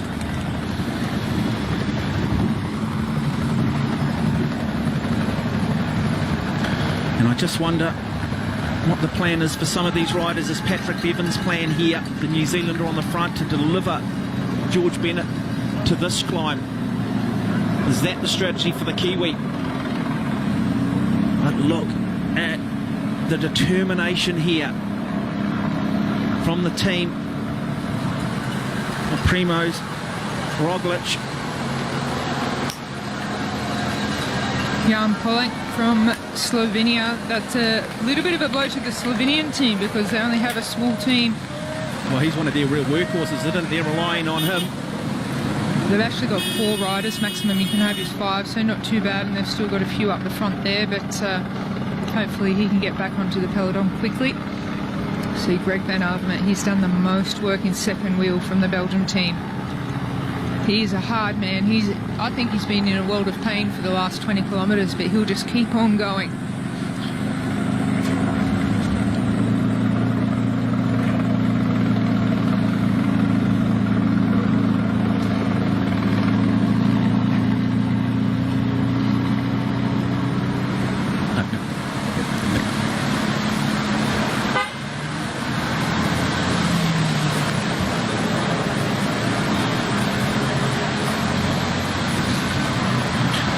So Jan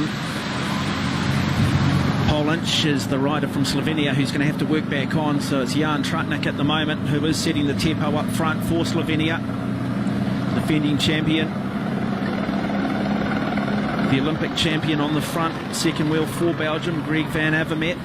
And then Patrick Bevan, the New Zealander. So trying to just take this sting and look at the damage being done. We talked about possibly the damage being done, riders just falling off. It's going to come apart at the back, and this is one of the Dutch riders. So somewhat of a surprise that the Netherlands at this point have lost a rider. They started the Dutch with 5 riders, so to reduce their team to 4. You can still see there's 4 in the bunch there, but the pace, as Paddy Bevan just swings off the front, has been lifted. You can see that a lot of riders really labouring now. They're having to work quite hard. A few drops of rain there as well. So Paddy Bevan, I think that's his date. You can see the New Zealander out to the right-hand side. I think he's about to say, you know what, George, I've done everything asked of me. My day's over. Might just save the legs now for the time trial. And that is going to be he won't be the only rider today. So the New Zealander from Taupo, his road race on day 1 of Tokyo 2020 is about to come to an end for him. But he certainly did some damage from the period of time that he had on the back. And now you start to see more and more riders struggling with the tempo here. And those countries that have 1 or 2 riders, Morocco, Panama, are in a world of trouble. And Patrick Bevan just dropping back here, the New Zealander. Yeah, what an inspirational ride anyway. 2 riders from New Zealand, and Paddy Bevan laying it all on the line for George Bennett. Let's see what he can do at the business end of the race. He's looking good, but now he's just going to have to benefit off the other teams doing the work. The bright yellow jerseys of Australia you see there just near the back of the peloton, so not too worried or concerned about what's happening up the front. And here's the leaders again. Are we getting those time signals? At what point, though, does somebody say, look, I can't just keep doing this, I'm feeling really, really good? There's not really an opportunity at the moment, is there? Is there any sort of driftwood sitting here or deadwood on the back that's not contributing? Because we don't really want you hanging here. You can actually slow a rider down in front if you soft pedal directly behind them at times. And look, are they organised? Starting to look a little bit more, I'm not going to use the word casual, but it does look like just maybe a little bit of the spark has gone out of some of those riders in that front group.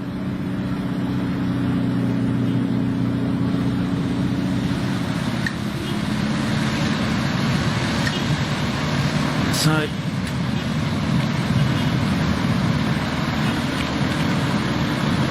he's got back on, so Slovenia will get their 4 riders back as Jan Polak gets back on the group.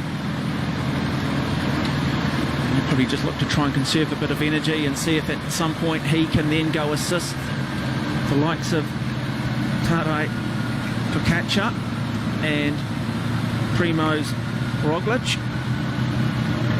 But it's still Belgium at the front of the peloton, driving things, trying to put the rest of the peloton on the hurt box, trying to see who can stay there the longest, who's prepared to suffer the most. Well, that's what we see from the two favourites and their teams, Slovenia and Belgium, doing. They're tiring out the legs behind them, so they're not actually stringing it out, putting people in danger, but they're certainly making them work. So this is all about trying to set their leaders up for the end of the race.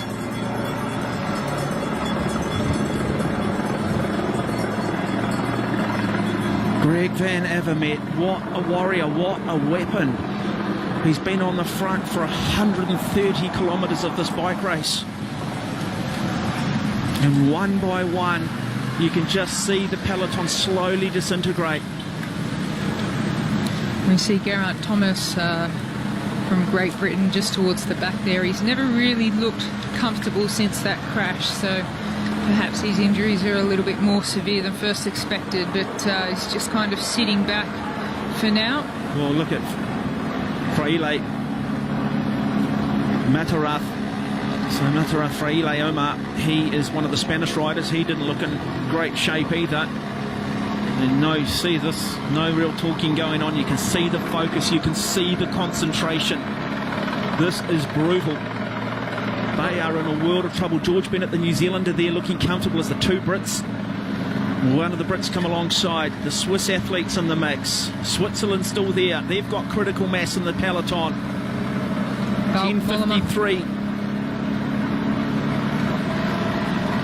Wout van Aert, today's big favourite, looks quite comfortable towards the front of the peloton. He's got tremendous support by his Belgium team, that's for sure. But the reality is, of the 5 riders they've got, you've got a sense that with the work they've been done, that'll get reduced to 3 at some point.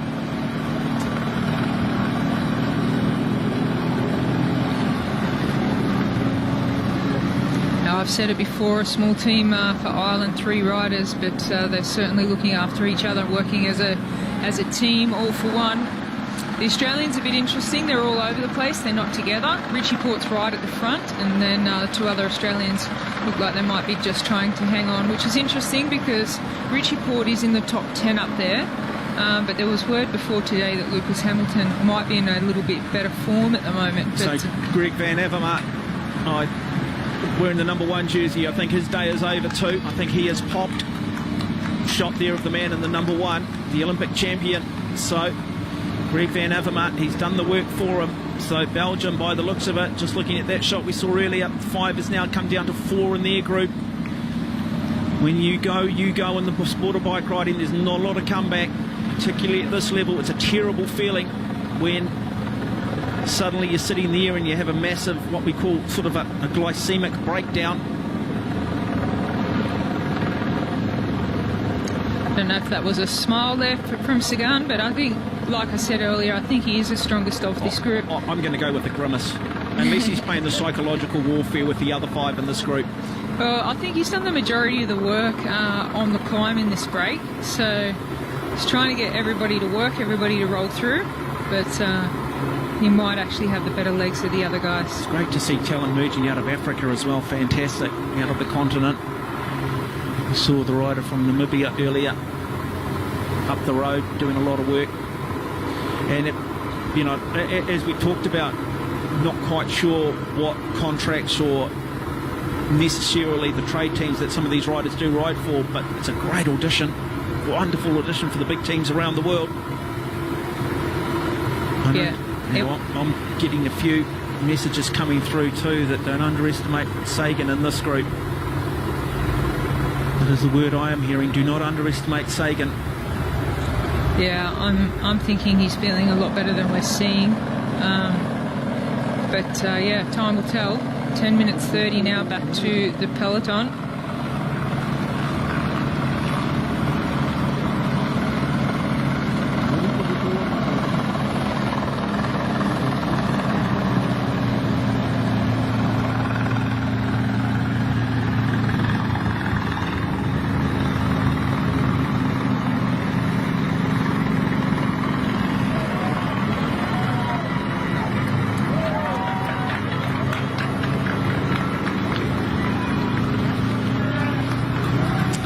concentration now. Everybody's got the zips down.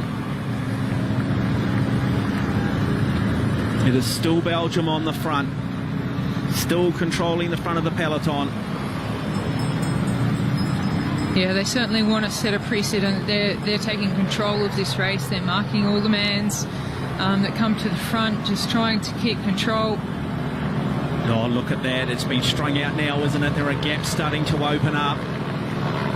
Boy, we're about to see some severe hurt being put on some of these riders. This is where you've got to have a head like granite. This is where you've got to wake up and know that you feel okay. You know, the difference between making it and not making it can some nights just simply come down to a good night's sleep. And that's the Olympic champion who is now just sifting off the back. His day is done. The man who sacrificed trying to defend his title for the greater good of Belgium. And surely, if you're listening to this in Belgium, well, what do you say about Greg van Avermaet? You've got to give him a big, big clap, because he's been simply a warrior today, clearly executing the plan that Belgium decided was best in their best interest to try and win this bike race. Oh, he's so inspirational, Greg van Avermaet. He's such a good bloke. You know, when he's interviewed, you get that feeling that he's just a super nice guy. And to see him win the Olympics 5 years ago in Rio was amazing. But to see, in my eyes, to see what he's done today for his team is actually more special than winning the Olympic Games 5 years ago. So he's taken his team to inside the last 100 kilometres, still fighting to stay on. If he can, he'll do more, but not likely after the amount of work that he's done. No, well, this is they'll go to the maximum point on this race. This is where they hit 1,451 metres. This is where you must be comfortable with your head above the clouds. As now this war of attrition is starting to take its turn. We talk about the exponential curve fatigue. Look at the form of Lucas Kubis here. He is in a bit of difficulty. You just see the little bit of upper body movement there. He's fighting his machine. The mind saying push, the body saying no. It is a brutal sport. It is one of the toughest sports on the planet. It is not for the faint-hearted. Wout van Aert there, just sticking himself at the front, staying out of trouble. The Australians, one of the Australians towards the front. This is your Olympic champion again. He's waving goodbye to the peloton. Yeah, he can be proud of his job today. And very soon he'll just completely take he'll fight for a little while, but then he'll completely take his pressure off the pedals and call it a day. But if there's any chance that maybe, you know, on the descent he can get back on, he will. But I think it won't be long before we see him completely sit up. But the team now, they've got big shoes to fill. Kwiatkowski just ducked in there, looking quite comfortable as well. Balkmollem is there. Look at some of the big names. Wout van Aert, of course, is on the back of the Belgium train.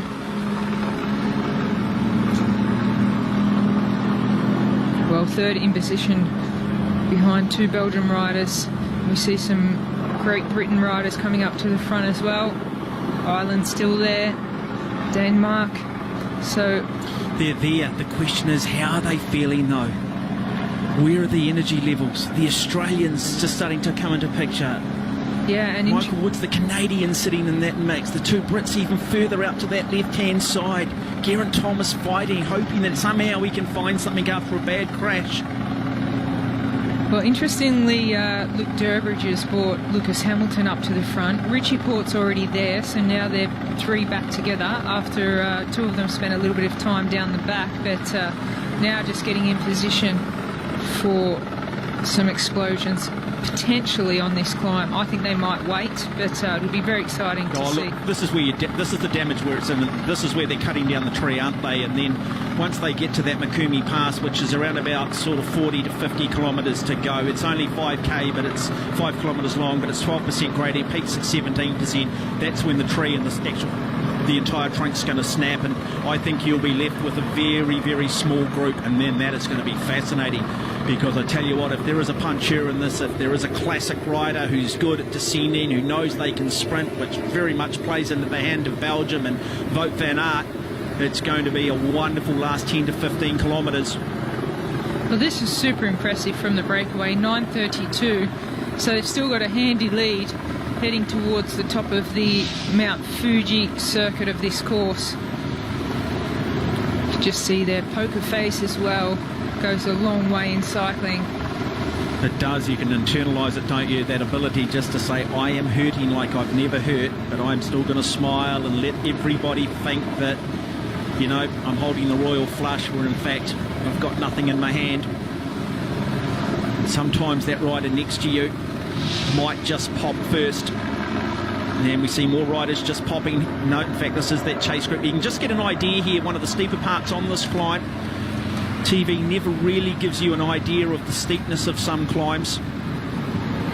But you can sort of see all of them now just starting to fight their machines just a little bit. Somewhat surprised, though, that Geraint Thomas back for another sticky something. I think he's in a world of trouble. He's just simply trying to see if he can find some way. It would be a remarkable performance if he got himself on the podium, arguably one of the most heroic performances in the history of the Olympic Games. And now he'll just slingshot himself off that. Yeah, interesting that he's been back to the car that many times. I think that he must have some discomfort on the bike, or he wouldn't have been back for that many conversations. We're not seeing the best Geraint Thomas at the moment. No, I think he's now clearly working for one of the Yates.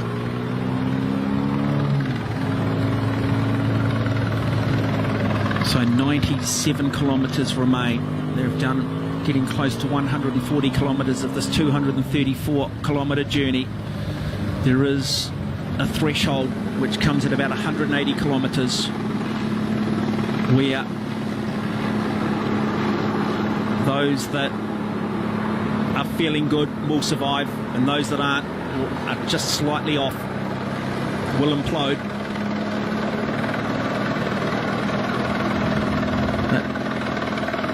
But just an absolute workhorse being done here from Jan Trutnik. It's not so often in cycling that we see only 2 or 3 riders in the entirety of its 134 kilometres so far be the only ones working on the front.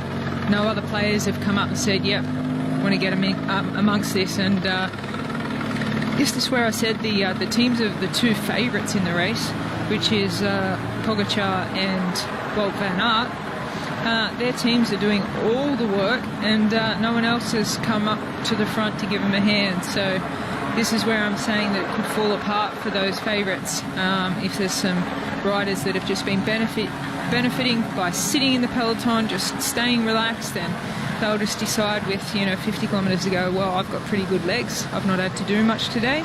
So it could all fall apart for the stronger teams that have used so much energy to this point of the race. Okay, so that time is now starting to come down in pretty big chunks. So Chase lead group in a bit of trouble at the moment.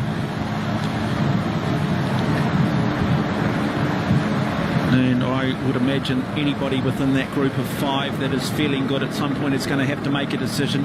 Either sit there and get swallowed up, or roll the dice and have one more go. The reality is there is no plan B beyond that.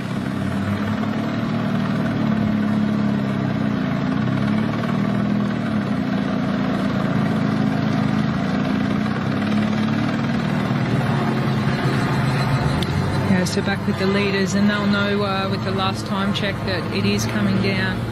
Whether they've got anything left in the tank to try and pick up the pace, I don't think so. They've just had to do so much work.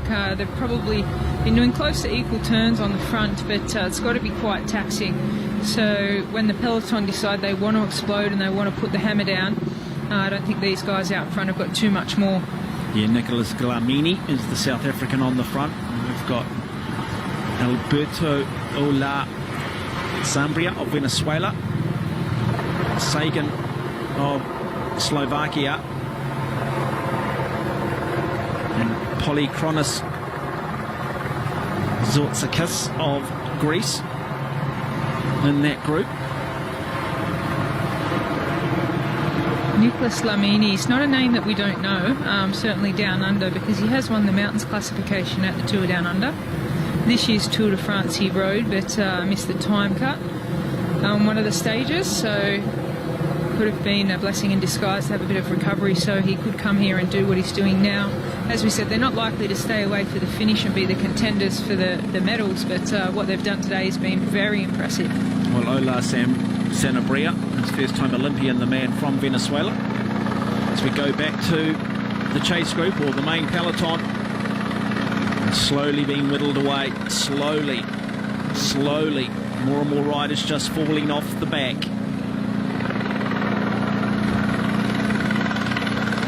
Not just the climbs, not just the heat, but it's the tempo that's been set by Belgium. We haven't spoken much about Carapaz.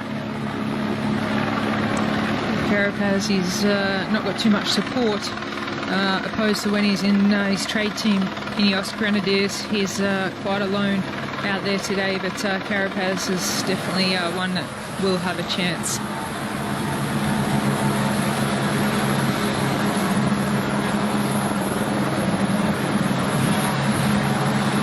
So, first of the Spanish riders to crack. So that will leave just 4. Herrada will still be there. Alejandro Valverde, we haven't spoken too much about him. And then we've got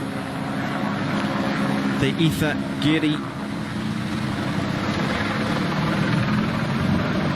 and Suste brothers. Jon and Gorka still in there for Spain, but it was Fraile who was the Spanish athlete getting dropped.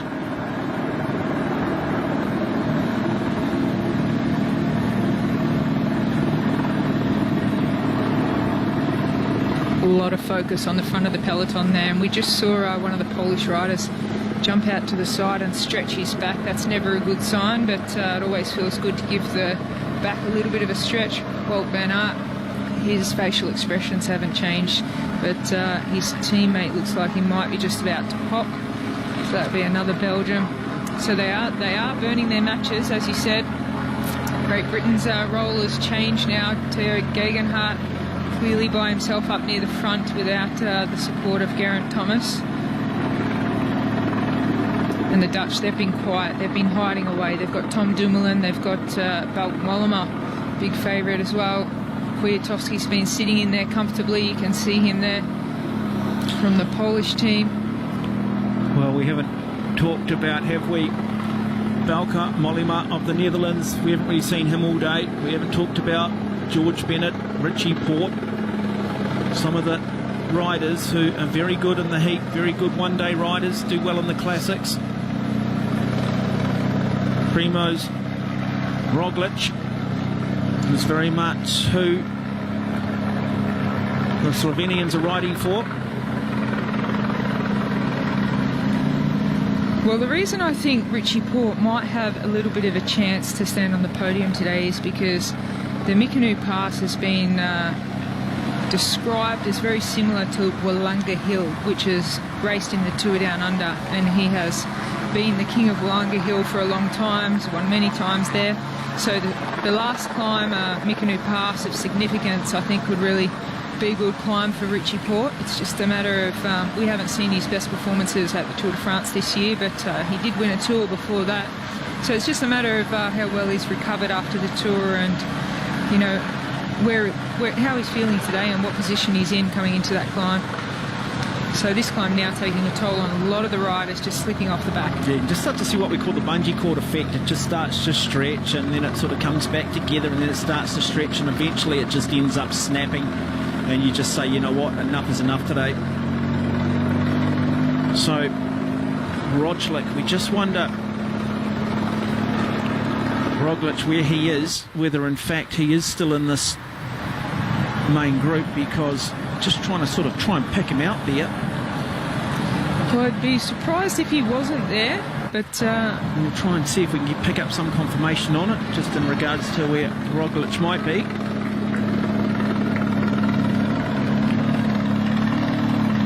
certainly Taja Pakacha sitting about 5th or 6th wheel at the moment, looking comfortable. Yeah, he's just having a look around. Pogacar, he's in 6th wheel.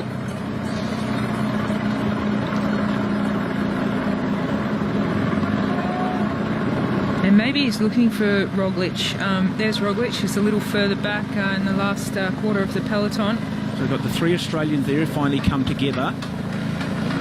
The Dutch riders have just been split in that peloton. So 1,250 metres, you saw that. This ride goes higher than that. They've still got, coming up to, they've still got another 200 odd metres of climbing. So it is still significant. Still some work to be done on this climb before they then get a very, very long descent. But even if they survive the climb, how much damage has been done? Well, that's the thing. These riders can hold a pretty good poker face even if they are in a lot of pain. They try to normally get the message across on race radio, but talking to a teammate face to face, other riders can hear what you're saying. You know, I'm not feeling too good, I'm not up for it. So sometimes they have signals just to let their teammates know if they're up for it or they're not. Geraint Thomas down the back there really struggling, so let's assume that he's got an injury he's carrying, or he's decided to just concentrate on the time trial. Well, we saw the Italians for the first time come to the front. Gianni Moscon is part of that team. We've got Filippo Ganna, Vincenzo Nibali, who is probably the best descender in this field. Ciccone we have not seen since the crash. Very much the rider that possibly Italy were riding for. Damiano Caruso, also part of that Italian team, and Remy Cavagna. So it's a good Italian side on paper. Yeah, and they do pull together very well for the Olympic Games, so I wouldn't be surprised if we see them all together doing something special towards the end of the race. They've just seen a sign 3 kilometres to the top, and that's why we see the riders at the back really doing their best to try and hang on. Well, just when you think you get on, and then again it goes, look, you wave the white flag, they're popped, so another rider having popped. And it's a tough day. So, Stebar. Well, I wouldn't have expected that. In fact, Stebar, I thought he might have had a better day today. So, there's no coming back from there. Actually, that wasn't Stebar. So, Stebar must be still in the peloton. There it is, the acknowledgement, waving the white flag. So, not my day today. Just as we're speaking of the Italians, they come to the front to give a bit of a hand, so they've definitely got somebody in form ready to take on this race.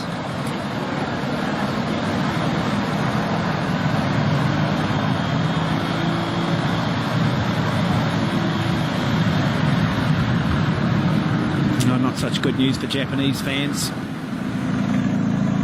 I think it would have been a great experience for the Japanese just to have that first 100 kilometres with the peloton. Yeah, Yukiya Arashiro. So that's 77.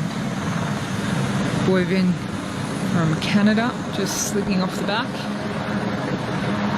So all the hopes laying on the shoulders of Remy Cavagna in trouble for France, so that's another big name and a bit of difficulty for the French.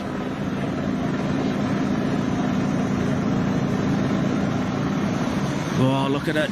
Oh, look at the hurt that's going on here. Just desperately trying to hang on. They know that if they can get over the crest here, there's a long descent which they can recover on. But it's just such an unforgiving course. It is absolutely brutal. The ultimate war of attrition. And Bodnar in trouble for Poland.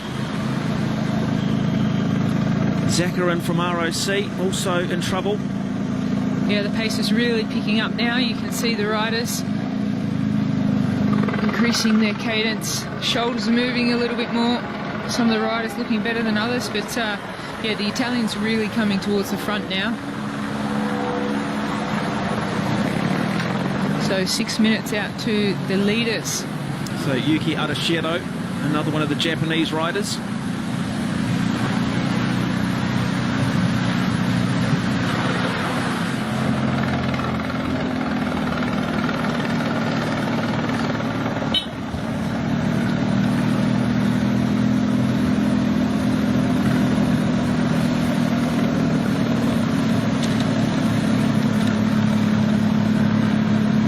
So Ciccone, we think, might be the Italian on the front, possibly working for Bettiol. Bettiol, the man in the pink helmet, in the Italian colours.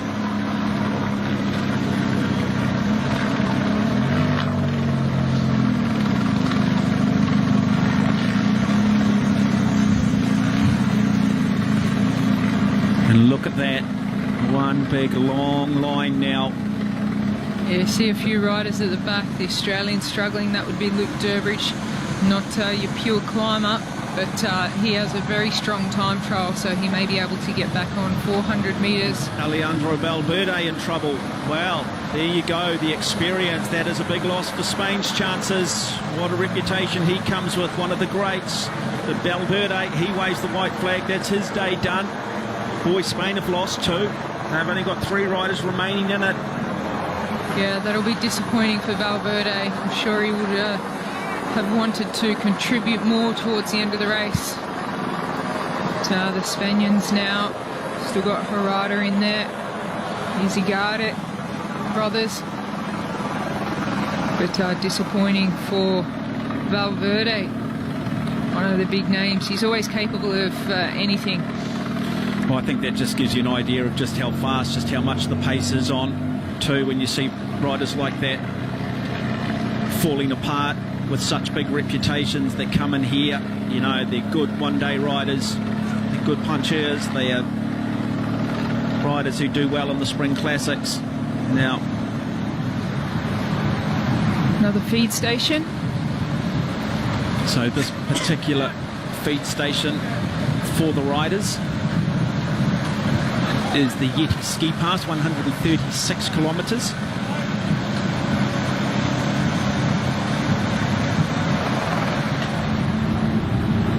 And back to the front of the bike race.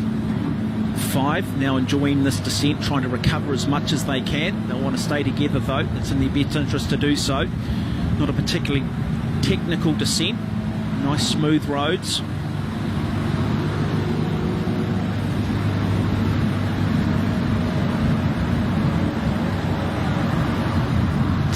Some riders will like to just take control on the descent, be in control of it, but we see the little elbow flick. No, come through, do some work. So clearly they are still working relatively hard down the hill there. A lot of energy being required.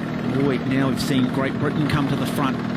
Yeah, Teo Gegenhardt's done a really good job staying near the front. We haven't seen much of the Yates brothers yet, but Teo Gegenhardt, he's been at the front for the last 5 kilometres of this climb. So, yeah. Well, it's quite clear, isn't it, now that we've seen the Italians, we've seen Britain, we've seen George, we saw New Zealander through Patrick Bevan. Really, it's a similar strategy.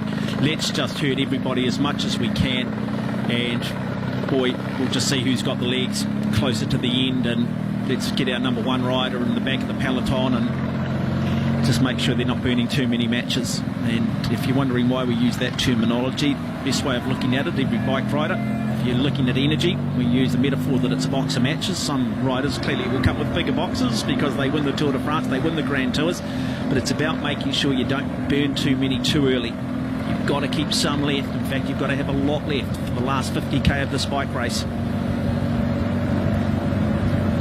So, again, now, Colombia deciding to come to the front and keep it going. In fact, that was the front group, just going back here and having a wee look.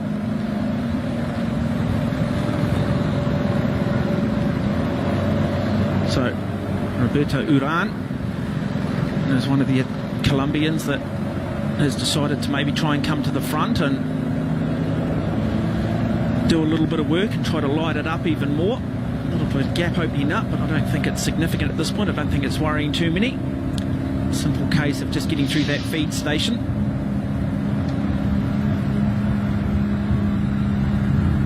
Yeah, there was always word that the descents here at the Olympic Games in Tokyo were going to be very safe and wide and not too technical, so I don't think the descents will play a major part in today's race. It's all about Mikunu Pass now, and maybe some attacks across the flats as well. So a lot of the riders just trying to get in this top position and not have to pedal and work. Get a bit of a breather.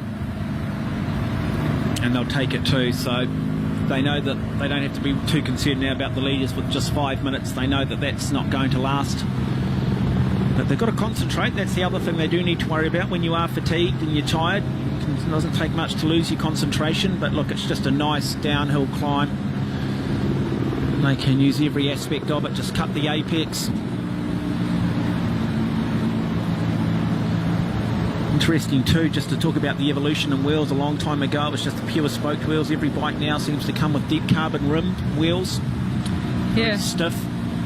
It's a lot more about the aerodynamics these days. You see with all of the equipment, the fabrics of the skin suits and the helmet designs and the front of the bike designs, handlebars integrated with the bikes. You know, even people saying that, well, science saying that material is faster than skin, so they try to have the longer necks, the longer sleeves, the higher socks. So yeah, aerodynamics play a big part in today's modern world of cycling. Well, when you think about it, we've got 234 kilometres. This bike race, you know, anywhere up to 6 hours. It could come down to less than 1/100th of a second, could separate first and second if it's a sprint finish. It could come down to 10 seconds, and all of those little things do add up, and so there is a lot of science that does go into it. We keep talking about it. Aerodynamics kick in at 17 kilometres an hour, but it's all about trying to save energy. Little bits here, little bits there. So we see the two Australian riders come back towards their feed stations, and then the might of the Colombians, and what an absolute rock star we've got there in Quintana, Jairo Quintana.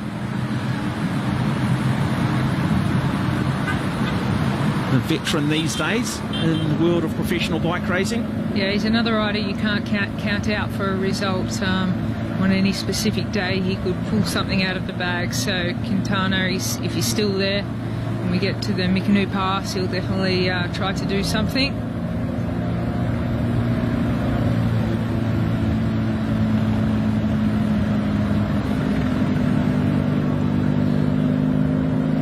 I'd imagine they're probably tracking here somewhere around maybe about 70 kilometres an hour, 60 to 70 kilometres. I don't think it's a particularly deep descent.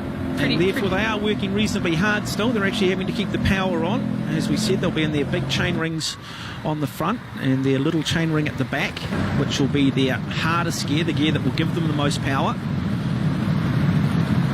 Yeah, you can see it's a very shallow descent, and that's why the riders at the front are having to push out some power watts just to keep the bunch moving. And the riders at the back, they get a bit of a slipstream and they're floating along, getting a bit of recovery.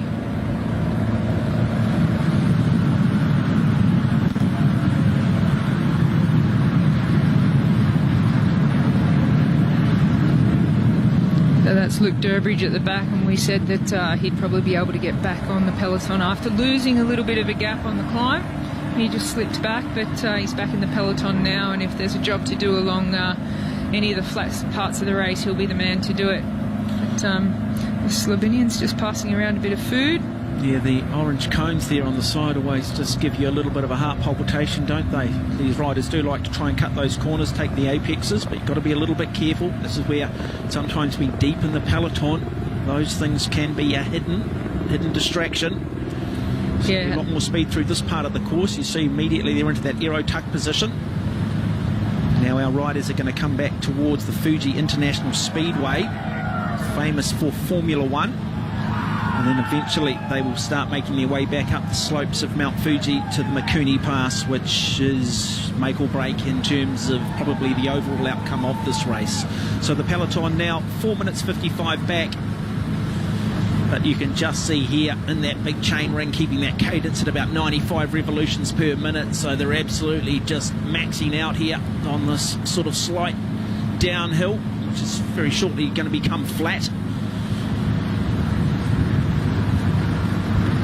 Yeah, the speeds must be, yeah, there you go, 81 kilometres per hour right now.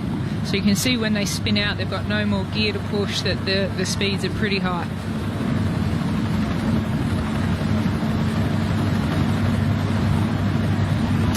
Maximum bike or minimum bike weight is 6.8 kilograms. There is talk that UCI, the governing body of cycling, might actually look at that at some point, because the technology in the frames has become so good now that bikes are a lot lighter but have that stiffness. And part of the reason why they brought in the 6.8 kilogram rules is they just didn't want engineering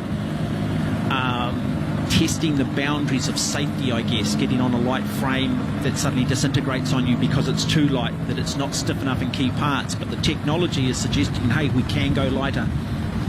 Yeah, I'm sure that it will, because, like, as you say, the technology is a lot more advanced than, say, 5 or 10 years ago, and the bikes are relatively safe. 5 or 10 years ago, you quite often see a fork snap in a crash or something like that, but you very rarely see it these days. The bikes are pretty stiff. I remember when they first started making very light carbon fibre frames that they could blow over in the wind at a coffee shop and they could break, but these days it's technology so advanced. Yeah, I see a few riders at times hit divots in roads and just put a little bit of a crease in a carbon fibre frame, and that was pretty much good night, and they just get those little cracks in them. But such is the technology now. Key thing they want in bikes is making sure the bottom bracket, that's the part of the frame where the cranks, which are attached to the pedals, join the bike. You want to have that nice and stiff. You want what they call a stiff bottom bracket. You do not want too much energy. You don't want any real movement in that area. That is all about energy. Yeah, and if you do have to have extra weight on the bike, you like it to be as close to the ground as possible in regards to centre point of gravity. So you don't want much of the weight on the wheels. They're pretty light as well. Well, actually, wheels can be extremely light these days. And look at the aero tuck position there. That's good. They're saying, hey, look, we can get some pretty good speed here without having to pedal too much. We'll get into that nice tuck position. And they would have done a lot of testing in the lab here. Every rider slightly different in terms of height and flexibility and stature. So some riders will certainly be more aero than others. Just a little bit of a gap opening up there. No real panic.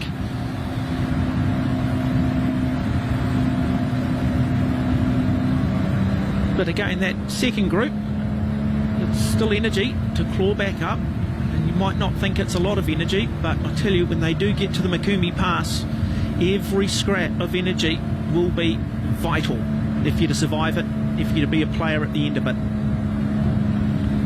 Yeah, and that's why we see in cycling a lot, there's not necessarily the outright strongest rider that we see in the time trial win.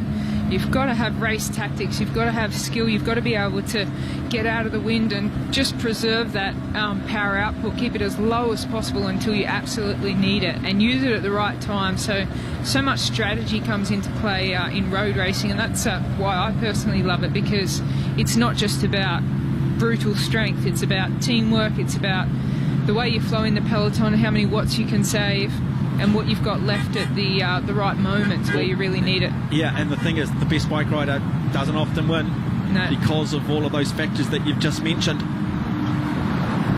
I like this course because I think it will give us a winner who's very worthy and deserving, and I like the Olympics for that fact that it's not as much as a team. It's a team sport where the nations have to come together and support each other, but it's not like the Tour de France where they have 8 supporters, so it just kind of makes it more of an honest individual race. So Nairo Quintana was the rider from Colombia that we saw. Probably the best descender on the planet. I would still go with the Italian, Vincenzo Nibali, depending on what part of the world you come from.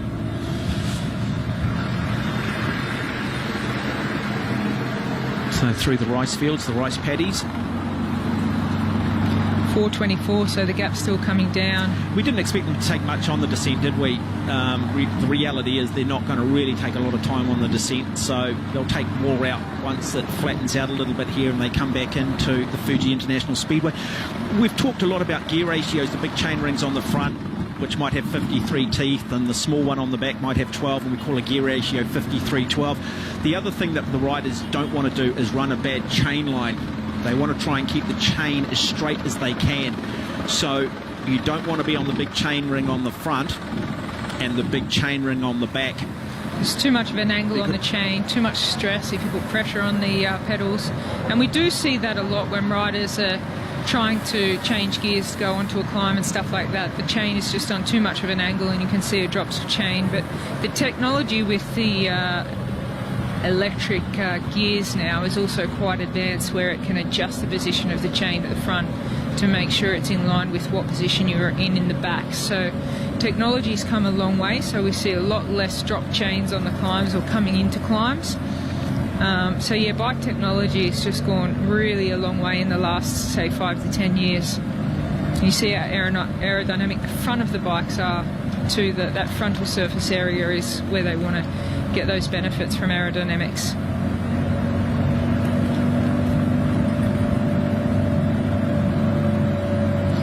So 75 kilometres to go, and you can already see some riders tightening up their shoes. That usually happens in the last 30 or 40 k's of a bike race, but it tells us that the serious part of the race is about to happen. A lot of riders just dropping back. We've got number 77 from Canada there.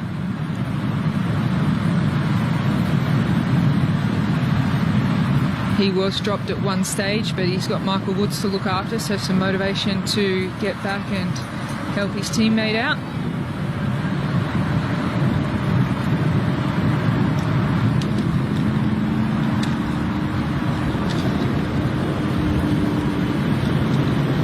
See Guillaume Weaver is the rider from Canada, 32 years of age, originally out of Montreal. So his best finish at a World Championships was 35th back in Berger in Norway in 2017. Didn't finish at Imola in Italy last year.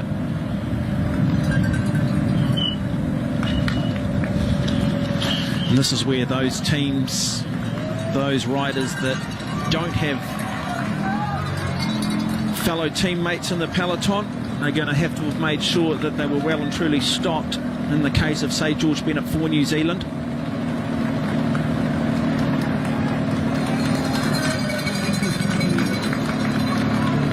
Now, also at the front of the peloton, we've got Casper Asgreen, who won the Tour of Flanders this year.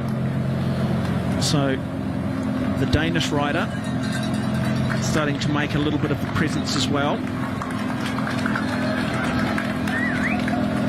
I definitely put Asgreen down as one of the favourites for today. Just having a chat there.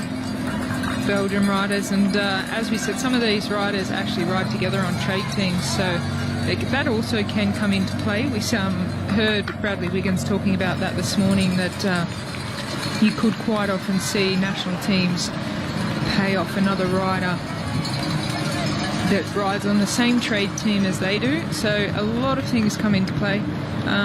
But then there's the countries like Italy and Belgium, Australia and New Zealand that are so proud to put their national jersey on that they do come together and gel a lot more than some of the other nations. So it's still Slovenia at the front there, with Belgium doing the majority of the work and a bit happening. You can see the Italian rider Ciccone did have a crash. We were talking about that earlier. He's got ripped bib shorts and just going back to the team car again. So these riders that have had crashes, they seem to be going back to the team car a lot just to make sure everything's okay. There we see the ripped shorts. Hopefully he's all okay, but maybe a mechanical issue.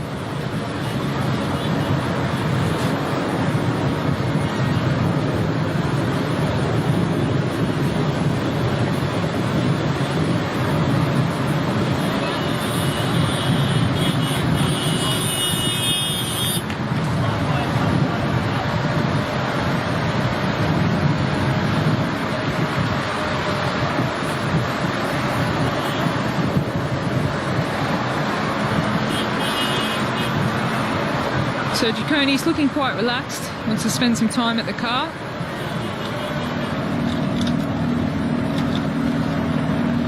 Causes a lot of issues when the riders do change bikes after a crash and they haven't got their timing chips on their bikes. So it could have been what they were doing there, just making sure that he's carrying a timing chip. Well, good news for Australian viewers, because your three boys are now starting to get organised and at the front of the bike race. So good news for Australian supporters. The Dutch riders starting to just sift towards the back a little bit, but I don't think they'll be too concerned. But it is still Belgium who decide that they want to set the tempo and make sure the pace is strong. Yeah, apart from the work we saw from Paddy Bevan, it's just been these two nations on the front the entire race. So they really have taken control of the race and made a point. They are the two teams that have the riders to watch. Well, Valverde's made his way back to the peloton. So, with all his experience with descending, he's back in the game. Yeah, he is back in the game too. So, congratulations to one of the greats of the modern era, Alejandro Valverde. And you can never count him out. Even though he's been dropped, he's got back on. He might find the extra pair of wings he needs on Mikinu Pass. Clamini still there of South Africa. Yeah, they've done a great job, these guys, out in front today. 71.9 kilometres to go. So Ella Sanabria is the rider from Venezuela. Holly Kronos Zorzakis of Greece. Yuri Stagan of Slovakia. Nicholas Glamini of South Africa. And Mikhail Kukril of the Czech Republic.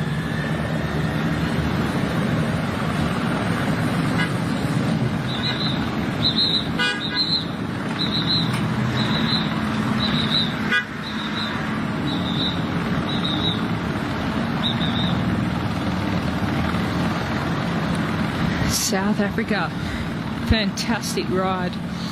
So very proud moment. Just to be here at the Olympic Games is something so special, and for these riders to be in the breakaway for the majority of today's race is something that they will never forget, and hopefully opens a world of opportunity for them on the world cycling stage. So we're coming up to that 165 kilometre mark of the 234. So very much at that threshold of fatigue now, where it's not just about the intensity that starts to bite, it's the sheer amount of time that you've had on the bike. Kilometres will add up, it will fatigue you naturally. And it's just the reality of chasing human endeavour. So we get a look at the leaders here. They're about to come into the Speedway here, Fuji International Speedway. It'll be interesting to see if the peloton can actually see them on the Speedway, but I have a feeling that the breakaway might be off the Speedway. Actually, they have it 1.5 laps on the Speedway, so they might have a chance to actually see the breakaway. They'll be getting time checks, of course. 4 minutes 35, they're not too worried about that. The main race is happening here in the peloton. 4 minutes 36. Peloton sits behind. Well, Jan Tratnik, he has just been on the front all day. 31 years of age, somewhat of a veteran. Just doing the job asked of him. Keep the tempo on. Let's see if we can just tap away, chip it away. Take a little bit of energy there, take a little bit of energy here. Add all of that up, and suddenly it makes a few riders' legs feel just a little bit hollow.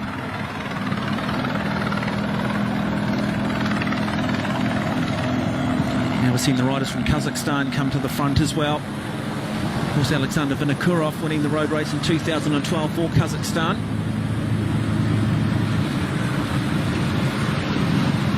Always remember a great line involving Alexander Vinokurov when he bridged the gap up to a leading group in the Tour de France and then attacked them and got caught again and then dropped off the back and rode back up. And I think it might have been the great cycling commentator Phil Liggett said, never underestimate a man brought up on rationed cabbage. And I just thought that just summed up bike racing, that, you know, like a lot of sport, it is an opportunity, isn't it, to better yourself financially and set yourself and your family up. And that's why some of these riders are just so damn tough.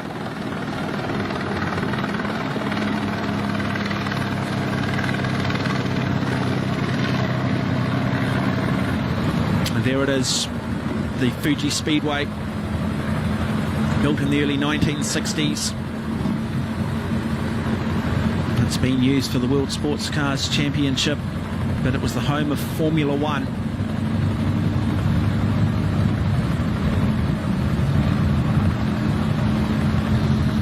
The race will finish here too, so they will get a look at how the last 6 kilometres will play out on this race, but now it's just really an opportunity to continue to keep the pace up, lap it out, because they will leave it and then they will start making their way back up the side of Mount Fuji to the famous, or however you want to describe it, the infamous Mikuni Pass.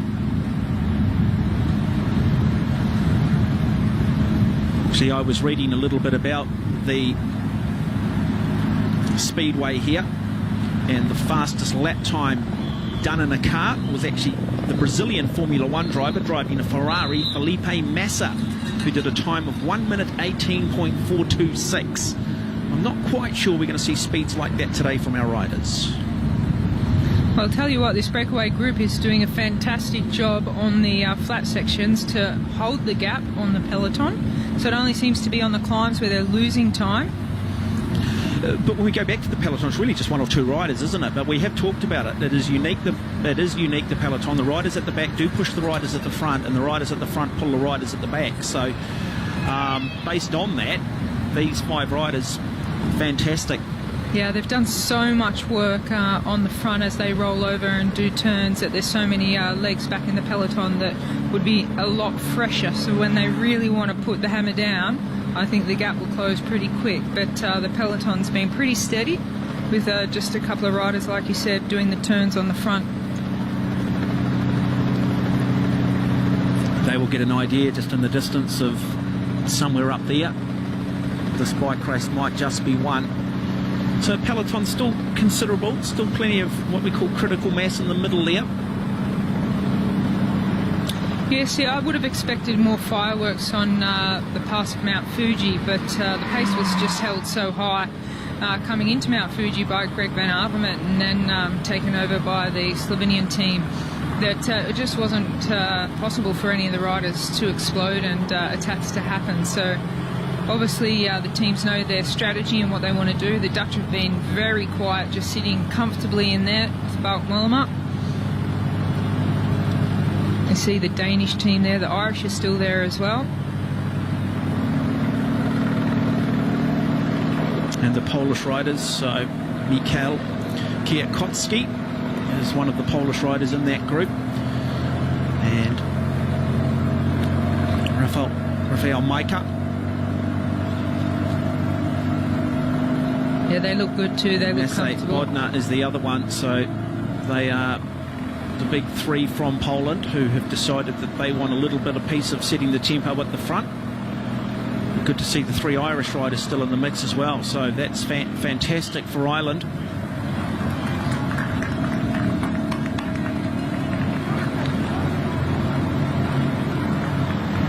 I would imagine that there are bars and cafes all around the world, the likes of Columbia Island, where cycling fans are watching this depending on the time zones.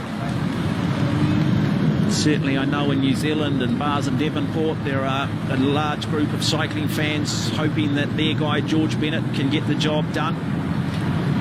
I'd imagine right across Australia as well.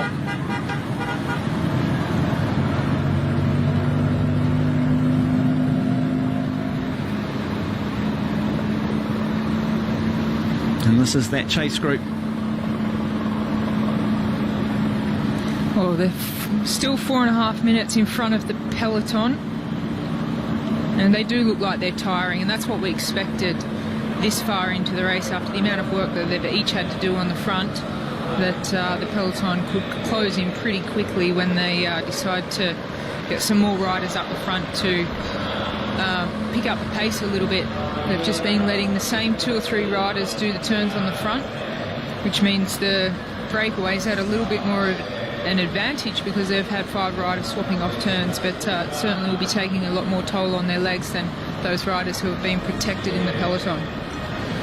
So just looking at the Fuji Speedway, it's got one of the longest straights in motorsport tracks. One of its straights goes 1.475 kilometres.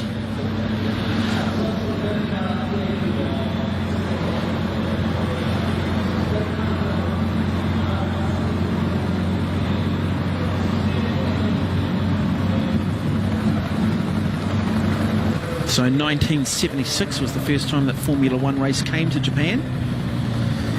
And a lot of people who understand Formula One, it was a deciding race between, I think they made a movie about it, James Hunt, Niki Lauda. That's where that race happened, and ended up handing the title to James Hunt to win the F1 World Championship back in 1976. So the likes of Mario Andretti, Gilles Villeneuve have all raced here when it was a Formula One circuit. Now the home of Formula One in Japan is Suzuka, which is further south of this destination.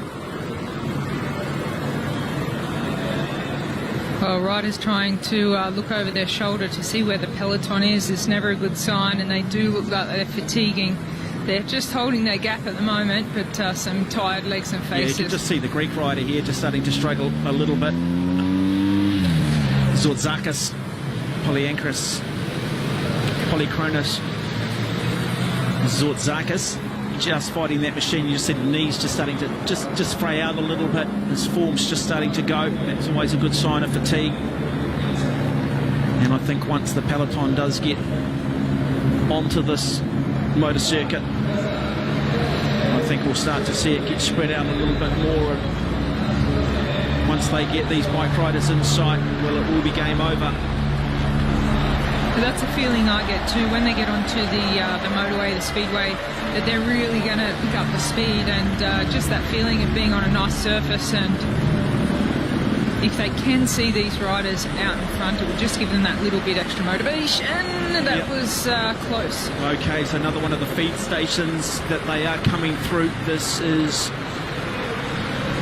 feed station at 167 kilometres pit lane. So the people that are feeding, they need to learn not to walk out into the peloton. If your rider can't come across to you because there's a rider underneath them, it's bad luck. But once you start running out onto the road to feed your rider, that's when it becomes very dangerous. Now, and I've got to try and regroup here. They're going to be better together.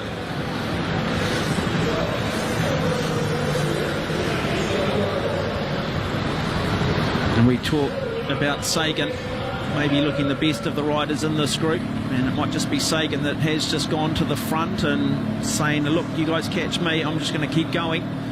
But go back to the main peloton, and it is still this man on the front who continues to drive the chase, Jan Trutnik. He has been there for a large chunk of this bike race, along with the defending champion Greg van Avermaet of Belgium, who decided enough was enough about 20 kilometres ago, but he was a key part of the first half of, well, the first few chapters on this book, of this book.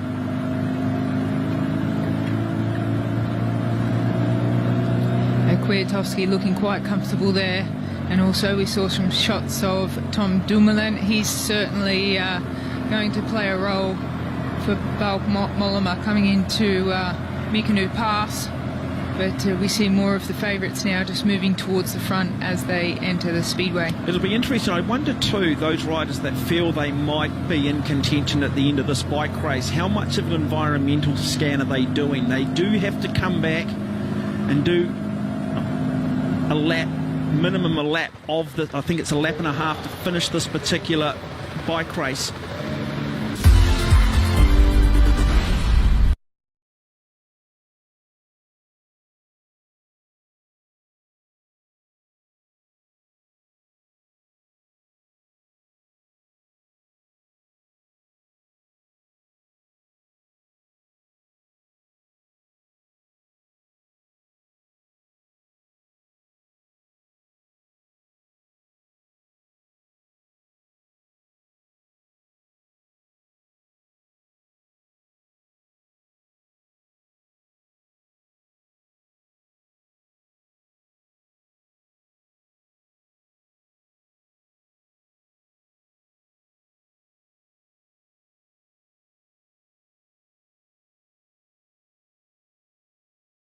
on half a lap of this circuit.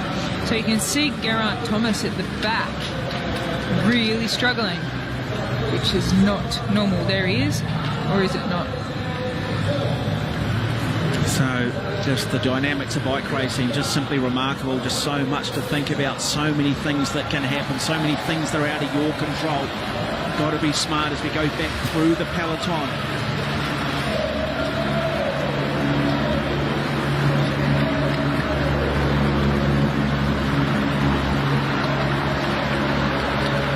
Yeah, it certainly is Geraint Thomas at the back of the peloton, so we don't expect to see him in the mix for the finish. It looks like he's just hanging on. Well, they're strung out now again for the feed stations. Last opportunity maybe for the Makuni Pass for a number of these riders. Really important for the likes of those riders who don't have teammates, such as George Bennett out of New Zealand, who's sitting there by himself now. He needs to make sure that he gets his bottles. He cannot miss it. This is crucial for all of the riders. Miss a drink here and it is game over. You've got to keep the energy gauge close to full. You've got to make sure that you are set, that you are comfortable, that you've got glycogen in the body for what will ultimately end up being one of the toughest climbs they will experience all year. It is only 6 kilometres long, the Makuni Pass, but it averages 12% and it peaks at 17. Yeah, I'm thinking that the Makuni Pass must be extremely tough, because otherwise I don't think the peloton would allow this many riders to come so close to the finish with 62 kilometres to go. So still a rather large peloton.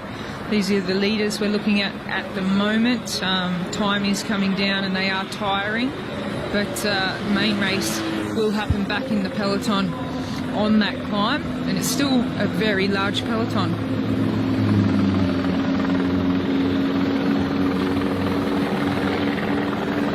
Still plenty of heat in the roads, coming up to 5 minutes to 4 here in Japan. So often we've all experienced summer heats at 4 o'clock in the afternoon, can often be the worst and most uncomfortable time of the day. And we were just amazed at how many water bottles, how much ice was being taken in the first 20 kilometres of this bike race, and it hasn't changed. Well, look at this from the peloton now. We haven't seen this many splits and a line this long for a while, so I'm not sure if they've been through the feed yet, but that might have broken them up a little bit. Otherwise, the pace has just been put down.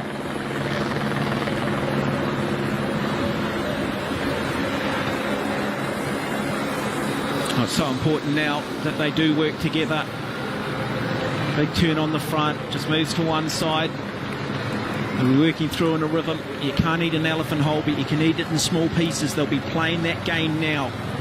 They'll be looking at particular landmarks, particular moments. They'll be saying, look, can I just get through?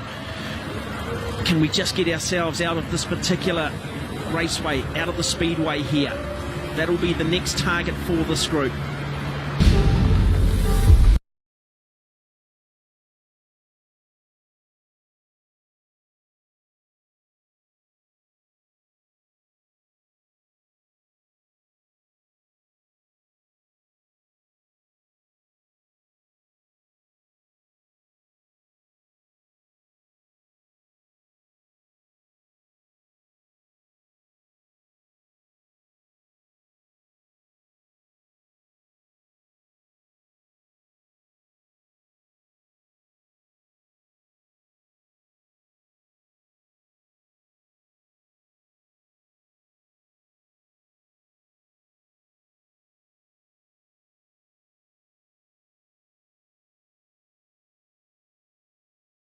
Tadej Pogačar having to be on alert every single day right until the finish, but we're yet to see who will be their main rider. Always some tired bodies in there, you can just feel it, can't you? Just the way some of them are moving around on their machines. They're not one with it at the moment, they're very much fighting their machines. Yeah, a lot of heads dropping too, which is not a good sign. I always say look at the body language, don't look at the face, don't look at the facial expressions. Some will accentuate hurt, others will be simple. Yeah, so those gaps that we saw forming were due to the feed that they've just had. So they're all kind of back together, not grouped up yet, but kind of split up the group a little bit. And now the peloton's pretty much all back together. Pace is still high though, so it'd be good to get another time check on the leaders and see if they're fading and if this time gap's coming down. So look at that.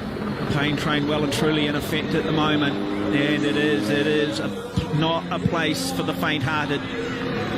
They're about to very, very soon go into the place we call the hurt box. It's a dark place. It's a place few new people how to go to. I mean, you throw the keys away there, and then you just see how long you can stay in it. And I think that's where your three medalists will end up coming from. Who's got a head like granite and who's got the body to back it up.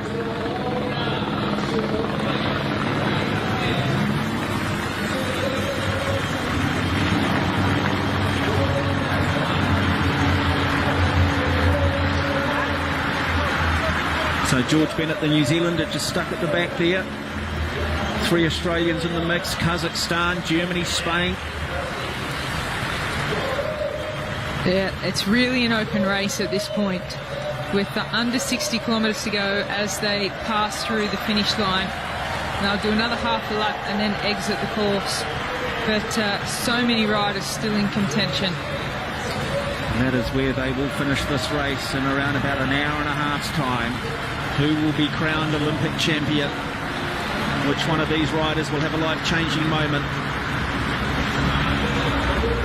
Well, it certainly was a nice 5 years for Greg Van Avermaet. He was able to ride on a gold bike with a gold helmet in the peloton that represented his Olympic gold. And, you know, it's something to win an Olympic medal, or even just to be an Olympian, is something that's world recognised. So whilst there's these big classics and things like that for cycling, if you say you're an Olympian, it's, you know, immediately identified. It's one of the great traditions, isn't it? Like if you win your National Road Racing Championship, you get your national jersey incorporated into your trade colours in Europe or at a continental level, whether that be in Asia. You know, you've clearly got your yellow jerseys and stuff during the tour. Your World Championship jersey, you get the rainbow colours permanently, sort of for the, you know, for the next 12 months. We see a rider go down. It might be one of the Irish riders, is it? Well, that's disaster. It's one of the Slovenian riders. Who is it though? Let's see if we can pick that up for you. It's Jan Polanc. So one of the workhorses for Slovenia, it is Jan Polanc. And he's on rim brakes, and his brakes are sticking. There's no coming back from there. I hate to say it, there's no coming back from there. Just have a wee look here. Just that we talked about the fatigue and the concentration in the peloton. Some of them wouldn't have ridden this. They wouldn't be aware of maybe some of the tightness of some of the corners here. And just, the Dutchman there too, just scraping one of the advertising hoardings. And that is no good. Now, just having a look there too, very much saw that Roglic back in the middle of the pack alongside of Pogacar. So they were having a wee conversation. So at what point do the Slovenians decide to take it? And that is not great for Geraint Thomas. What a battle he's had. Just such a remarkable rider. Took a nasty crash. He's fought all day, but unfortunately it's not his day to day, and you just sort of sense the emotion there. Oh, that is tough to watch. Yeah, I had a feeling when he kept going back to the team car that they may have just said, look, just ride to the finish and then pull into the pits and see how he pulls up for the time trial. So Poland, Slovenia on the front, driving the train. 2 minutes 39 the gap. They're not now concerned about that. They're starting to think strategically here. They've got 56 kilometres to go. We are getting to that point in the race where we are about to go into one of the steepest, toughest climbs in the history of Olympic road cycling. There are some famous climbs around the world. In the Tour de France, you've got Mont Ventoux, Plateau de Bay, the Tourmalet. But do take note of this climb that they're about to begin to ascend towards, and that is the Mikumi Pass. You see a lot of riders trying to get to the front, get their teammates to get them up to the front for the start of that climb. That's really important. It's not a very long climb, but once an explosive move goes, that could be a winning move. Well, it's spelt M-I-K-U-N-I. Most riders wouldn't have known about it probably a year ago. Then they'll also go up the Kagasaka Pass, which is not quite as high, but does kick once they come down from the Mikuni Pass. Now, the Mikuni Pass comes at about the 190 kilometre mark. We're not far away from getting to the threshold of this race. Settle in. We're about to see some suffering at the highest level. We're about to find out who are the best climbers in the world under extreme duress, under extreme mental fatigue.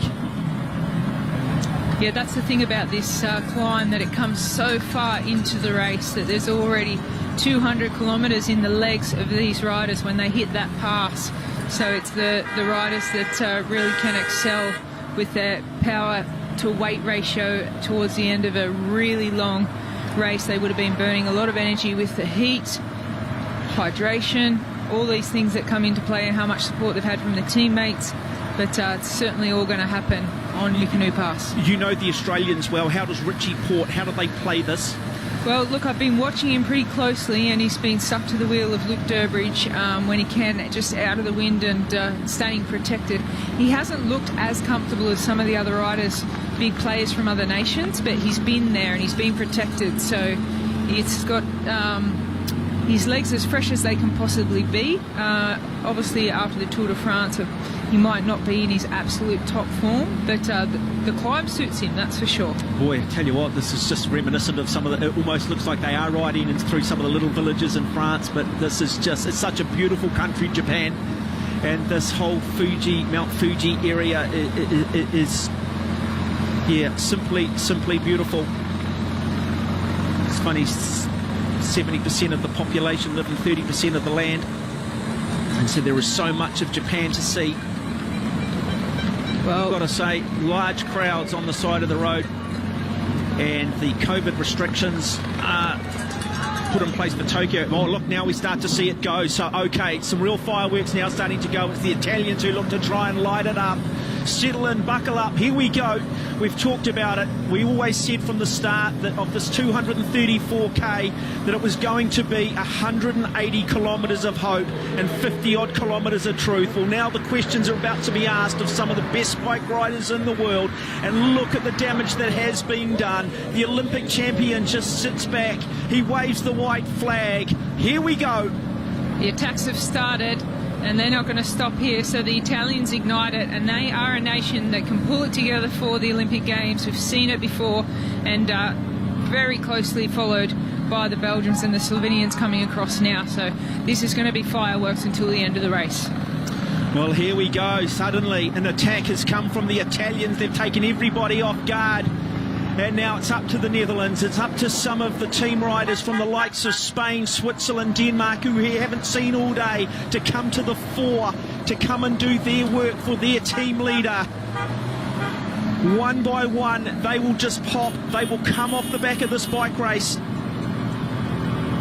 Well, they have a look around and have a look what kind of damage they've done, which riders are struggling. That's where the poker face comes in. Now another attack comes from the Italians again.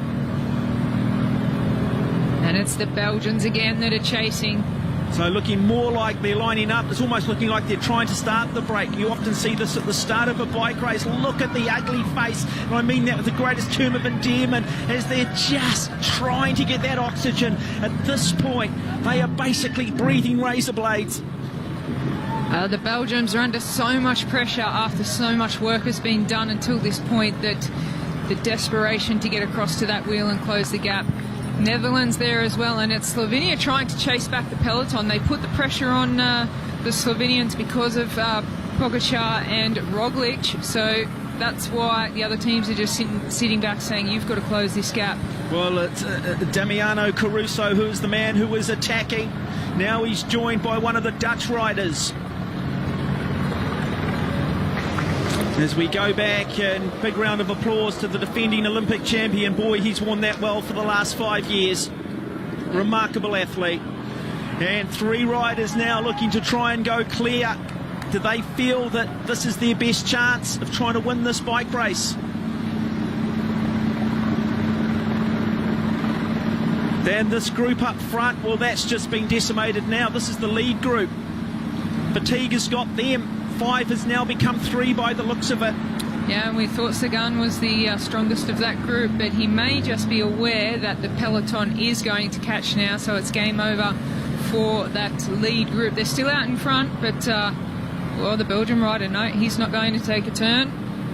So he's working for Wout van Aert. No, it looks like it's trying to come together. All you need is a little bit of a disruptor here. You just need to sit there as a policeman, third wheel. You don't need to come through. Just maybe just slightly, just soft pedal. And now these 3. It's been a courageous performance.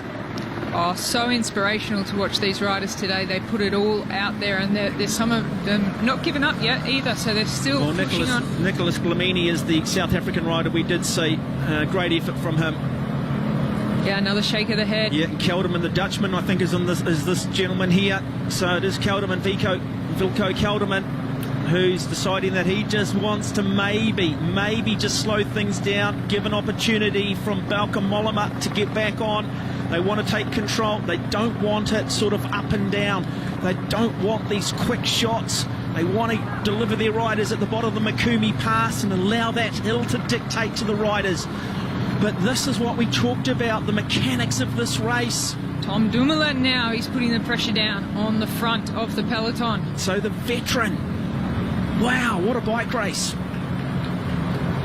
And now Ireland being involved in the mix too.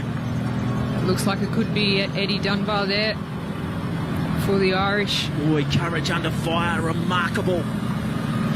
How much damage has been done though? How many riders are just sifting off the back? Yeah, I think there'd be plenty of riders sifting off the back now, and we see Belgium really still wanting to take control of this race, and the Italians, I wouldn't be surprised if they fire a few more up the road. So Remco here, the youngster, 21 years of age, taking Dunbar with him. And now you see this peloton just snaking across the road. This will give you an idea of just how easier it is if you can be back in that peloton. The thing is, though, you've got to hope. You've got to hope that they can bring the escapees away. So 50, well, we're about to see a new group on the road very shortly take the lead from what has been a courageous ride from 5 or 6 riders for most of this Olympic Games men's road race. So Dunbar from Ireland, happy to have a wee look over his shoulder. He looks good, doesn't he? Look comfortable, the Irishman. What a great moment that would be. They've looked so comfortable, the Irish, all day together, good communication, sticking together. And now we haven't seen Italy during the race, but the Italians now, I think they mean business. And if this group is caught, I'm sure we're going to see another attack from the Italians. So it might be Nibali too, looking to do some work, possibly the Italian in that front group. And that significant little gap, but don't underestimate the climb. The Dutch, well, they don't have to do anything at the moment. They can just sit back and let the other team riders do the chasing. They'll have to make some pretty quick calculations here. Which of these 3 riders, are they good enough on the Mikuni Pass to hang tough? So Nibali with them. Now, Vincenzo Nibali, he is a wonderful descender. If he could somehow get himself to the top of the Mikuni Pass first, it could be good night, because he is exceptional on the downhills. Do not underestimate the ability to attack on a downhill. Is it steep enough? Is it technical enough? Well, we'll find the answers to those questions very shortly. Well, they've put significant distance into the peloton while they're still chasing those few leaders out in front, but they looked over their shoulder, they can see that there's a gap behind them, and these are the 3 leaders left of that original breakaway, but they have little to no chance, in my opinion, to make it to the finish now that the peloton's really exploding. Yeah, look at it, it's just strung out, isn't it? And this is how much fluid have they taken board, how much food have they got in their system. So many of these riders we haven't mentioned. Now we've got the 3 Belgian riders still there. The Dutch now starting to come to the front. Denmark, Switzerland moving forward. Well, it's the United Nations. It's the heavyweights of international cycling looking to try and take control.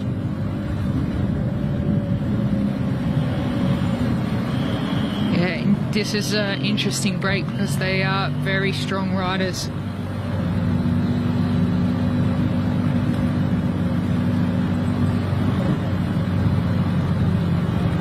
And they all have an interest to keep working together as well.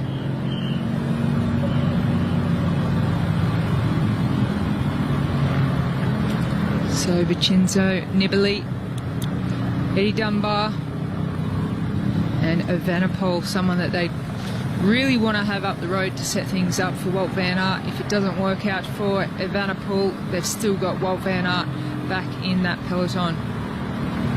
Really smart riding by all three nations. They've got the right guys up the road, but the peloton's just a little bit controlled at the moment, whilst the three riders, I won't say leaders because they've still got a couple of riders, a few riders out in front to catch back as Australia makes the way up the outside. The Dutch are there comfortable. Yeah, we haven't seen the Spanish riders really come to the fore, have we? Which is somewhat of a surprise powerhouse of European cycling. Trying to see if we can pick up where the Australians might be in that group. But these are the leaders. They'll look over their thing. They've been courageous.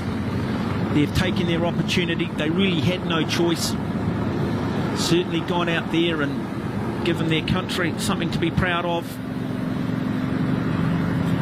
Yeah, you can't take that away from them. They'll remember that this Olympic Games road race forever. They've been out in front, working very well together. They're about to get caught by the three riders, and I think the peloton will catch these three riders again, and we'll see a new breakaway form. Yeah, so at some point you've got to be smart and say, look, we had a crack. Let's just see if we can now maybe just... How much damage do they do with that attack, though? And now, who's going to attack? Because often when a group's caught, somebody's going to go. So which country now decides to put their hammer down and says, look, you know what? And it's Kazakhstan who've decided to do it. So Kazakhstan have said, look, we're going to go up the road. We're happy to set the tempo now. We want to control things. Of course, the great Vinokurov won it back in 2012. So Dmitry Kristev, Alexei Lutsenko. Yeah, Lutsenko there in 5th position, so that's what they were trying to protect him for the final part of the race. They've also got Vadim Kronskev. So still a very large peloton with only 48 kilometres to go. Still the leaders of the race, just for a little bit longer, 5 kilometres to the top of this climb. So this is where it really starts. We're going to see some fireworks come out of the peloton now. So Lutsenko is the #1 rider for Kazakhstan. George Bennett, the New Zealander by the looks of it, still in the mix, is he? Look at the hurt going on. Right, about to come up the Makuni Pass.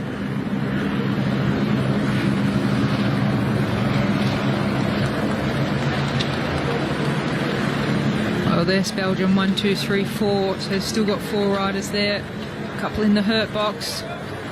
Well and truly in the box, aren't they?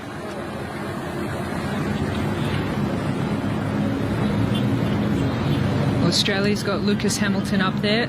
Richie Port's down the back, so as we were informed early this morning by the manager of the Australian team, Bradley McGee, that Lucas Hamilton's the one that's in form. So whilst Richie Port has been near the front at times, now at the business end of the race, it is Lucas Hamilton for the Australian team. And there we go.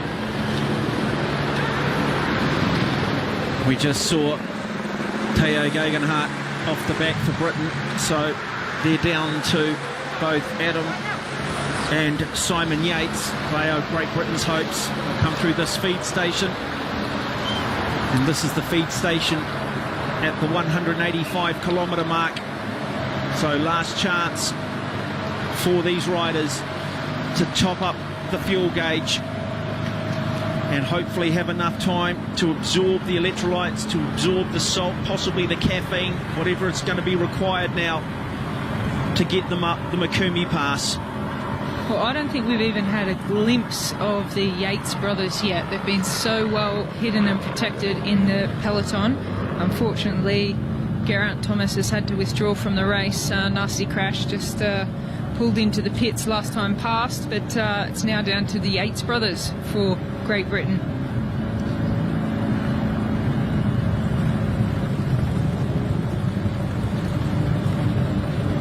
So very rare to be so close to the finish of Olympic Games road race and have absolutely no idea of who is going to take this race out. Well, the French are on the front now. They'll be riding for David Gaudu. And we've got Kenny Alissons.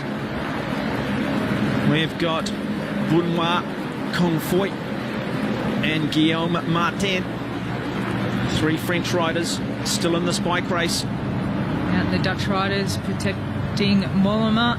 Got the Belgian riders still with Wout van Aert having done nothing to this point, just staying well protected.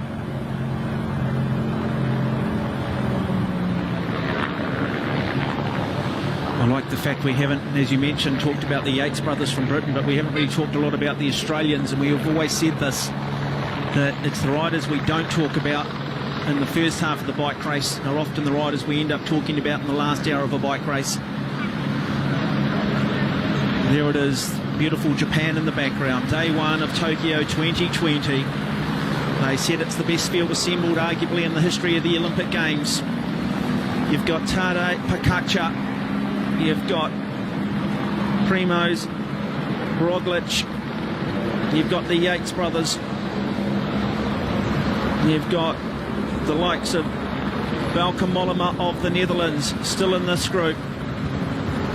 Richie Porte, the Australian contingent, they're still there in numbers and they look comfortable.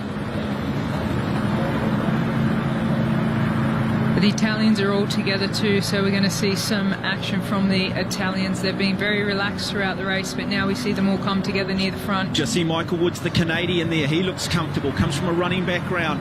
We know how good Woods is. He's an aggressive bike rider, but he'll choose his moment. Yeah, he withdrew from the Tour de France while he was in contention for the polka dot jersey in preparation for the Olympic Games. So he wants to have a good ride here. That's Woods from Canada. Good to see one of the Japanese riders still in the fray too. Just have a look here. Just comes across a little bit of chaos and carnage. But that is again just a little bit of, that's fatigue, that's concentration. We've talked about that. One of the factors they now, well, one of the things they have to factor in. It's the French riders though. Guillaume Martin, along with Benoit Confoy. And there's Tadej Pogačar, pretty far back at the moment. Valverde, that we saw get dropped early in the race, is back in the game with some protection as well.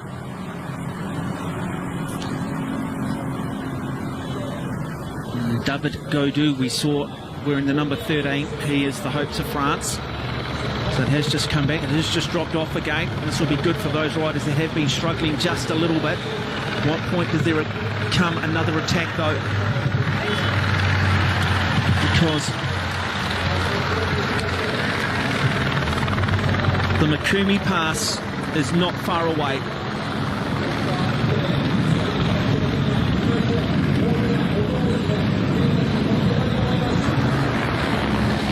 Back through the Fuji Speedway.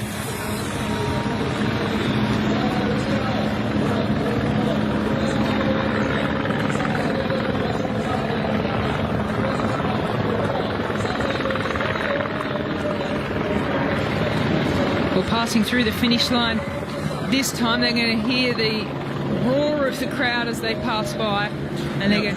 Admittedly, there is a helicopter in the air that could be seen in the downdraft on, but just looking at the flags there flapping does suggest that there is certainly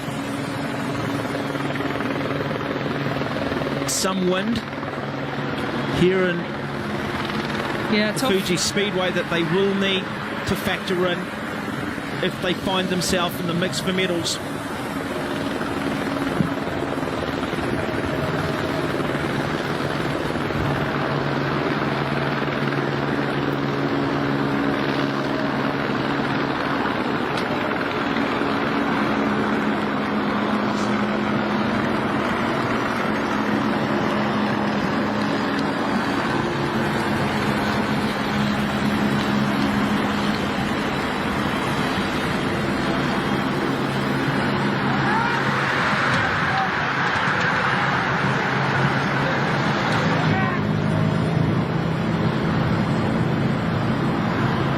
course, all the teams trying to get their trains and main riders out of trouble coming into the last climb, or second last climb, but the significant climb of the day. Well, the Australians have moved to the front, moving towards the front. Got to say, Primož Roglic, we haven't mentioned much of him. You'd have to say, based on form and what we've seen him do in the Tour de France over the last 2 years, has got to be certainly one of the favourites as they are about to approach the decisive part of this bike race.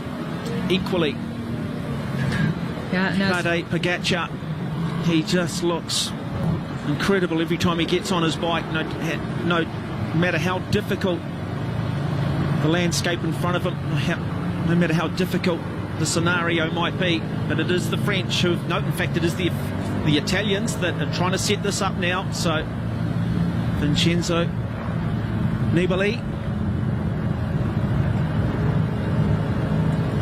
tightening up the shoes, business end of the race. Nibali in third position, they're getting instructions from each other.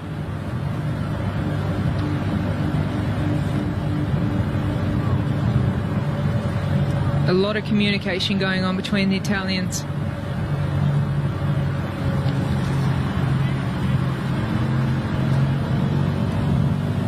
They want to get a good lead into the climb, that's why they're working so hard on the front.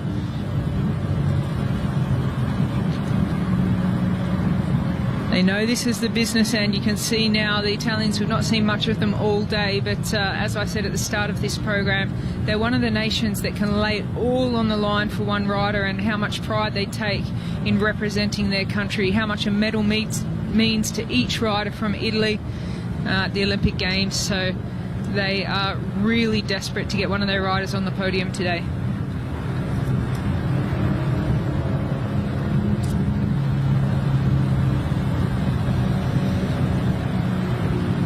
So they'll all have a plan. I just want to get my rider to the bottom of the climb. We've serviced them all day, fed them, watered them. They've done the work.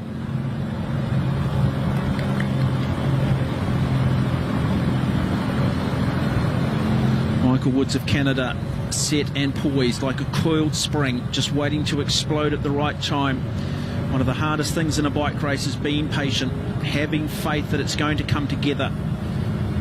Well, the Italians are laying it on the line now. Michael Woods does look quite comfortable, very well positioned. You can see the Slovenians trying to come up on the left side with Primož Roglic on the wheel. We haven't seen much of him at all today, and we thought Tadej Pogačar might be a little bit tired after the Tour de France, so Roglic being brought to the front.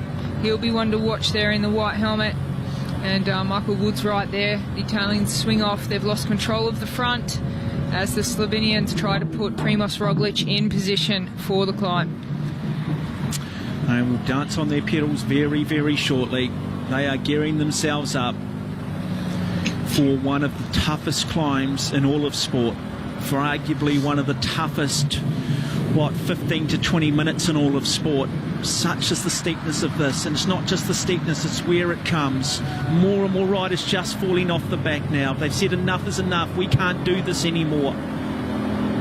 The suffering is just simply too intense.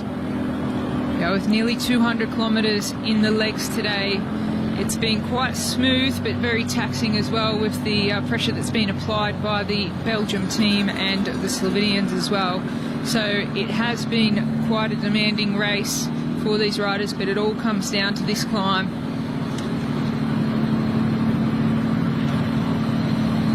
So Dutch are there, they're lining up. Mollema trying to get him up, trying to push him up. So Mollema trying to make his way towards the front of the bike race, but you can see the grimace going on there. Dumoulin in a little bit of trouble as well. Wout van Aert, he looks very composed. So Van Aert, the pre-race favourite, sitting second wheel at the moment, letting his henchmen do the work. Driving the front of the peloton, and it's just too tough. Another one says, you know what, enough's enough today, and the first of the Australians to crack as well. Yep. So chaos and carnage on the streets of Mount Fuji. Yeah, that's Luke Durbridge from Australia. He wouldn't have expected to get this far into the race for his team, but we see riders just popping out the back now. too much after the humidity, the heat. They had rain as well, 200 kilometres, and the Belgium's taking control of the race again. Wout van Aert looks very, very good, just sitting comfortably in second position. Third position, he's trying to let a teammate between them, but he looks very comfortable. Yeah, interesting. We haven't really seen the Colombians, have we? They came here as, you know, a nation of bike riders who are very comfortable with their head above the clouds. And big round of applause goes to Jan Tratnik. He has been just an absolute workhorse for the Slovenians. We said during our coverage that teamwork doesn't come as much into play as it does in trade teams. So what we've seen today is a very, very honourable display of teamwork from all the riders, very committed to their nations, very committed to getting their riders on the podium. A big split in the peloton now as they start to climb. Yeah, one by one, they just pop. So Casper Asgreen, one of the favourites, well, not his day today either. Such is the brutality of this particular bike course. But it is still Belgium, and they've been on the front all day. They've simply come here with a game plan and said, look, this is how we're going to execute it. We are going to try and control as much of it as we can. They've forced some other teams sometimes to come to the front, maybe as part of the psychological warfare, said, hey, what are these guys up to? Whatever they're up to, we want a part of it. Now will it play out? Well, we saw Pogačar protecting Roglic too on that part of the climb, so that could tell us what's happening there, but we have to see what happens when the attacks go out.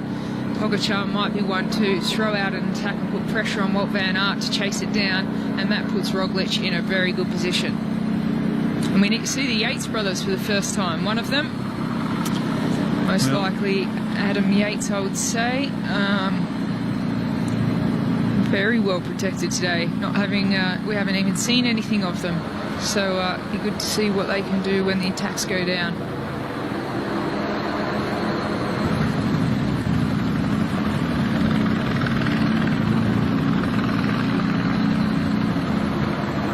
So Johansson of Norway was the rider that we just saw popping. Here is another look at him, riding alongside of him, one of the greatest that's ever ridden a bike out of Colombia, Nairo Quintana. Not his day either, but it is still Belgium, just trying to light this up for Wout van Aert. Spain coming apart at the back too. Slovenia lose another one in their strategy to try and win this bike race. Eddie Dunbar's called it a day. Too hard, shake of the head. The Belgians are applying the pressure, and on third wheel is Wout van Aert, and just behind him Tadej Pogačar, and next to him is, just behind, you can see there, Primož Roglic. Boy, look at that now. This is the Mikumi Pass, and suddenly a peloton of probably what was 60 or 70 has been now reduced to about 30, and the Japanese rider Yukiya Arashiro, it's been courageous from him, but that's what you expect from the Japanese. And look, almost come to a standstill, some of these riders just starting to now come apart from the back. Another one of the Australians in difficulty, in fact the last of the Australians by the looks of it, in a bit of difficulty. So Australia, I don't think are going to contest the medals. It's still going to be Europe by the looks of it, and those in the eastern parts of Europe, because it is Belgium setting just a ferocious tempo at the moment for Wout van Aert. What can Primo Roglic do in terms of just maintaining his patience? Well, Wout van Aert, only one teammate in front of him, and he's about to say, I've had enough. Yeah, it'll be interesting to see. That's when Pogačar puts down an attack, taking a drink, looking very, very composed and comfortable. So Pogačar, Kacha alongside of him, Primo Roglic. So the two big names are still in the mix, along with Wout van Aert from Belgium. Tommy Dumoulin, the great man, well, his day is done too. The Italians still got a couple in there. United States in the mix too. We haven't talked much about the Americans, which is a good thing, because it means they have stayed out of trouble. Where is Michael Woods, the Canadian? He's just there. He's about 10 back on the right side of the screen. So he's sitting there. It's going to be a fascinating bike race if they can all stay together. because off the back of this, they will get a little bit of a reprieve, and then there's another little peak, and then it's a descent, and it's pretty much flat.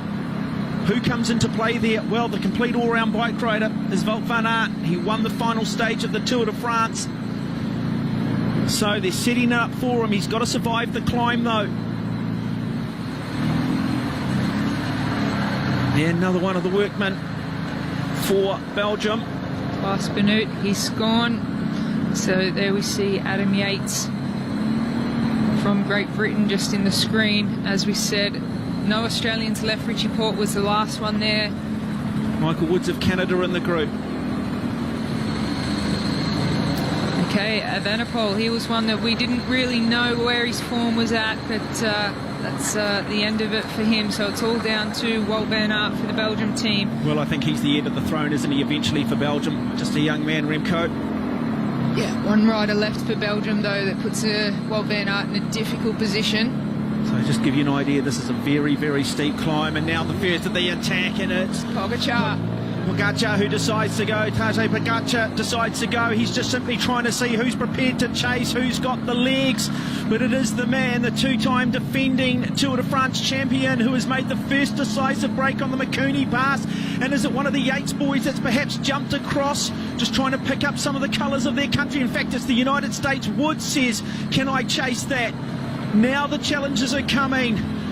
But Pogacar, so much the talk around him maybe doing the work for Primo Roglic. But it is this man who says, he looks over his shoulders, he says, I'm feeling pretty comfortable. How are you feeling? 1, 2, 3 have gone. Now it is Belgium under pressure. Wout van Aert, he is going to have to now draw upon all of his experience if he's to get back on. Michael Woods, the Canadian there as expected. The man from the United States. No one picked him to be in this type of form. So it's the Americans suddenly in medal contention. But there is still a long way to go on this bike race. Yeah, Pogacar will just keep that pressure on the pedals all the way to the top now, because Pogacar, he's going to probably at some point have to look to try and drop these two. What's he like if it comes down to a sprint? Because you do sense if he gets to the top and he brings these two bike riders with him, well, it's anybody's game. If it does come down to a bit of a foot race on the flat.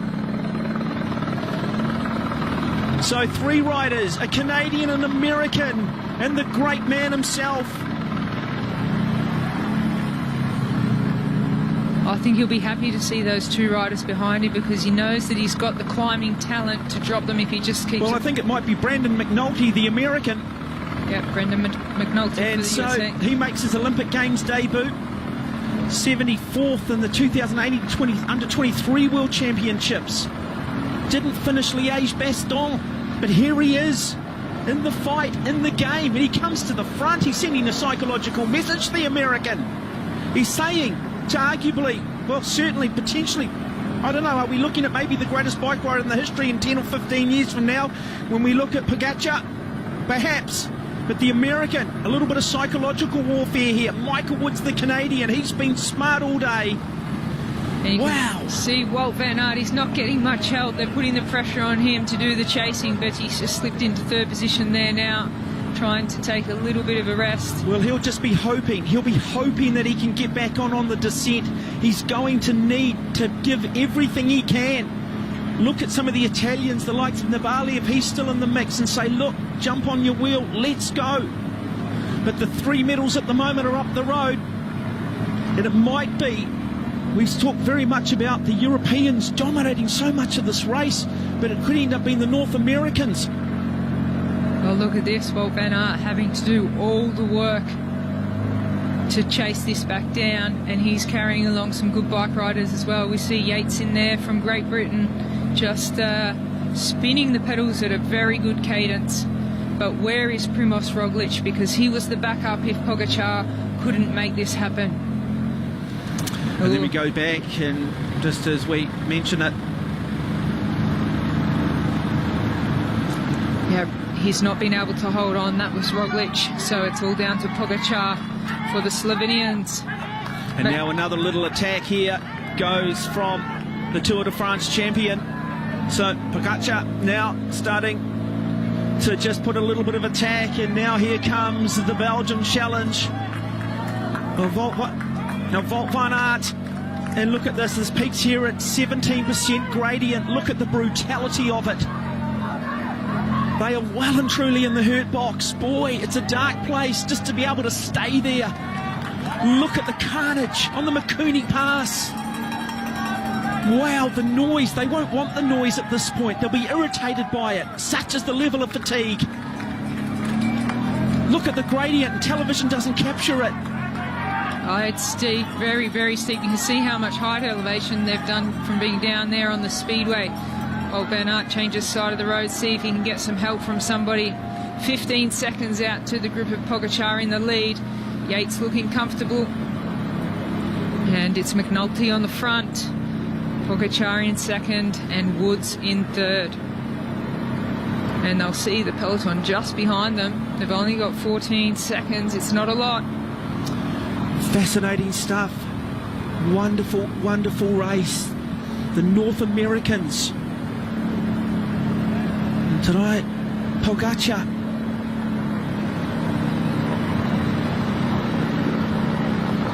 We didn't talk about the Americans really for the entirety of this race.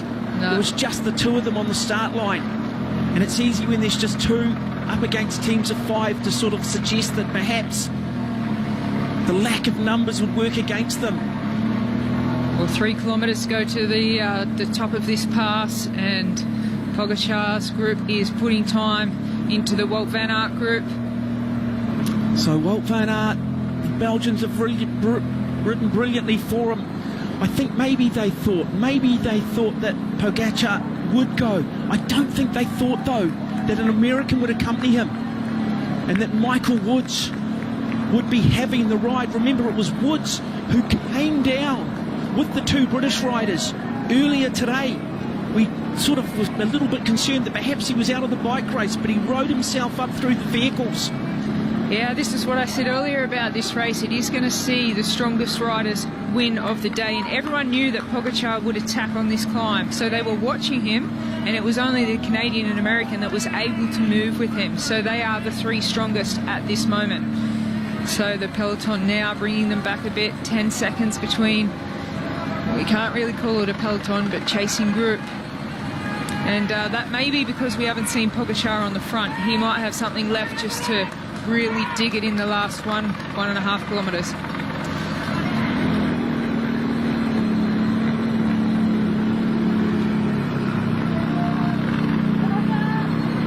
So 10 seconds still in it.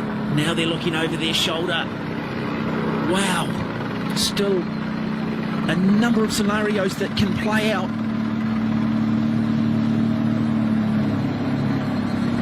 Well, Kwiatkowski's still there as well, so it's Wout van Aert that's just had to do all of the chasing on this climb, try and put the other riders behind him under pressure. He is bringing back that lead group. Well, it's around 9 to 10 seconds, but I have a feeling that Pogačar's just waiting to pounce again on the two riders he has with him. Would be a different scenario if Primož Roglič was still in this group, but given that he's not, it's all down to Pogačar.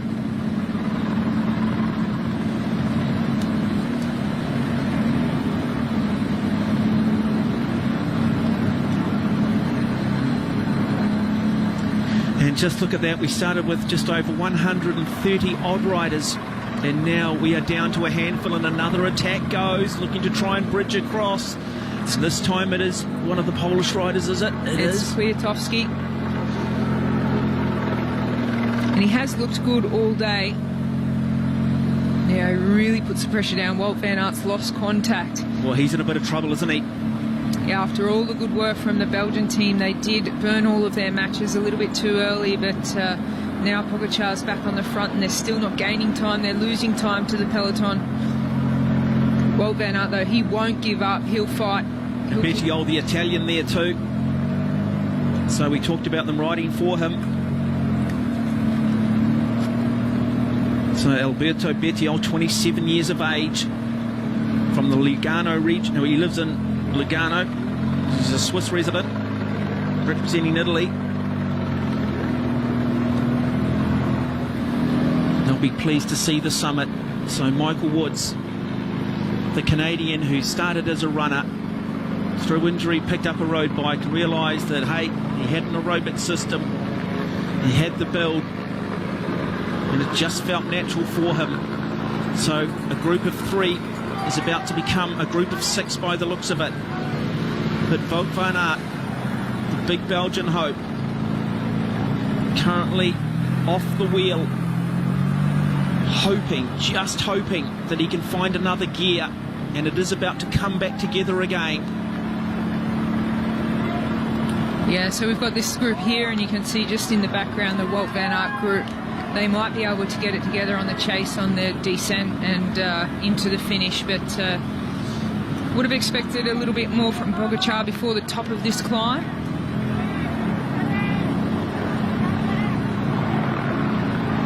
As I said, there's points on the race where the spectators will be of use, and then there are points where you really just want some quiet, such as the hurt, such as the fatigue.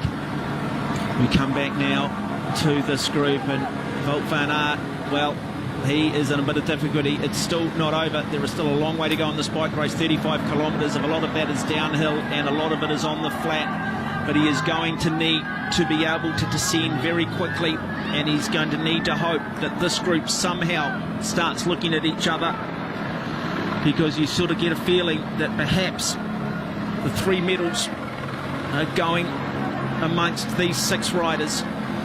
Uran's coming back as well. He's got his head down. He's in all sorts of trouble, but he really wants to get on the back of this group. Yeah, wonderful rider out of Colombia, part of a very good Colombian unit that turned up here, Rigoberto Uran. He's made contact. So Pogačar maybe not having that kick and acceleration due to the lack of fatigue after the Tour de France. Well, there's more attacks by the looks of it going on up front as well, and just when Wout van Aert thought maybe, just maybe, that he could get back on, that lead group have gone again, and it's Michael Woods, the Canadian. He's an aggressive bike rider.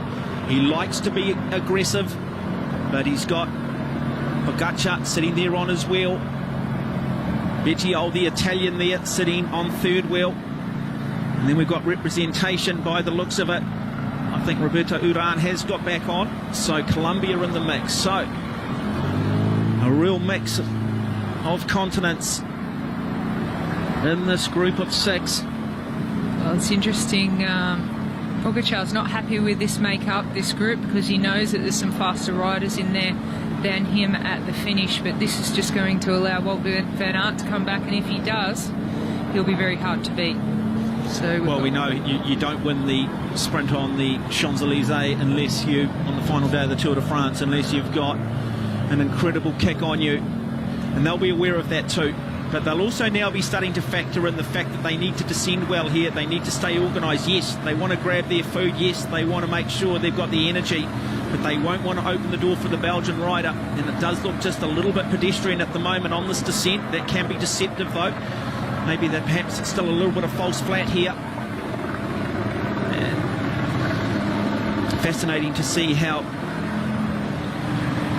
Pogačar plays this, because he's used to winning stages or winning bike races with mountaintop finishes.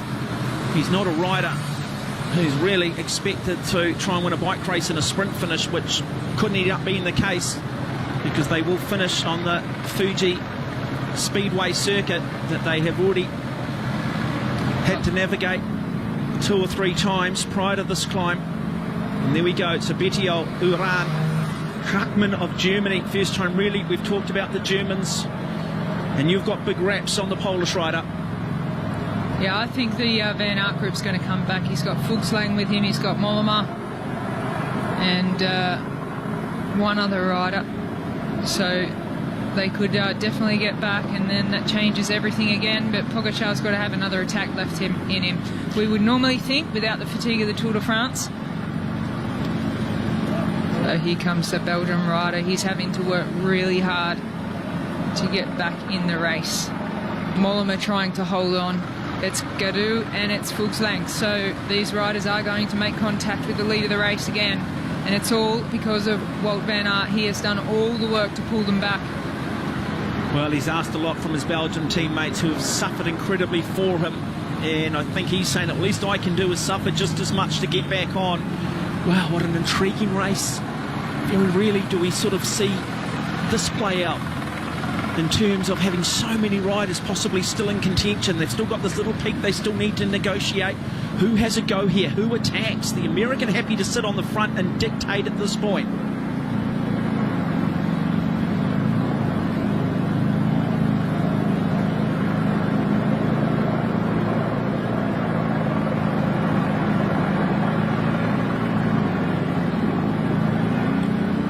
So I'm understanding too, I'm just getting a little bit that there might be Carapaz of Ecuador, in fact, in that group.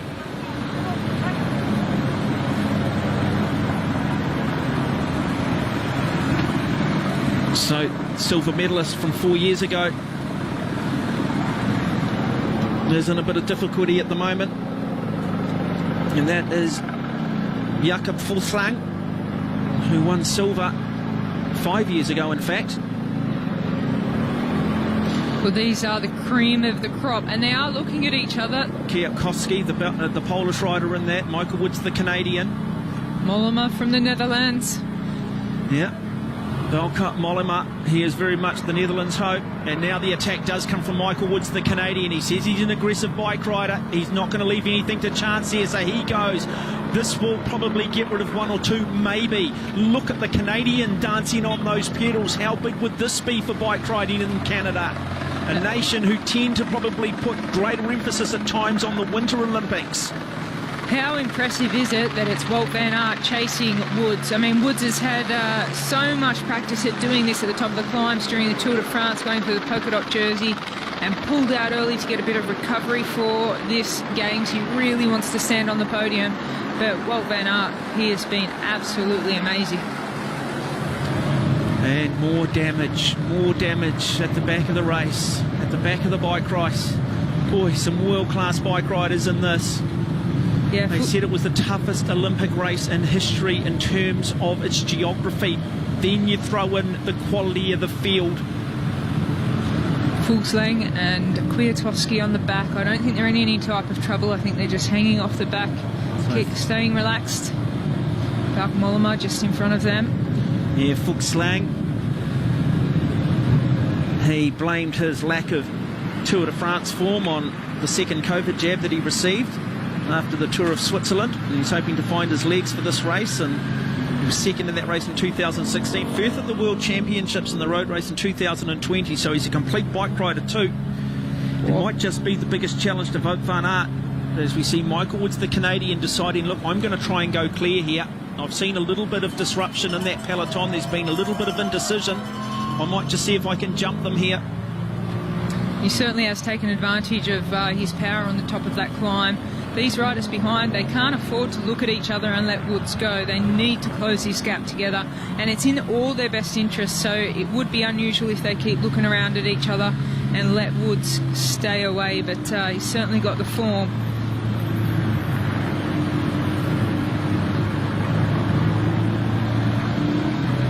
And they will be hitting speeds of 70, 80 kilometres an hour down here. I'm not sure it's steep enough to sort of go up into the hundreds, but don't be surprised here. They just want to be tapping on the brakes, and this is where those disc brakes do come into their own a little bit. They just grip a bit quicker. You're not having to be on them as much. Probably a little bit more reliable.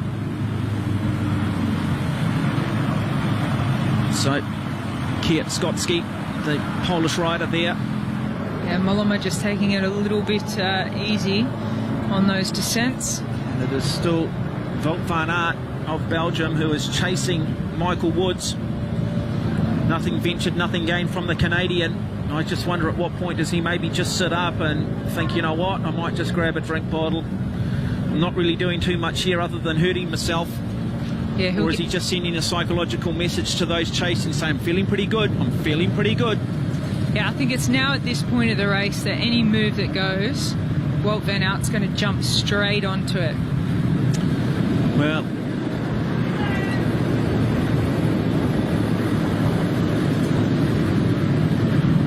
so Maximilian Schockmann of Germany Just coming through, looking nice and relaxed and composed, and chance here just to get a little bit of a breather, just to rest their legs.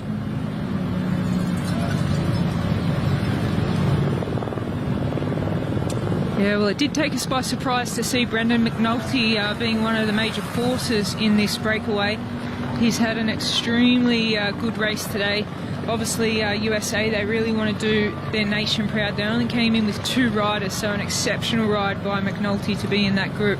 Well, we know the sprinting ability of Wout van Aert, and you've got to say at the moment this race has been set up for him. The question is, of all of these so-called, well, the rock stars of mountain climbing are in the mix here. We don't really know what their sprinting ability is, because we've never really had to see them do it, because most of the time they've built their reputation not in the day classics but in the Grand Tours. Well, the Yates group's come back as well now. So I don't think we really expected the group to be this big after that climb. So Pogačar just to the front with Fuglsang, Wout van Aert. There's a German rider in there as well, perhaps. Yes. Dutch rider of Mollema, Kwiatkowski. Italy's represented, Woods behind. So a very strong group, and they know they can't take Van Aert to the finish. Mollema puts in an attack with Kwiatkowski on the wheel.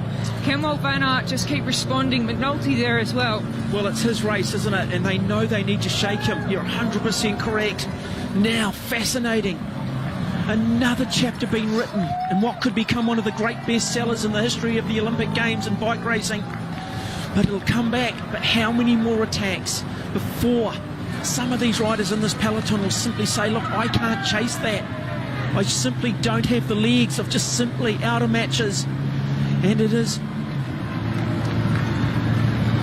Bauke Mollema, the Dutchman. And the German rider in there is Schachmann. So all the big names are there. And now the 2 riders off the front who have attacked, they've got to be careful, because what often happens is the gap gets shut down and then somebody else attacks.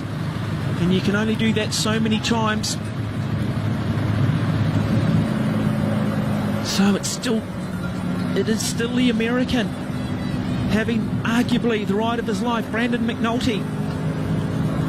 Yeah, he's normally like a TT rider, so he won't mind being on the front, pushing the wind like this. That's his strength. And he also won't mind the heat, because he's from Arizona. He was the 4th American ever to become a junior world champion, so he's having the ride of his life to be amongst these riders. We haven't seen much of Adam Yates from Britain. Sort of saw some signs of him. Yeah, he is in this group. He is in that group. Now they're starting to look at each other, and this opens the opportunity. Who's prepared to have a wee go here? And we do see another rig attacker going, and it's going to be the man from Denmark. Yeah, Fuglsang on the attack, so he is a rider that could take this to the finish, and Wout van Aert senses the danger. He knows that I need to jump on everything now that moves. Well, he's a complete bike rider, isn't he, Fuglsang? Like, he's already got a silver medal at home. Wouldn't he love to go one higher and step on the higher step of the podium and get a gold medal put around his neck, and from this moment on be always known as Olympic champion? And we see Yates just on the back there for Great Britain. But Yates will have a good idea. Have I got the legs? Have I got a sprint in me? What do I remember of the Speedway circuit when I went around? What points was there the headwind? What points was there a crosswind? How much is that reconnaissance going to play a part in the way these riders position themselves? In fact, if it does stay together. Well, it's Pogačar now on the chase. Max Schachmann had a little bit of a go. Pogačar said not fast enough.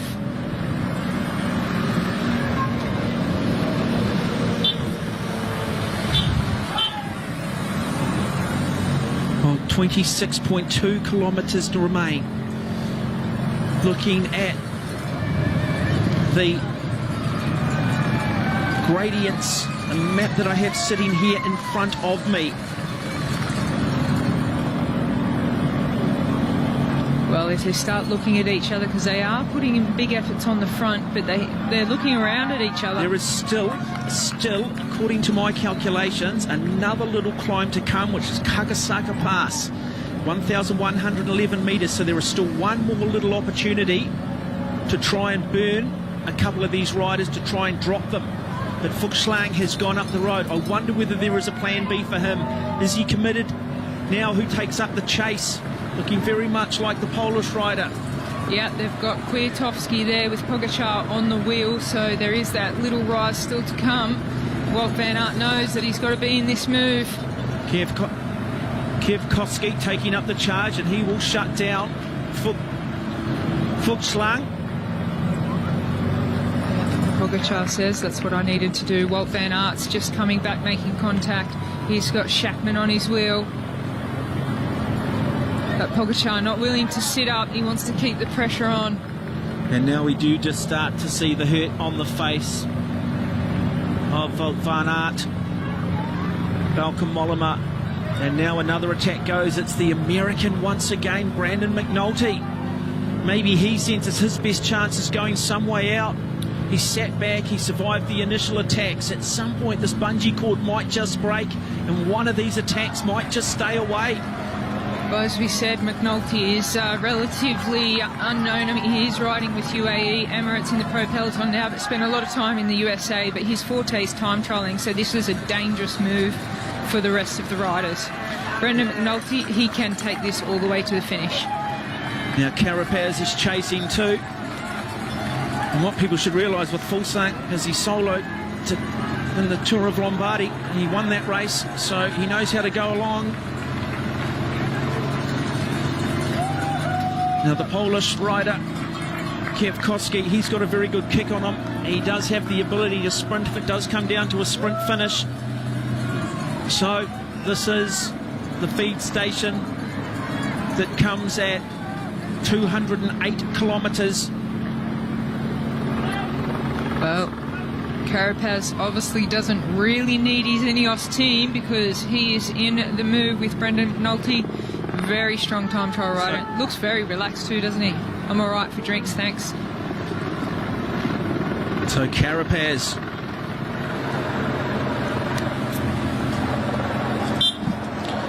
The man from Ecuador, 28 years of age. He finished second at the UCI World Championships in Imola back in 2020. 13th in the Tour de France in 2020, so he's a complete bike rider. So Richard Carapaz of Ecuador.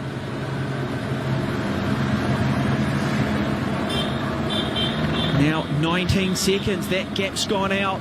Who's going to chase this?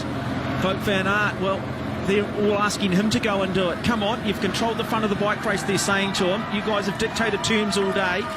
We're going to hang you out, keep going. You're the guy that's gold medals going up the road at the moment. So Carapaz goes. And the American Brandon McNulty with them.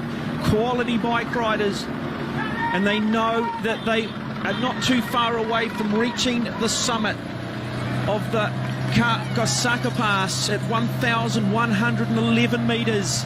And look at the damage it's done. And now Pogačar decides to take the tempo up. They came here with such a strong team. The team from Slovenia. Well, they keep swinging off and looking at each other. This gap's just going to go out unless they get together and start working together. I think the medals, gold and silver, might be up the road. Well, we've talked about the man from Poland, and Kwiatkowski has now decided to go as well. He wants to try and bridge across. He probably got the best kick if he can bridge, if it comes down to a sprint finish. But now Wout van Aert, he's got second wind. He realises he's got nothing to lose here. He jumps across immediately. Roberto Uran from Colombia there in the mix as well. This is the plan. This is the race, is it? There is no plan B for these two riders. They have made a statement. They have committed. They know now they need to work together. They'll have a wee look over their shoulders. The American, maybe for just the first time, we're just starting to see just a little bit of a chink in the armour there. Yeah, there's a hard chase on now by these three riders. Tadej Pogačar in the number 6. The pre-race favourite, Wout van Aert, the number 4 on the train. Schachmann, the German there. Balkan Mollema from the Netherlands in the orange. Yates from Great Britain there in the mix.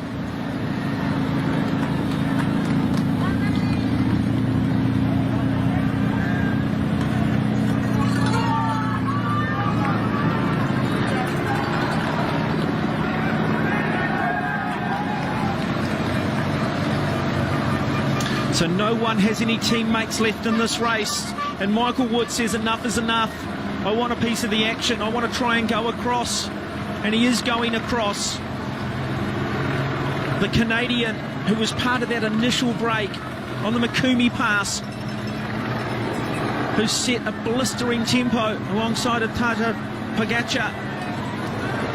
Yeah, Wood's now got a gap. It's just amazing that these riders are looking at each other to do the work. Well, Balkan Mollema now decides to go for the Netherlands. He takes him with him, David Gaudu of Spain. We haven't talked a lot about the Spanish rider. They're over the final climb, and now there is a long descent for these bike riders.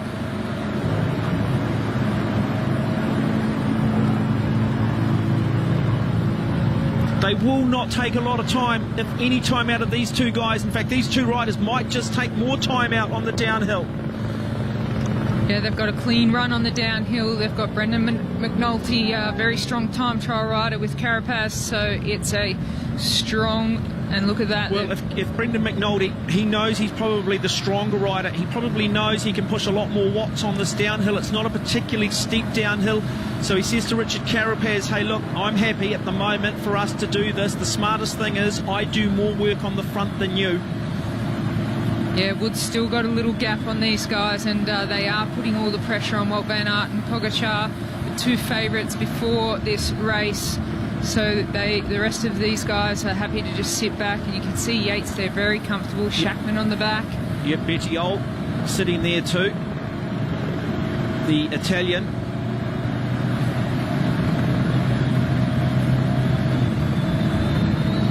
And Adam Yates is the only British rider left, finished 15th at the 2016 Olympic Games. Finished 18th at Liège-Bastogne-Liège in 2021. He did a small part of the Tour de France to just get himself ready for this Olympic road race. And now you just sort of get a sense here, there will be no mucking around. And this is a smart move. Let the American do. In fact, let the American do a lot of the work. Just come through on times to give him just a little bit of a break. So 20 kilometres to go at the Olympic Games in Tokyo, and we did not expect this scenario. We've got Carapaz and McNulty up the road as the leaders, and 27 seconds behind a chase group that's not very organised at all. No, it's starting to get a little bit more organised, but they're all sort of looking at each other. There's no one's got a teammate here now. But the riders that I think each country nominated as their #1 rider are all at the front of this bike race. It was very much about Balkan Mollema for the Netherlands, David Gaudu for Spain. That was the rider they talked about for him. When it comes to the Italians, well, a lot of people were saying that, hey, we are going to ride for Alberto Bettiol, and he's in that group. But now 34 seconds. And then there is a second chase group on the road, which is around about 2 minutes back as well. And they've got to be careful that they don't open the door and allow that chase group to somehow bridge up.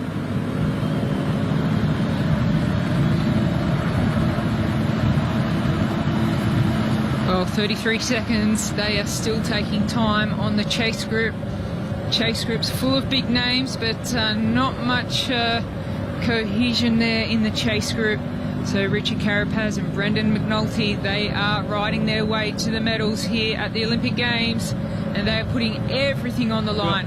Well, we saw them on some of the earlier climbs, didn't we? Just freewheeling down here. They are on their big chainring on the front, they're on their small chainring on the back, and they are spinning at 100 revolutions per minute.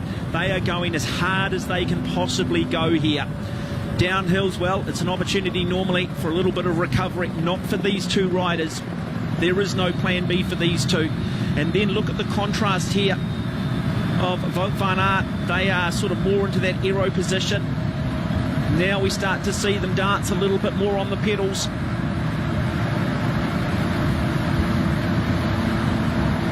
Wout van Aert, he needs to get into this little group and have a bit of a rest and kind of attack the group rather than pull them along. Kwiatkowski, got the Frenchman Gaudu, Michael Woods still strong there, Mullet still in there, Tadej Pogačar hanging down the back behind Yates now. Yates hasn't done anything yet in this race, he hasn't been to the front, so he looks very relaxed and calm. About 40 seconds this lead's gone out to.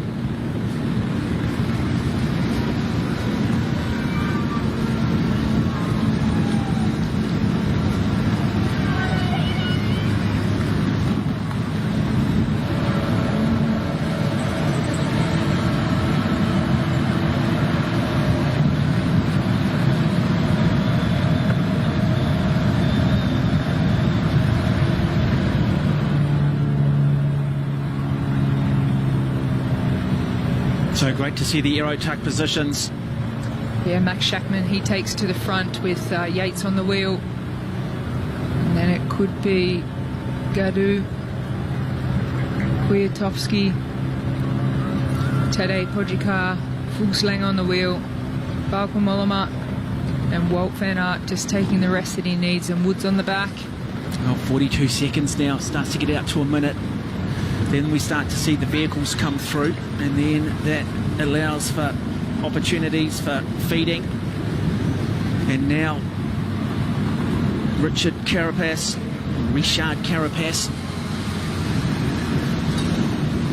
these two riding beautifully at the moment, and they just look good, both beautifully balanced at the moment. Sometimes you can just look at the pedal motion and you sort of see a sense of cyclist is just pedaling in squares.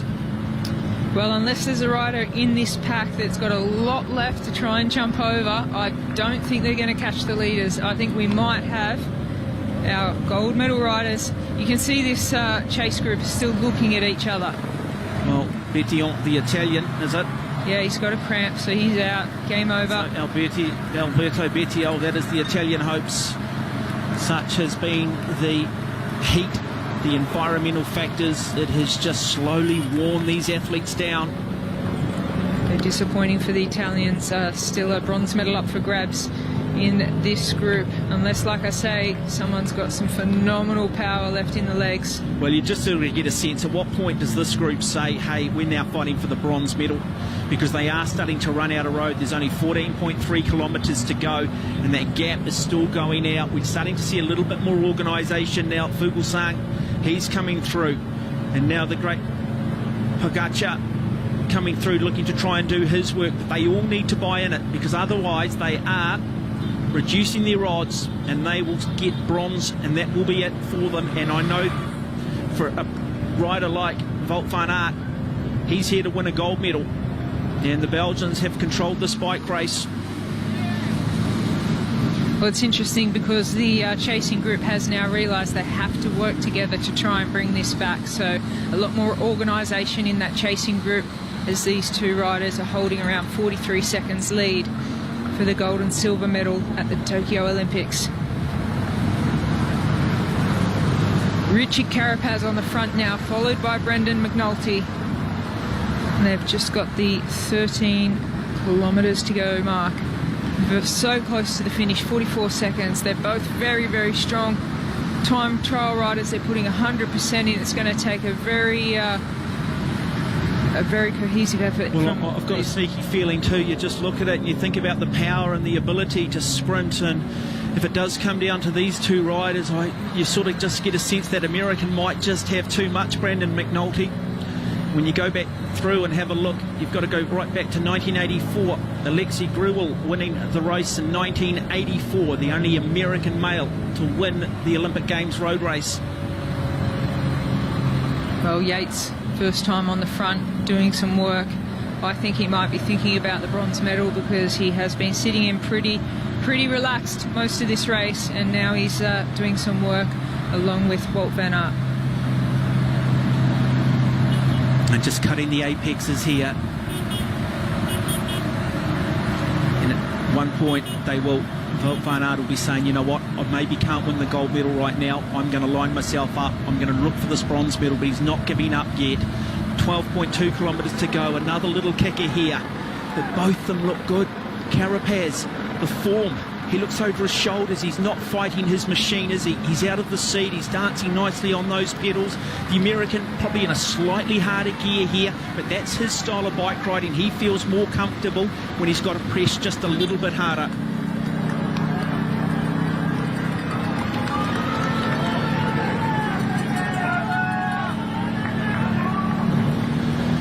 Wout van Aert, it came with a Belgian team that was well stacked. They had options. We sort of sat in the early part of this race and we questioned their tactics, where they actually had the current Olympic champion Greg van Avermaet at the early part of the race setting a blistering tempo in the hope that it might hurt the legs of some of these riders that are now alongside of him.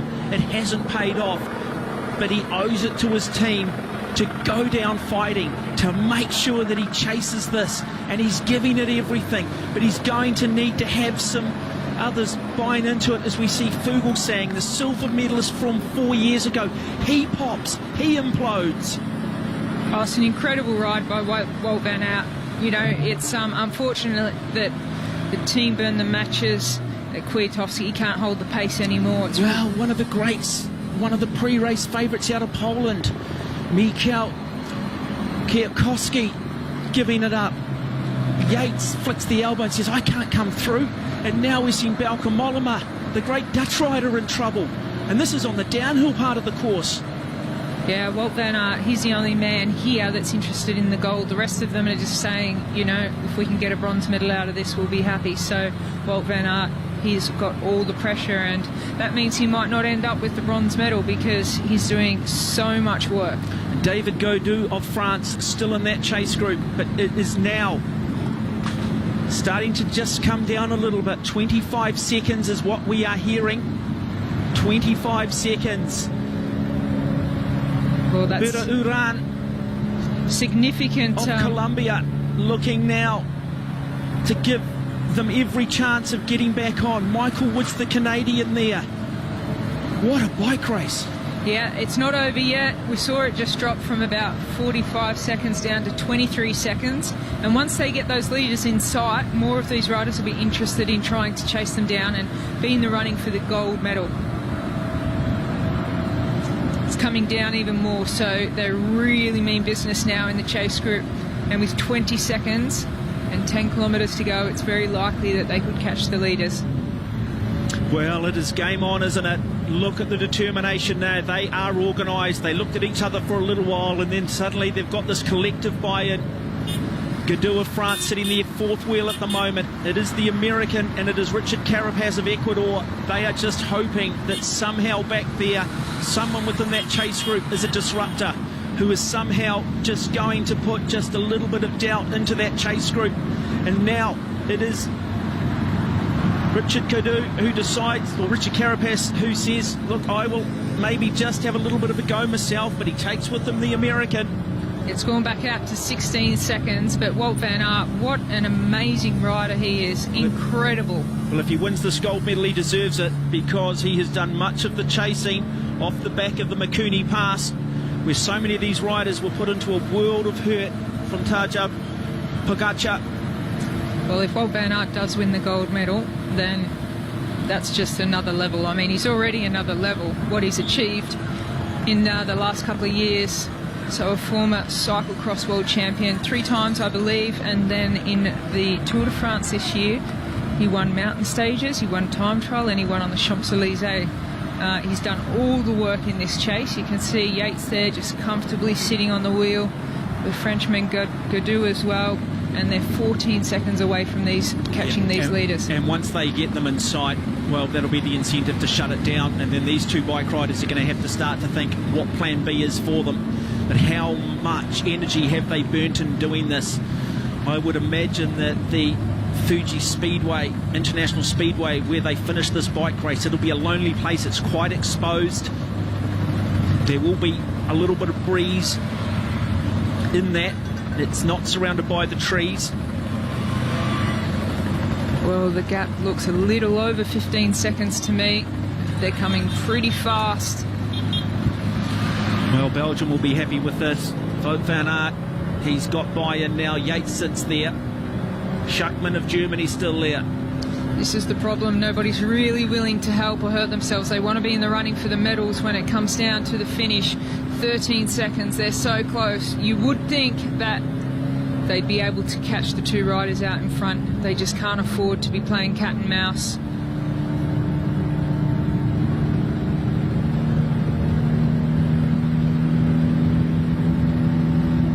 So exceptional ride from McNulty to be in this position, so close to the finish.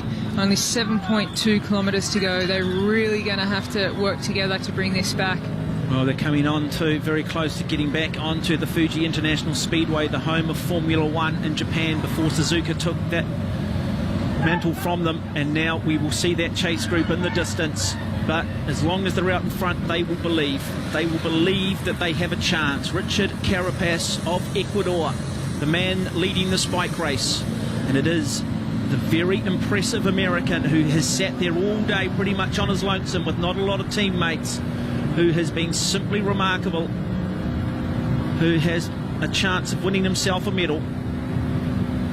It must be so frustrating for Wout van Aert. He wants to win a gold medal, and the rest of the peloton or group, chasing group, they're not, you can see there, Pogačar just moves to the front, but not really applying much pressure through that corner. Well, Brandon McNulty, the American, it can be sometimes, we've often said it in bike racing, not always the best rider wins, but then sometimes you get situations like this where you go, well look, certainly these two deserve to win the medals, but it's not fair. Bike racing is not fair. You must understand that. This is a game of cat and mouse. This is a game of chess played out amongst athletes who are amongst the toughest on the planet. Well, this man here certainly is one of them. Whether he takes home the gold medal or not, he has had an exceptional ride. Just an incredible effort from Van Aert, and there we see Richard Carapaz. He's decided, he maybe just sensed that Brandon McNulty was in a little bit of difficulty on this little rise. He says, look, I can't sit back and wait, I've got to go on my own. And now the American in a bit of difficulty, Richard Carapaz from Ecuador, wanting to provide his country with arguably one of their great moments. He has gone solo. You can see McNulty just trying to give everything he's got to try and get back to Carapaz, but it's not going to happen. It's going to be down to the chasing group to get Carapaz back, but Carapaz tried so hard during the Tour de France to get one up on Pogačar, but it just didn't happen. This might be his day. Let's see what the chasers can do. They can see Brendan McNulty, but Carapaz is gone. No, Carapaz, he just sensed that McNulty maybe was just soft pedaling a little bit, that perhaps he just felt that the momentum he had felt earlier, 5, 6, 7 kilometres ago, wasn't quite there now. And now you can just sort of see this American, who literally 5k ago looked fantastic, he's now just starting to lose his form. And now Michael Woods, the Canadian, decides to go up the road and looking to be joined by the very impressive David Gaudu, the Frenchman. A lot of people rated his chances prior to this. Bauke Mollema from the Netherlands there, number 32.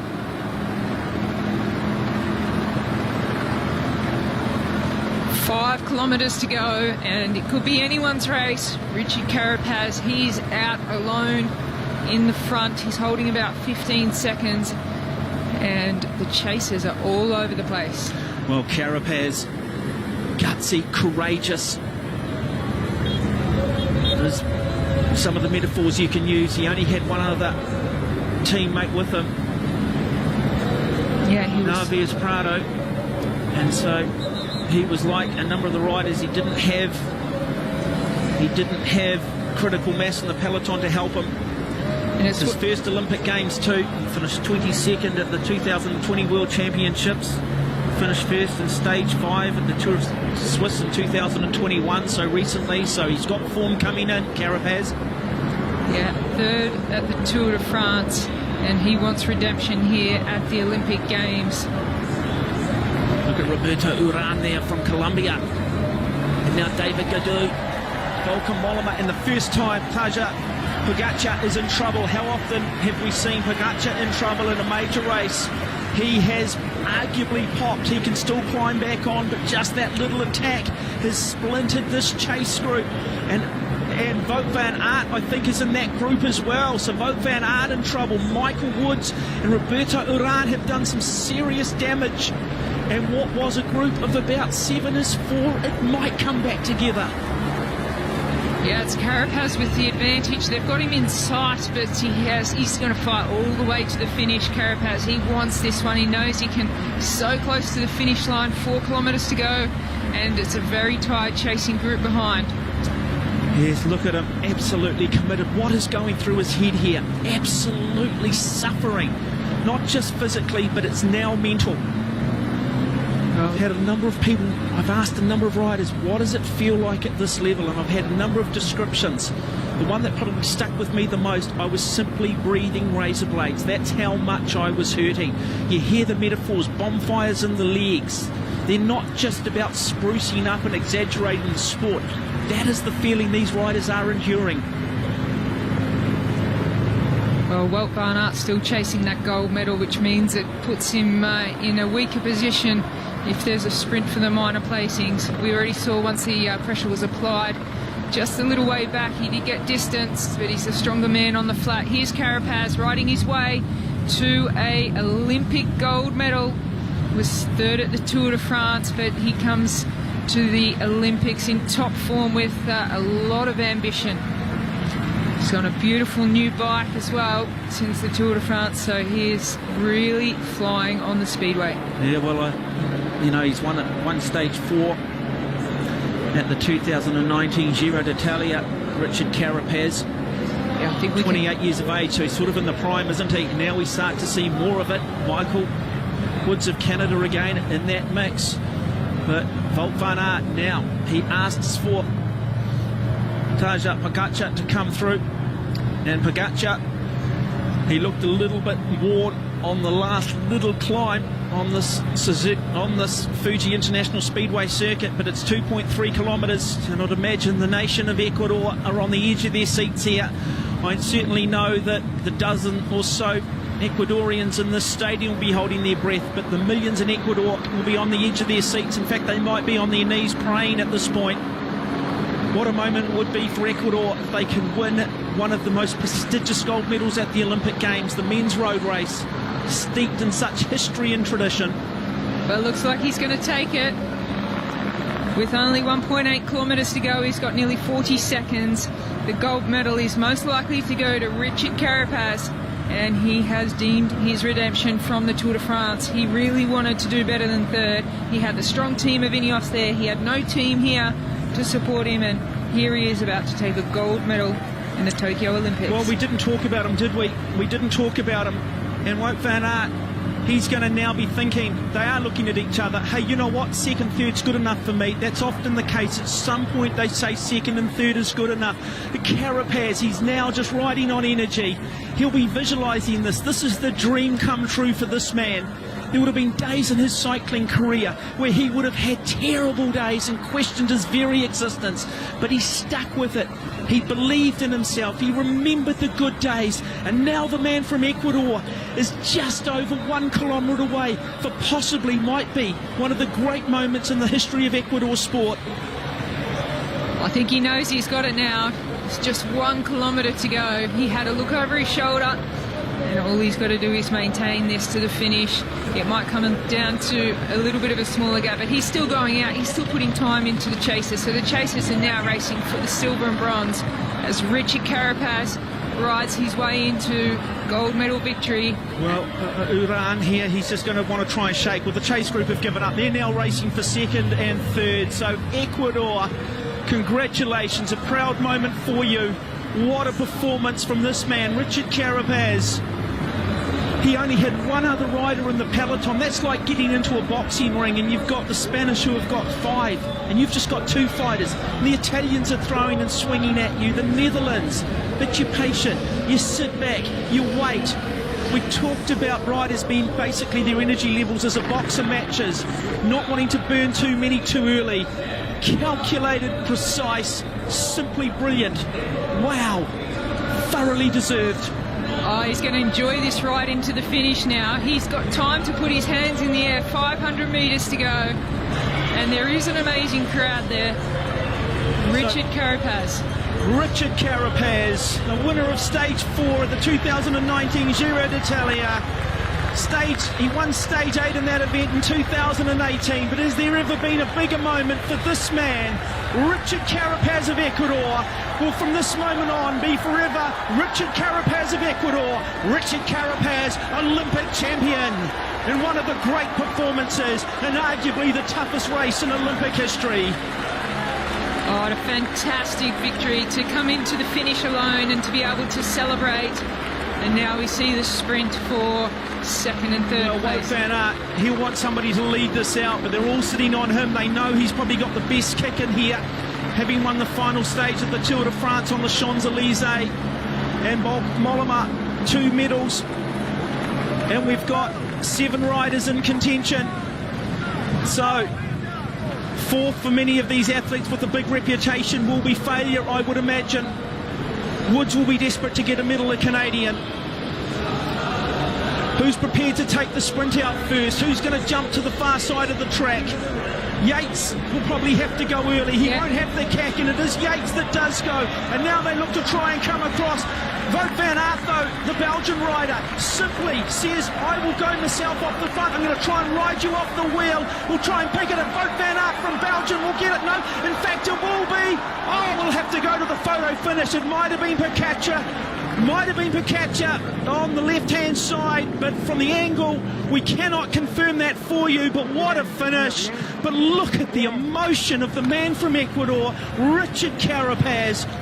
That is remarkable. He's so used to celebrating at the end with all of his Ineos teammates, and he's just with a little small team here, but fantastic riding from Carapaz.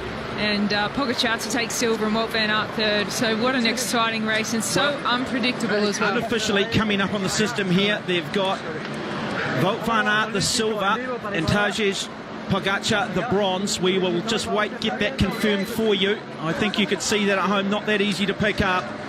But well done, life-changing moment for the next 3 years. Explain what this now means for him on the World Tour.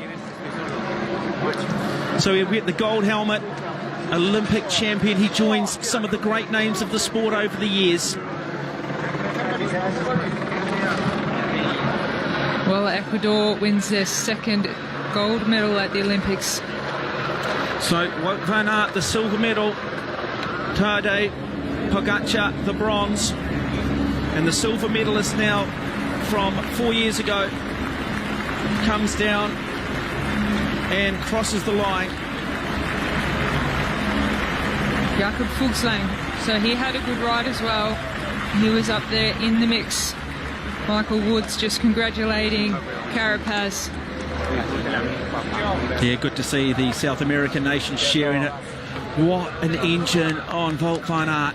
Belgium did everything right. Yeah, and he gave it everything. Respect to Wout van Aert. But he sprinted too, didn't he? He didn't have any lead-out rider. He just said, look, you know what? I think I've got the power. I think I can ride you guys off my wheel. And he did enough to just get that silver medal over Pogacar. Yeah, it looked from our angle that he got pipped on the line, but he has been awarded the silver medal. So for Wout van Aert, not a bad result for the amount of effort he put in today. Definitely deserved that gold medal, but Carapaz was the smarter rider on the day. And can't take anything away from Carapaz today. And we have the minor placings coming in now.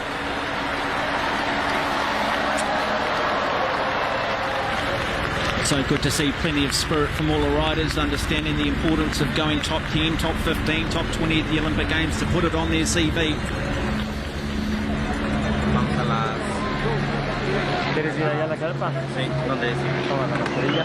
¿Dónde está la carpa nuestra? Acá los pisos, acá. Bike check, box 23. Here where are the boxes. How do we cross to the boxes? Huh? How do we cross to the boxes? We will wait. And look at that. Oh, what he endured today. But from this moment on, he'll always be Richard Carapaz, Olympic champion. Yeah, and the top 3 of this Olympic Games were also major contenders all the way to the finish of the Tour de France in their respective fortes. So coming off the back of the Tour de France, Carapaz, you can see the enjoyment and the emotion there. So proud for his country.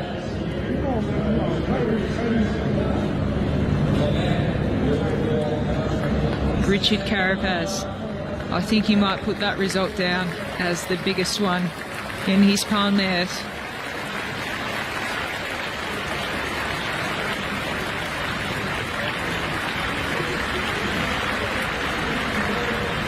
So they've won 2 golds previously, Ecuador 1 silver, and another gold medal to add to that.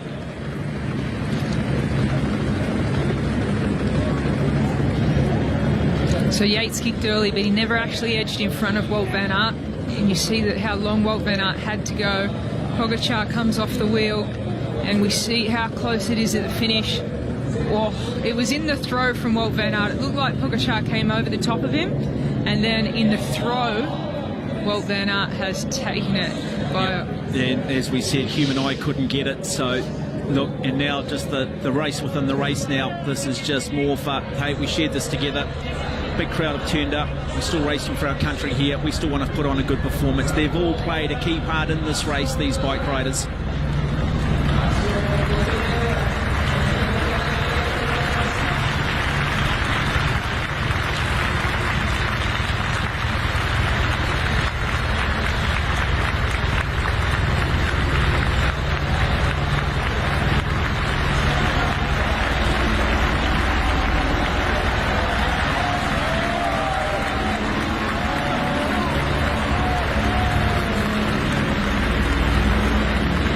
So just after 6 o'clock here in Japan, Tadej Pogačar, Tour de France champion for the last 2 years, a bronze medal for him. I think remarkable for a guy who maybe doesn't have a reputation as being a sprinter to pick up a bronze medal, a superstar, just 22 years of age. What a future he has ahead of him. Yeah, he's certainly proven a lot to be able to come to the finish of this Olympic Games. Just a week after the finish of the Tour de France, if you can imagine the emotions of winning the Tour de France and having to push on another week with all the travel involved and the COVID testing and all of the hype around the Olympic Village and all that kind of stuff, he's managed to keep it all together and show us that he can actually sprint as well as climb. But also he's a marked man, isn't he? Everybody knows he's got the reputation. He's a marked man. Everywhere he goes, somebody's going to be there. They're going to shadow him. They know how good he is. Yeah. So we said before the race that the race would be between Wout van Aert and Pogačar. Well, we didn't expect Carapaz to get that break, but he certainly was strong when he decided to leave McNulty behind. He was on a mission. And then we saw the exciting sprint between Pogačar and Wout van Aert just getting the better of... So now with these other countries finishing, we understand too that the likes of George Bennett have just crossed the finish line as well. A lot of them came here with hopes of a ride to victory, but simply the heat, the conditions, possibly a lack of critical mass meant that it was always going to be a tough day, except if your name is Richard Carapaz, or as they say on the continent, Richard Carapaz, and now the Australians coming in too. Yeah, a little bit disappointing performance.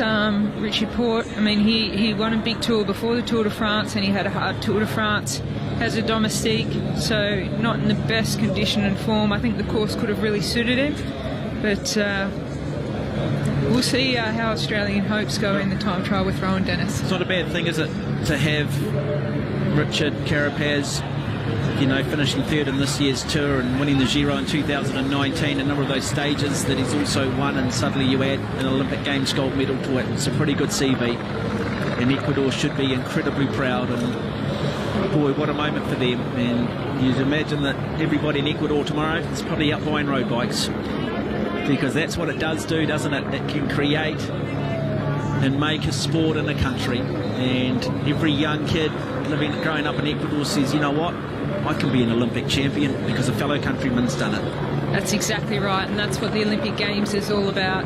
to see Ecuador take the gold medal today is just something really, really special, and it'll be so inspiring for all the people of Ecuador. They can be so proud of Richard Carapaz today.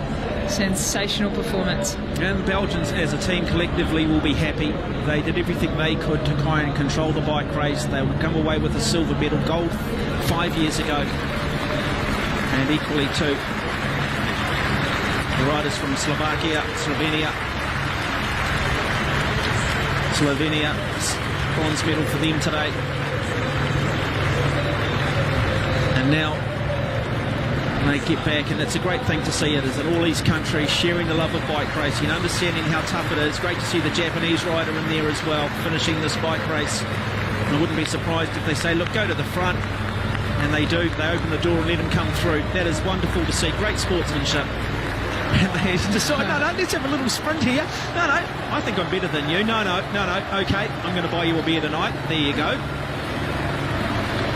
It's so interesting, isn't it? But we just see so much sportsmanship at the Olympic Games. And like I said, cycling is such a wonderful sport where once the riders are dropped and out of the race and their job's done, they're just riding along, having a chat and getting to know each other. And it's not often that you can meet new riders that haven't been in the World Tour stage races and stuff like that. So I think it's just so inspirational to have cycling as a first gold medal event here at the Olympic Games, and what a deserving winner. All three of the medalists very deserving. Well, the thing is, we didn't really have any idea of who was going to win this bike race, really, probably until about the last 3 or 4 kilometres. That's how much it did change. That's how many different scripts were written, how many different narratives played out over the course of 234 kilometres. Yeah, it definitely wasn't the kind of race I predicted, to have so many riders with 30 kilometres to go in contention for the win, which made it all so much more exciting. And I think that's what the spirit of the Olympics and what makes the cycling race here at the Olympics so unique, is that the teams aren't so big that you can nearly predict, okay, this is the strongest team, strongest 80 riders, be very hard to beat. So as we said, there was about 20 riders with no one with teammates coming into the finish. So very different race to what we normally see, and so unique at the Olympic Games. And there it is, the Fuji Speedway. And the helicopters there that did a great job for us today up in the mountains. Great visibility. Medal presentations not too far away. Good crowd in. And as we see more of our riders, of the 131 young men who started this, more coming down to the finish. A lot of these riders would have been the domestics, dedicated to helping their number one riders try and get the job done today. For a lot of them it wouldn't have played out the way they'd hoped, but you can only go in with a plan and execute that plan and hope that it does play out. So 2 more of the Australians go back through the field here.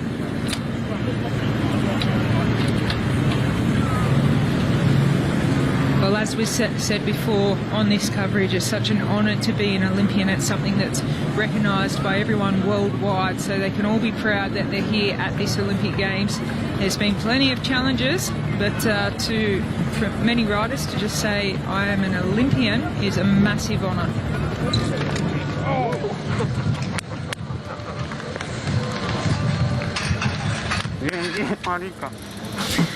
And look at that. Well, makes you almost teary-eyed in the commentary box, doesn't it? It does. Wow, it's great to see. Wonderful for that part of the world. His fellow team rider.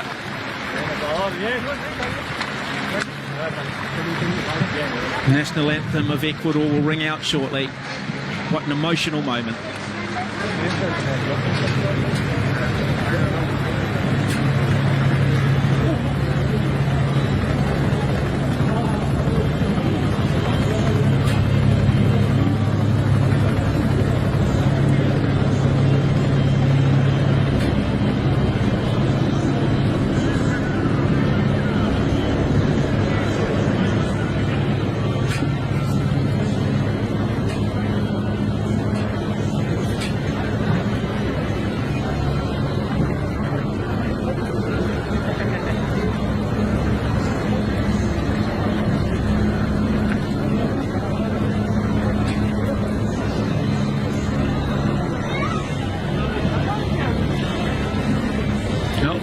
riders. They can simply say, look, you know, I made it to an Olympic Games, I was an Olympian. And that often is the dream from a young age that sparks an interest in a sport. And often it's the Olympic dream that gets them into the sport of bike racing.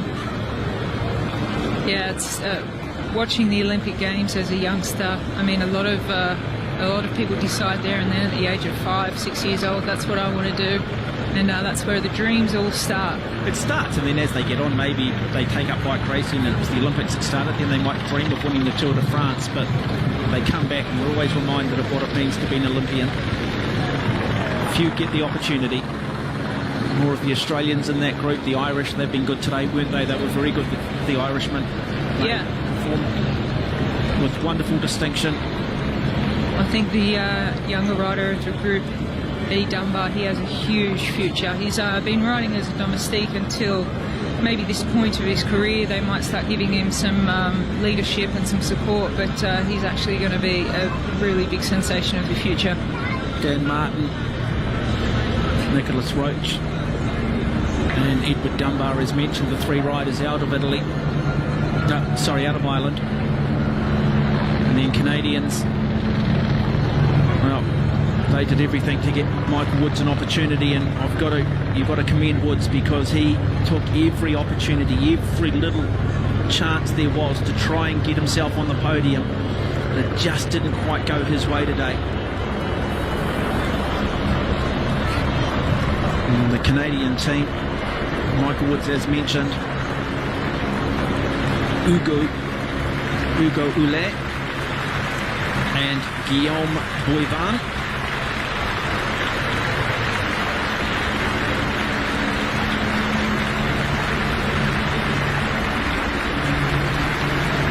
Great applause from the Japanese.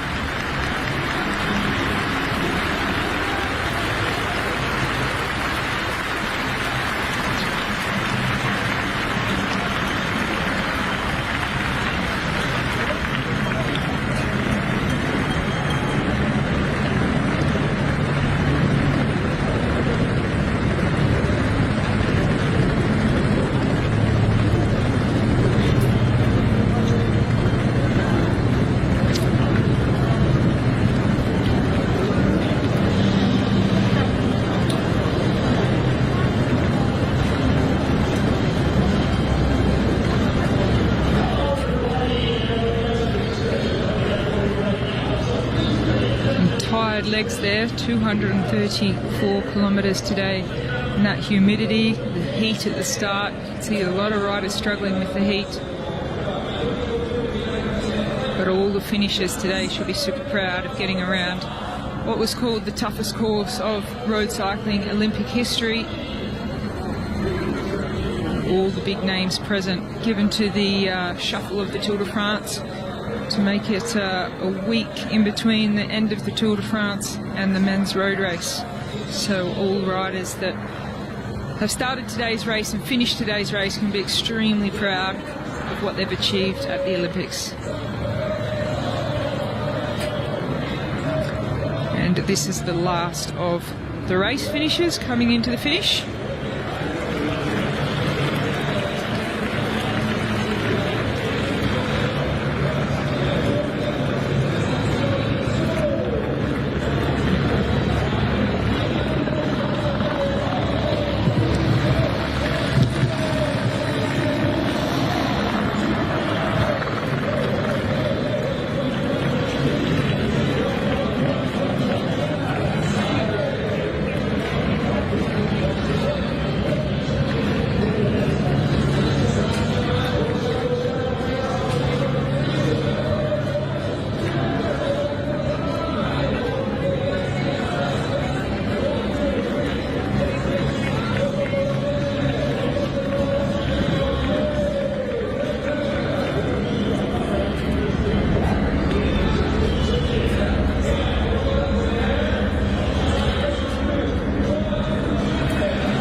Second of the Japanese riders coming down and crossing the line, get a big reception. So 2 Japanese riders on the start line today, Yukiya Murashiro and Nariyuki Masuda. And both Japanese riders finishing, which is fantastic to see. We'll see the crowds now just giving a big clap and cheer.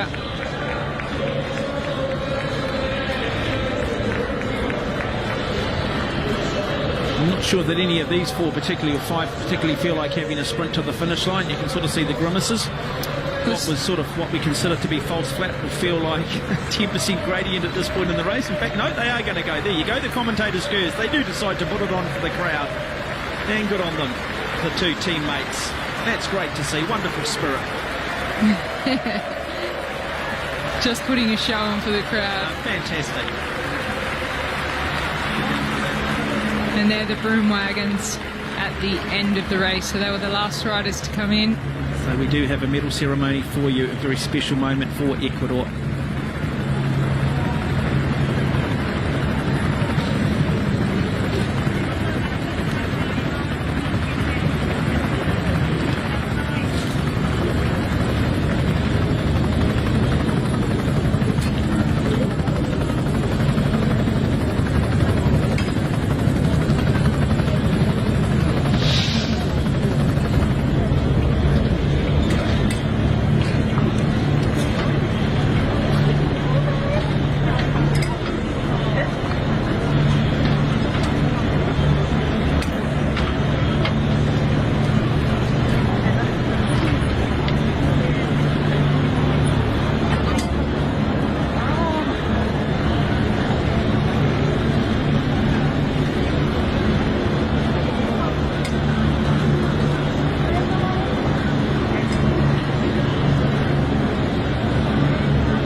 Oro olímpico en vivo para recordar. Richie, todo el jugador se está viendo bien. Right, check. Box 23. Here, where are the boxes? How do we cross to the boxes? Huh? How do we cross to the boxes? We will wait for a few minutes. They say that they need to do a time. Okay. Enjoy, yeah?